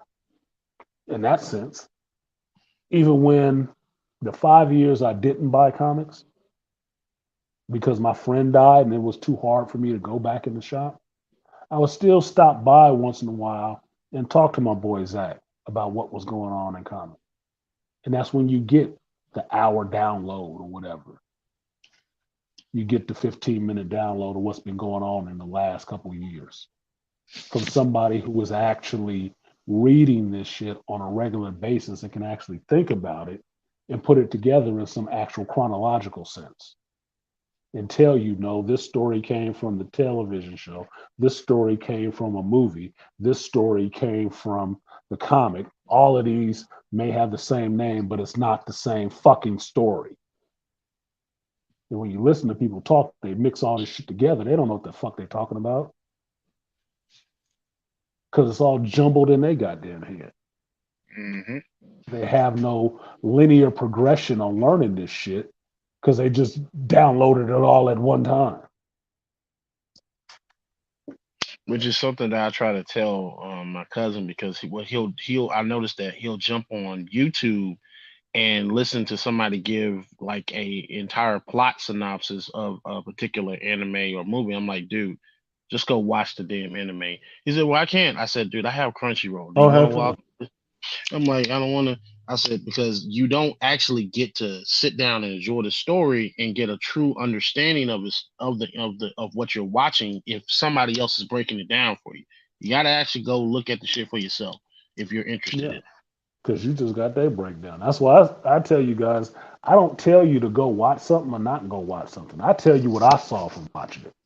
You can decide on your own if you want to go watch it or not. That's up to you. I'm just telling you what I saw. That's it. It's just my opinion based on how you know what kind of things I may like and what kind of things I may not. That's it. I'm not trying to lead your opinion one way or the other. You make that up for yourself. I made up mine for myself because I still went and saw the shit, regardless of what everybody else was saying, how terrible the fucking movie was and spoilers and everything else. I still gave up my little 2 bits and went and sat there in the IMAX theater with a drink and watched the shit. And watched it and told you, okay, well, I like this part. I like this. I didn't like this. I hated that. That's it. My opinion. Not marching orders for you. My opinion. What I march to, which is having my own ideas and having my own voice about it. My own thoughts, my own voice. That's why it's so fucking infuriating to hear other people just repeat that shit. Half the time, motherfuckers ain't even watched the stuff. Never watched it. 2 goofballs I was talking about earlier, that motherfucker said he fell asleep in the movie. So I said, what the fuck review are you giving me? It was so slow, your attention-addled ass couldn't stay awake? Then shut up! You can't give an honest review then. You can't! You missed half of it. Somebody asked me, and I fell asleep in the movie. I said, I can't give you an honest take because I fell asleep after the first 20 minutes of the movie. So I can't really tell you. I got to go watch it again myself. I told motherfucker before, like, Desolation of Smog, when that first came out. I went to see the shit. Somebody asked me, how was it? I said, up to a point, it was good. But I fell asleep. And when I woke up, The dragon was coming at Riverdale, like Lake Town. It was coming at Lake Town. I missed a big chunk of the important part that I was in the movie to watch. Same thing with Force Awakens. I had to watch the shit twice to find out they fucking killed Han. Why? Because I fell asleep. I missed that part. I heard people have said it. Whoa, they killed Han. They killed Han? Did they? I missed that part. I fell asleep. Go back and watch it again. They fucking killed Han. His son killed him. What kind of shit is that? Another subliminal message from Kathleen Kennedy. The son kills the father. And then the son kills himself. Given to a bitch to save her ass. Awesome. That's a hell of a message you're putting out there. Hell of a message. Mm-hmm. But it's always that way. So I'm just telling you, you go watch Indy, look at it as a metaphor with those three people in mind. And you'll see it. It's fucking blatant, dude. It's not rocket science. It ain't cutting edge psychology. Some bitch pissed off at some other dude because he didn't give her something that she felt she wanted or deserved. Dick, respect, a kind word. I don't fucking know. It don't even actually fucking matter. Because it's no rational thought with people that are too damn emotional. You should have married me, George. You should have. You made me marry Frank. You made me marry Frank. And even then, the bitch won't quit her job, even though her husband got enough money to put up 50 fucking families. She still won't quit her job. Yeah, he's like a big time director and producer himself, right? Frank. Big time producer. Frank Marshall. Yeah. Big time producer. Who she get some of his credits too. See, this is the funny part about these motherfuckers who always talking that diversity and break down the patriarchy shit. You see that they wouldn't even have careers if their name wasn't tied to somebody else, some other name. Exactly. If her name wasn't tied to Spielberg, she wouldn't have been nobody's fucking producer. If it wasn't tied to Frank Marshall, she would have been fired already. So, and in fact, the patriarchy is what helped you even come up, bitch. Propelled your career. Who was that other directing lady who was married to James Cameron but ain't made a hit since she got divorced? The Hurt Catherine Locker. Bigelow, Hurt Locker chick. Yeah. She's such a great director, huh? Where's her next work? Where was her last work? Have you heard of it? Nope. I ain't seen it either. And you know what James Cameron's last one was, don't you? You know what James Cameron's last one was. You can track James Cameron's career all the way back to being a visual effects guy in the 80s. You can track it. Can you track hers? Outside of being somebody who was on his dick? Mm-hmm. Who you only gave that academy to just to spite him. Just to spite him. That's why I said that was her divorce movie. We're going to make sure you all right, girl. Like Tina Turner's comeback career after she divorced Ike. We're going to make sure you famous, girl. We're going to make you all right.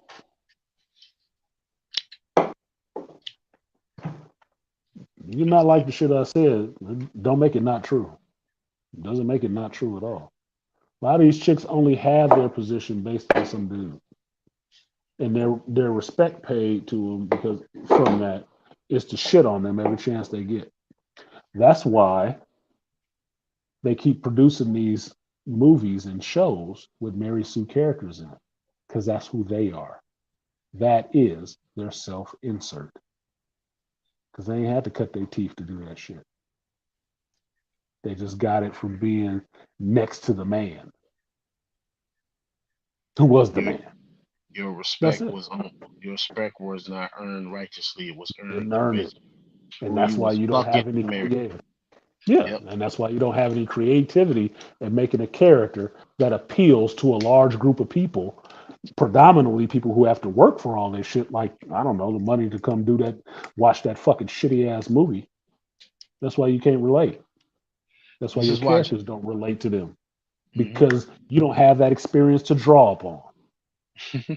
This is why John and Dave gave you a better female character in Cara Dune as opposed to Ray Skywalker or fucking Palpatine or whatever the fuck her name was. Ray Palpatine. That's what I'm calling her. I'd never call her Skywalker. I'd make the mistake of saying that shit because that was the last line in the movie, and I had that kind of memory. But I don't approve of that shit. And that's nothing against Daisy Ridley. It's just no fucking way. There ain't no goddamn Skywalker. I remember sitting in the theater when that shit came up. She was like, Skywalker. I'm like, get the fuck out of here. I was pissed. I said it in the theater. In the theater, loud as fuck. Get the fuck out of here. I said it too. Fucking insult, dude, does not end. Now she's just gonna take the name too. She took the farmstead and the goddamn name and the lightsabers. Goddamn, bitch, what is there left to steal? You got his old T6? Yeah.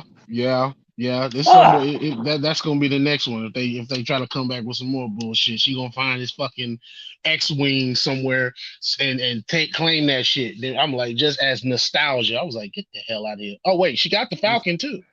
She got the Falcon and the X-wing, nigga. She got all the toys, nigga. She took all that shit. She took Chewbacca. And if you look at it as a metaphor, her having a Falcon and Chewie and the droids and all that shit, it's Kathleen Kennedy getting put in charge of Lucasfilm. I got all your toys. She took all George's shit. Because I told you before, Luke Skywalker is George Lucas.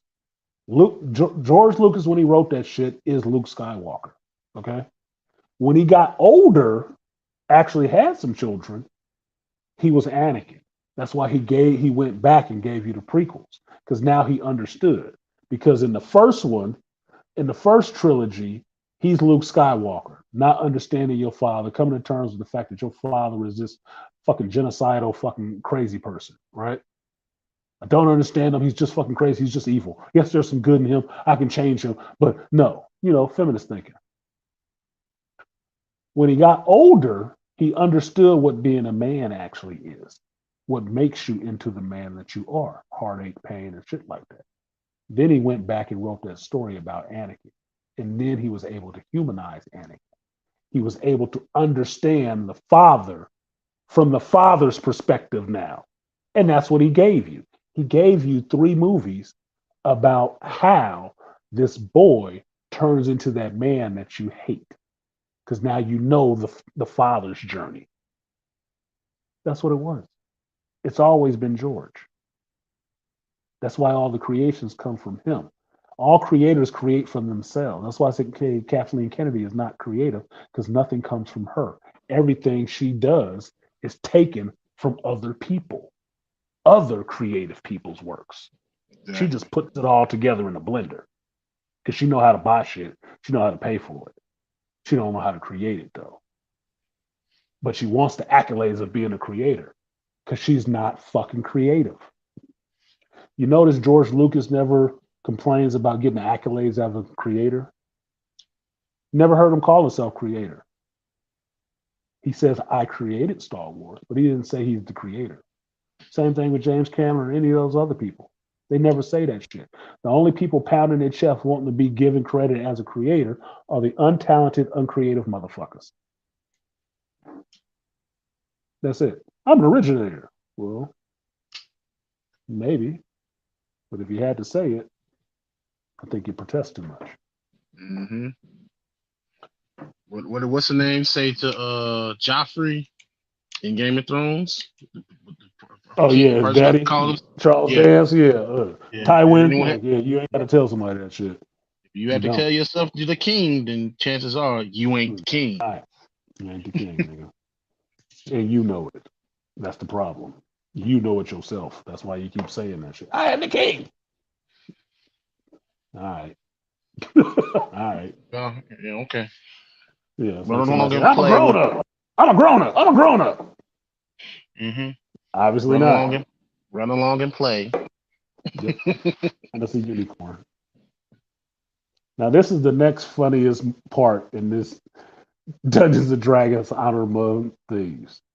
They're looking for the helmet of desolation or disjunction. They're going to a grave site to ask corpses these 5 questions. This shit is hilarious, dude. This is like some British comedy right here. This is some dark shit, right? Now it kind of plays like Hellboy, Golden Army, when he's talking to corpses and shit. He has that one corpse that he's carrying around. This is just funnier because these motherfuckers. I'm telling you, this is a D&D party, dude. This is legit a D&D party. If your GM was playing and you say you guys come to a graveyard and ask these 5 questions of these corpses and find out this information, and you got 5 people sitting at a table, the motherfucker's gonna be throwing questions out all over the place, getting all discombobulated how people do about being able to make a decision in committee. And the GM would have told you, you just use 1 question. Oh, is that it? Did we just use 1 question? You just used 2. Oh, shit. Okay. Stop doing that shit. Well, I didn't know. He just said to ask a question. Well, why did you ask that? You just burned another question. God damn. That's what happens in this scene. That's what happens in this scene. These motherfuckers start asking corpses questions and they keep fucking up. So they just start digging up the whole fucking graveyard, asking these corpses questions. And of course, they run into some people that don't know shit. Like, dug up the wrong motherfucker. Where's that shovel? This shit is hilarious to me. That is right? funny. That is hilarious. It's fucking comedy right now. During the battle for the Helmet of Disjunction, the possession of the Chief Standard Grimwolf. Okay, good. Yeah, tell me more. Right? It's hilarious. It's fucking hilarious to me. It's like, that's comedy. That's actually fun writing. Because you don't have them actually having it all together. They're fucking up. But they get information in their fuck up. But it's like, these motherfuckers, man, stop. Just get to the point. Like just regular people, just get to the point, man. Just ask this direct question. This sound like fans wrote this shit and not no shit. Just somebody. Like this part. Like this part. He starts talking to this dude. He starts talking to this one corpse. I'm spoiling some of the movie if y'all watch it. He starts talking to this one corpse. The corpse is actually giving them some information. He said, yes, I had the helmet handed to me. And then what? And then you get in the flashback the whole time. You see what happened. Yeah, he got the helmet handed to him. And the motherfucker got killed right after that. He got cut in half. So then you flash back to the present when Chris Pine talking to the corpse and he pulled the rest of the coffin open and you see motherfucker ain't got no lower half in the bitch. It's like, oh, well, yeah, you don't know shit. Bye. God damn. On to the next corpse. We got to dig up somebody else. Like, stupid. Like, so that's what he is. On to digging up the next fucking body. God damn, dude. That shit was hilarious. You must talk about D&D in a gentle way. Yeah, fucking hell. No, I don't talk about D&D in a gentle way. I'm talking about D&D like I miss playing that shit, and I wish I would have ever finished a campaign. Hold up. Because some of this shit is just, look, we're playing fucking D&D or RuneQuest, and I'm remembering the campaign right now. We were going into this cave that had these little colored feathers because something kept coming out of this cave and attacking this village. And we're going to roll in here and find out what's in this goddamn cave that keeps attacking this village. We in this damn cave system, and we keep coming across colored feathers and shit like that. Now, what it was probably some kind of dragon with feathers or some shit, right? But we stopped when we ran into something else, and then we ran back out the cave, right? Because niggas is bitches, right? Because dudes can be some hoes sometimes. It'd just be scary, right? Oh. No, man, we ain't ready yet. Let's go back and get some more supplies and shit like that. I'm like, yeah. Oh, shit, outvoted. All right, whatever the fuck. Now we walking back out this 100 paces when we just need to go deeper. Nigga, it's only 200. We're 100 in. Let's just go the other 100. Instead of running backwards 100, let's go forward 100 and kill this goddamn thing. I want to rock. Nope, we ran out. I was outvoted. We walked out. Like, oh, shit. So we never played again. I don't know what that story ends up as. Look, Artisan, you ran into two fucking jokes that a bunch of geeks and nerds can take to a dirty place. The Go Deeper and Rainfire talking about D&D in a gentle way. Stop Yeah, go deeper and be gentle. Go deeper and be gentle. I use my favorite ARC quote. Ooh, say that again. Slowly. Say that shit again slowly. And that's Holy another shit. reason why I don't like these people coming in messing with these properties, because we're just as freaking in the gutter minded as anybody else in society. I don't know why you think you're gonna come over this part of the world and think you're gonna change some shit. You're not, because we got dirty dope jokes too. Because people who are not, this is how you know that these people aren't part of this fan base. This is how you know. If they were part of this fan base, they would know the stereotype of nerds not having chicks or not liking women is a fallacy. It's like saying carpenters don't work in the rain. Yeah, you will work in the rain, motherfucker. You might not be framing no fucking house in the rain because it's just wood. But you work commercial, you work industrial. Oh yeah, your ass will be at work in the rain, nigga. You can forget that shit. You ain't gonna melt. Put your wet gear on and get the fuck out there. Try not to touch any power lines. You know, they don't know this fan base to know that the stereotype of geeks not having chicks is wrong. A lot of geeks have chicks. Some of them you probably wouldn't want to fuck. Some of them you do want to fuck. That's just how geeks are.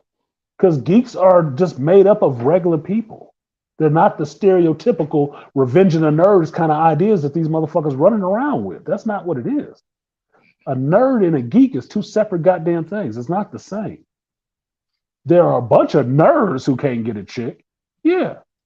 But they usually working at Google and Apple and shit like that. That's why. They're spending too much time, with their head up a coding ass to be out there chasing chicks. And chicks don't find that shit attractive till they saw the paycheck. Like, oh, well, maybe he just need a handy J every once in a while. That motherfucker making $200K a year. And he looks like that. Well, I can let him touch it for once or twice. Not one too many pimples. Yeah, I mean, what the fuck? You think Zuckerberg would have got the chick he got if he wasn't rich? Maybe, because she's a nerd too. They need each other. Okay, I walk into people's houses that they are both huge fucking geeks and nerds, and predominantly geeks. The chick ain't always attractive. She ain't, but she can fuck that dude. And there's one I'm thinking of right now with like 300 pounds, built like Grimace, with blue hair like the Blue Meanie, with eyes bugged out, like she high or something.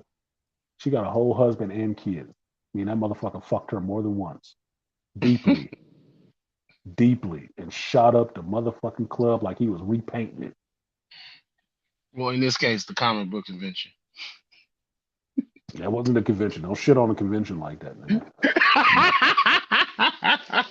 Don't shit on my beloved comic book conventions like that. That is not. Oh, was that bad? I don't care. I don't care what fucking Charles told you about what happened, but everybody knows at any fucking convention, the real party is in the hotel rooms outside of the convention. Mm-hmm. That's where the real party's at. Okay, and that's any convention. Any convention. Why do you think women want to get on these jobs where they can be on the road and go into conventions and shit like that, so they can have some access to getting some loose dick too? Because it used to just be the stereotype. Used to just be just men away from their wives and shit like that going on these conventions to like Las Vegas and shit just so they can be fucking some random chicks. They wanted to do it too, just like Helena Shaw. I just want to be Indy. I don't want to be just like Indy. Well, Indy don't have penis envy. He don't have penis envy. He just hated Nazis stealing priceless artifacts and trying to sell them for the Führer.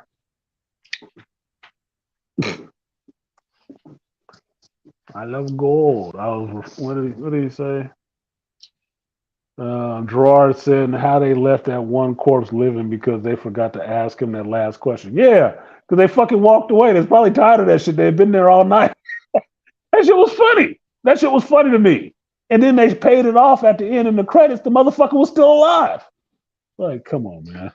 That's hilarious. That's a better stinger than most of the other shit that I've seen out the MCU lately. Rainfly Design said I was referencing the black character that was shunning people and making men have crushes. What were you talking about? Oh, you must talk about the D&D in a gentle way. Oh, you talking about the Thayan dude, Xerxes or whatever his name? Not Xerxes. Xerx? I forget the fucking his name. He got that X name. But the black dude in this that wasn't the mage. I don't know who the actor actually is. He was good though. He was playing that part. When he showed up, I thought it was Drizzt though, for real. I thought it was Drizzt. Like, this motherfucker pull out two swords, I'm gonna go nuts, nigga, because this looked like Drizzt. I want to see a Drizzt movie. And sure enough, he took their ass to the Underdark. I said, "Is Thayans just the black dark elves? Just say that. Just say they black elves." No, all right, whatever the fuck. But sure enough, that nigga was handling himself. That fight scene looked awesome, nigga. He was crispy. He was crispy in his movements, nigga. That was some fluid shit. I like that fight. But he was funny as fuck in a Drax kind of way, to where he didn't do metaphors and colloquialisms and shit. He was real upfront and proper. Yeah, straightforward. So he said, I don't deal in such and such. That shit was hilarious because he delivered that shit perfectly. Well, I don't deal in colloquialisms. Like, you don't get that? You're gonna do this son of a bitch. I don't see how his mother has anything to do with it. No, it's a metaphor. I don't deal in that shit. That shit was hilarious, dude. That's always funny when they put the characters, their own kind of character. Yeah, he just straight deadpan, just like, nah, I don't do that.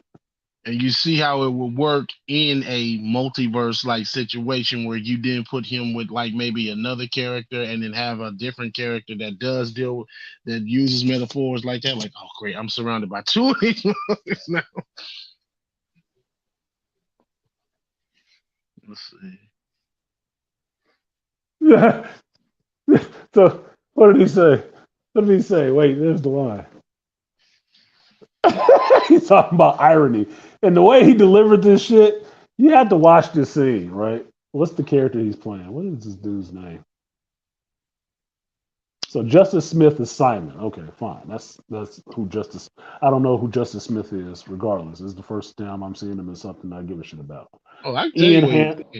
Ian Hansmore is playing. Oh, that's not the right person. Fucking hell. That's not the people who are on the screen, dude. Come on, Amazon, keep the fuck up. Oh my God, this fucking X-ray shit is killing me. Anyway, brother is talking. Justice Smith, the character Simon delivers a line about sounds lovely, quite impossible. And then the Zern's character looks at him. He said, "No, it's not." He said, "I know. I was being ironic." And he says, "I find irony is a blade that cuts he who wields it most especially." Like, who the fuck is clowning? It's smart humor, right? He doesn't do fucking irony. He doesn't do Zinc. That's his name. Xenk, Zinc, Zek, or whatever. He doesn't do irony. It's a blade that cuts the wielder most especially. Because it hurts you. It don't hurt the other person. It's hurting you, irony. Because you're being indirect. And he's a very direct person. They have actually played on that shit later on in the show when he leaves and the motherfucker is just walking and they sit there talking about his ass. He said, "Look how he walks, so upright, so straight." I said, "Is he going to go around the boulder or is he going to go over it?" And the motherfucker walks over the boulder in the background. He's like, "Yep, he went over it." God damn. Motherfucker is just so straightforward, dude. He cannot make a curve. He will not make a turn. He will walk over or through whatever is in front of him. Shit is hilarious. I thought it was hilarious, but some people don't like smart shit like that. Whatever the fuck. They played him like he had autism or Asperger's. Is good for a straight man in the comic act. It's not that he had it wasn't that he had autism or Asperger's, because that's autism has a different look on it. It's that he does not understand those common things. And think of it this way. They played him like a non-English speaker would listen to you talking about, man, if you don't show up to work on time, they're gonna kill you. Americans, English speakers, we use a lot of metaphors, common colloquialisms, common sayings and stuff like that in our English. But somebody who has to learn English learns it just one way. They learn it just the proper way to speak that shit. So when you throw slang or any of that other stuff in there and not actually using the words that you would use in English to say it, it throws non-English speakers off. Half of it, they don't know what the fuck you're saying, because what we talk a lot of times is reference. You're talking references. If they don't have the context for those references, they don't know what the hell you're talking about. It's frustrating to them. Yeah. And I know this because I've had a conversation with somebody who her language was, she was Cuban. She learned English, but it was very direct. She didn't get some of that shit. And at least she was articulate enough to explain, I don't understand what that means. What do you mean you don't understand what that means? I don't understand what that means. She didn't. She had no reference for that shit. Yeah, it's common for us as Americans, but everybody don't speak that way. Some people is really direct. Like, yes, woman, you look beautiful. I'd like to take you to bed tonight. You can't ask me no better than that. Yeah, metaphors. But if you say, yeah, man, you know, yeah, metaphors, analogies, similes, all that shit, it clouds the conversation, PC language. It clouds understanding of what you're talking about because it mixes up too many things together. It's not really direct. It's a really indirect way of speaking. It's confusing for people who are very direct in their speech.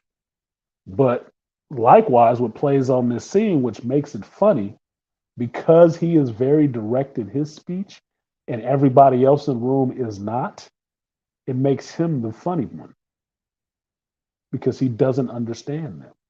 And they're realizing they don't understand him, that there's something wrong with him. Well, only because he's in a room with 5 idiots. If he was in a room with people like him, you would be the idiot. That's the funny part, the irony of the situation. The twist, the turn, the juxtapose. And this is how you know they're idiots in the very next scene. Get to the Underdark, which is awesome. I like the fact that they were in the Underdark. These creatures come up and they tell them, don't make any sounds. They attack higher intelligence as prey. So if they sense a higher intelligence, they will attack, kind of like a hyena mentality. If you're taller than them, they leave you alone. If they think they two degrees shorter than them, they're going to get on your ass, okay? These creatures come by him in the Underdark and don't do shit to the party, which means there ain't no high intelligence among them. And one of the characters says, when the creatures go by and don't attack any of them, one of the characters says, oh, well, that's kind of hurtful. Yeah, it is, isn't it? Because they didn't attack you, y'all dumbasses. The creatures, even though you ain't that smart, man. You're going to make it through this, but you ain't that smart. You're okay. No threat. No threat. No food here. No prey items here. And the scene after that, one of them does something stupid, which is funny, which the next scene that the Simon character does, this happened playing D&D with Ford. This is what happened. This is what happens on a D&D campaign. Oh, there's a lever in this room. There's something in this room. You step into the room and do such and such. I want to pull this. I want to touch this. Like, nigga, don't mess with that shit. Did it anyway. What happened? The whole party ended up fucked up. Like, nigga, we got golems and all kind of shit coming from everywhere. Why'd you do that? Why the fuck did you do that? I'm just playing for fun. I just want to have fun. Exactly how it happens. That's why this shit was funny to me. You gotta treat him like a boo. Don't touch anything. Don't touch shit. Don't touch anything. Nothing. Don't touch anything. I'm not. Damn. You gotta What's this find right the here? Motherfucker. then the cable wonders collapse in on your ass. Yeah. What are you doing? What are you doing? Holy shit. We told you don't touch anything, man. I didn't. I just looked at it. I just was trying to set it right. Did you touch it to do that? Yeah. Well, what the fuck, man? But that's what makes it's the irritating part when you're playing with somebody like that. But that's what makes the fun of the adventure when you remember that shit. Because everything was not it was never perfect. Nigga. It never went to plan. Never. Never. There's always some fuck up because people always fuck up shit. People always certain personalities come out. That's why it's called role playing. You get to be something that you aren't usually. And what you find out, some people were just narcissists, or not narcissists. They're fucking maniacs and just like doing fucked up shit. Knowing it's going to be fucked up when they do it. Like, Let's try a trap spell full of fire that's gonna burn the whole party up. Yeah. Ford's ass was good for shooting magic missiles into a crowd of his own people fighting. Like, nigga, what are you doing? Why are you doing that? No, I want to do magic missile. Look, motherfucker, you don't shoot into a crowd. Fuck it, roll it. Go ahead, roll it. What'd you get? Oh, critical failure. Thank you. So what happened? You pulled the arrow back, it shot and hit one of your friends in the leg, and the bow smacks you in the face. You're out for a round, dumbass. That's the kind of shit that would happen. Or, oh yeah, you made the shot, but you missed the target. But the fire, since you're shooting fire arrows, caught your homeboy on fire.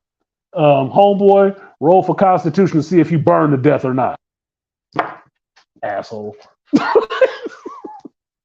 That's part of the role playing. I play D&D. I'm a gamer. Not just a video gamer. I'm a fucking gamer. I play a lot of different games. And this fight scene, look, Zek is getting it in, nigga. He moving. I don't know if they sped up the film on this or not, but that stunt team is good. Backhanded blade. That was a nice move. His finisher on this motherfucker too was cold. For a close in attack with a short blade, oh, that shit was cold. See,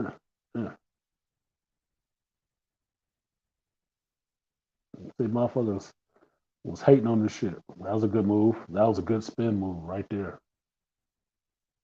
Like, nigga, if I had that shit in the game, I'd be wearing that shit out on somebody. If I had that spin move. I can't show you because they copyright that shit. So you gotta watch the movie yourself. And he low-key do look like fucking Driz Duerden. He wearing the colors. He dark-skinned it, but he ain't an elf. He ain't a dark elf. That's okay. But he did end up having two blades though, so just not two of the same size. Bow. But see, that was a good move. That was a good finishing move, boy. That was a good finisher. Anyway, I'm about 5 hours in. I'm gonna go ahead and get out of here. Yeah, they just stood there while he was taking care of business. Standing there like dumb shit's amazed. Beasley, you got anything else you want to throw in there? Final thoughts for the Inter-Dependance Day? No, just happy 4th of July to everybody. I'm going to go see this movie in a little bit. Well, we'll have fun. I'll be with you. Hey, you have an opinion you want to share on that shit? Let me know. I will fire up a stream so I can let you, vent and get it off. We'll call it therapy. We'll call it therapy if you want to get it out. Shit, just call old Dr. Artisan and we'll pull up the couch for you and let you sit down and get it out, man. Don't hold it in. We don't want it to eat you. What up, Hurricane? Is this the real Edward Anderson? If it's the real Edward Anderson, Say your catchphrase. At this point, the question is, how much money is Disney trying to lose due to Kennedy or Kathleen and her relationships? Apparently more. Apparently, 300 million on one movie wasn't enough. They going for the hat trick or some shit. I don't know. You would think the investors would get involved at some point. Well, the investors did try to get involved, Edward. That was the whole thing with Nelson Peltz. He was an investor, and he was trying to wrest control or get a seat on the board to stop Disney from having all the losses they were having. What they did was they came to a deal with his ass to hold him off for a while so he wouldn't get a seat on the board. Fired Chapek, who was working with Peltz, brought Bob Iger back, who don't want to work with Peltz, and fired some of them other members on the board and got some new people on there. But they're still doing the same shit. So, no, the investors do have a problem with Disney. Otherwise, they wouldn't be talking about all this goddamn money they're losing. They wouldn't have been out there so hard with no marketing on this goddamn movie, but still trying to float it like it was good. They wouldn't have had George Lucas ass standing up there like they had a gun to his fucking head to stand up there with Kathleen next to Kathleen Kennedy to open this goddamn movie when he said he wasn't gonna be there. No, I'm not doing that shit. Well, don't do it or else, George. God damn it. Why he's standing up there looking mad as fuck, not saying shit. Yeah. That's why Spielberg said what he said on that stage. And that's why Spielberg said what he said, just to drive the point home. Well, George can't say nothing, but I'll say it, bitch. She ain't responsible for shit. It's George, Harrison, and John. Suck it. He said the film score guy is more credible to this film than anybody else. Yeah. You don't, it's not even hilarious, it's fucking true. Because you don't have an Indiana Jones movie if you ain't got a John Williams cut in that bitch. Even KK know that. You know how you know KK knows it? Because she wanted that shit. That's what she wanted. She knew she had to have that shit. You ain't got it without that. Because all that other bullshit music she was doing in some of them Star Wars shows, like Boba Fett with that noisy ass garage bands masturbating the cat shit, didn't sound good at all, didn't sound like anything Star Wars or whatever. She had to go back and get John Wick. That music they had in Obi-Wan, like some of it was regurged and some of it was some made up. What is this fake ass Blade Runner? Ooh, that don't sound good. Whose brother got on this shit? Y'all couldn't get Ludwig? Like, he right over there at Marvel. Ain't he in the same kingdom? Shit. Y'all don't give a fuck.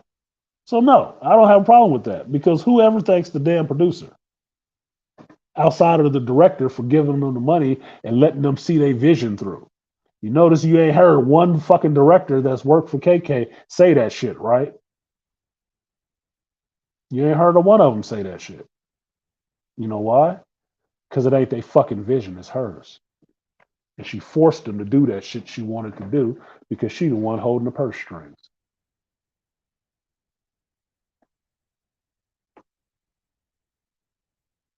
And I'm sorry, this Dungeons and Dragons shit, Honor Among Thieves, the idea of having a fat dragon in this shit was hilarious to me.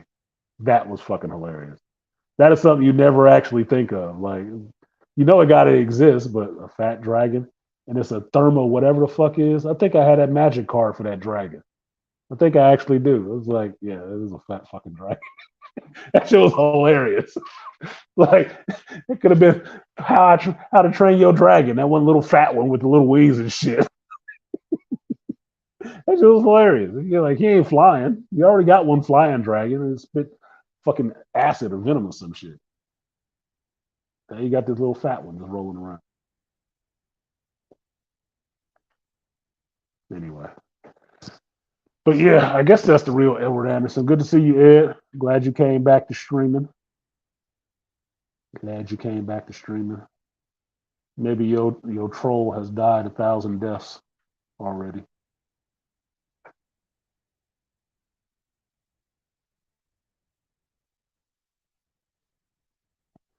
Silver, gold, and green. I'm telling you, that's Drizzet's colors, man. That is Drizzet's colors. That motherfucker was Drizzet for this movie. Tell him, Toya. Yeah, it's always good to see Ed. Say it again slowly, Toya. Told y'all, Ed was one of the people I've known the longest in this space. Angry, Ed, Charles, BGS, in that order. Ed been here for a minute, speaking out and having something to say. And he'd been there longer than I came to the space.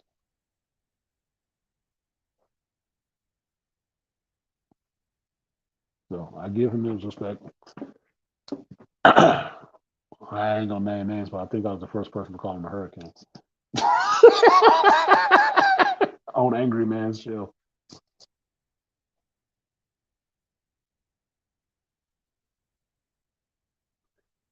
Because I think at the time, 2014, there was a hurricane going on at that time. And I remember that hurricanes are always named after people. And there was a hurricane everywhere at one point. We talk about that fast.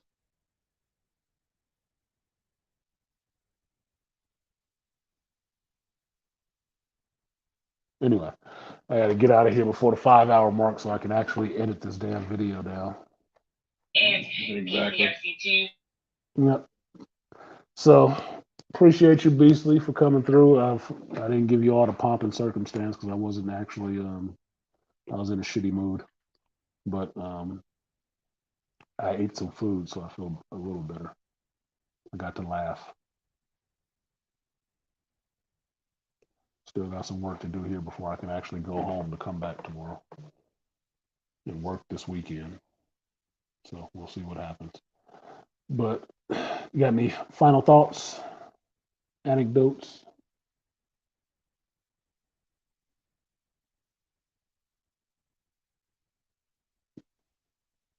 Beastly, we're live.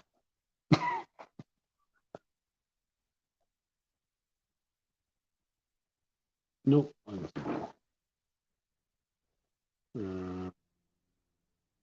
Okay, I'm gonna drop you down. Drop you down, big boy.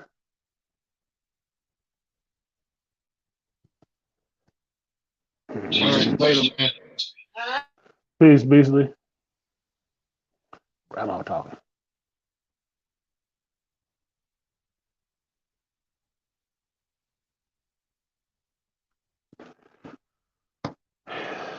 Now the phone going dry. Anyway, thank you guys for coming through today on this makeup shop talk stream, Interdependence Day. I know it started off rough. It has been a little bit of a different show. We went all over the place. No, it didn't turn into just the Indiana Jones show, but watch me for any amount of time, you know I work in the geek stuff, the life stuff, and the YouTube stuff all together because it all gets in the mix. So appreciate you guys coming through and actually hanging with me for a bit. Even you running in and out, folks. You got to actually see me cook in the literal way. Salute to everybody who donated in the chat. Kareen, Gerard. Did I miss anybody? Shout out to my cousin Dale for coming through. Yeah, Gerard donated twice. Aaron, Kareem, appreciate y'all for the super chat. I think saw Brent on the PayPal side. Appreciate you, Brent. And can't check the Cash App while I'm on or close up everything. I think. Let's see. Let's try. Shout out to the Beastly Nerd. Appreciate you. Shout out to my cousin Dale. Appreciate you on the Cash App side. This too? Yeah, 4-hour stream for nothing. Oh, but you know who got their money? StreamYard. StreamYard won a day $40.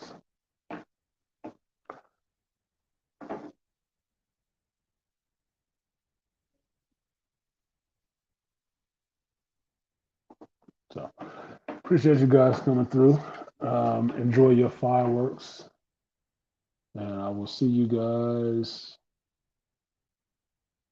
the next time. I will be on call this weekend. So we'll see what happens. Now it's time for me to put this polyurethane on this table so they can use it tomorrow.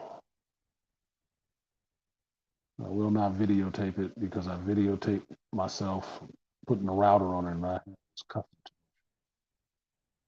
Can believe it. But peace, you guys. I will see you next time.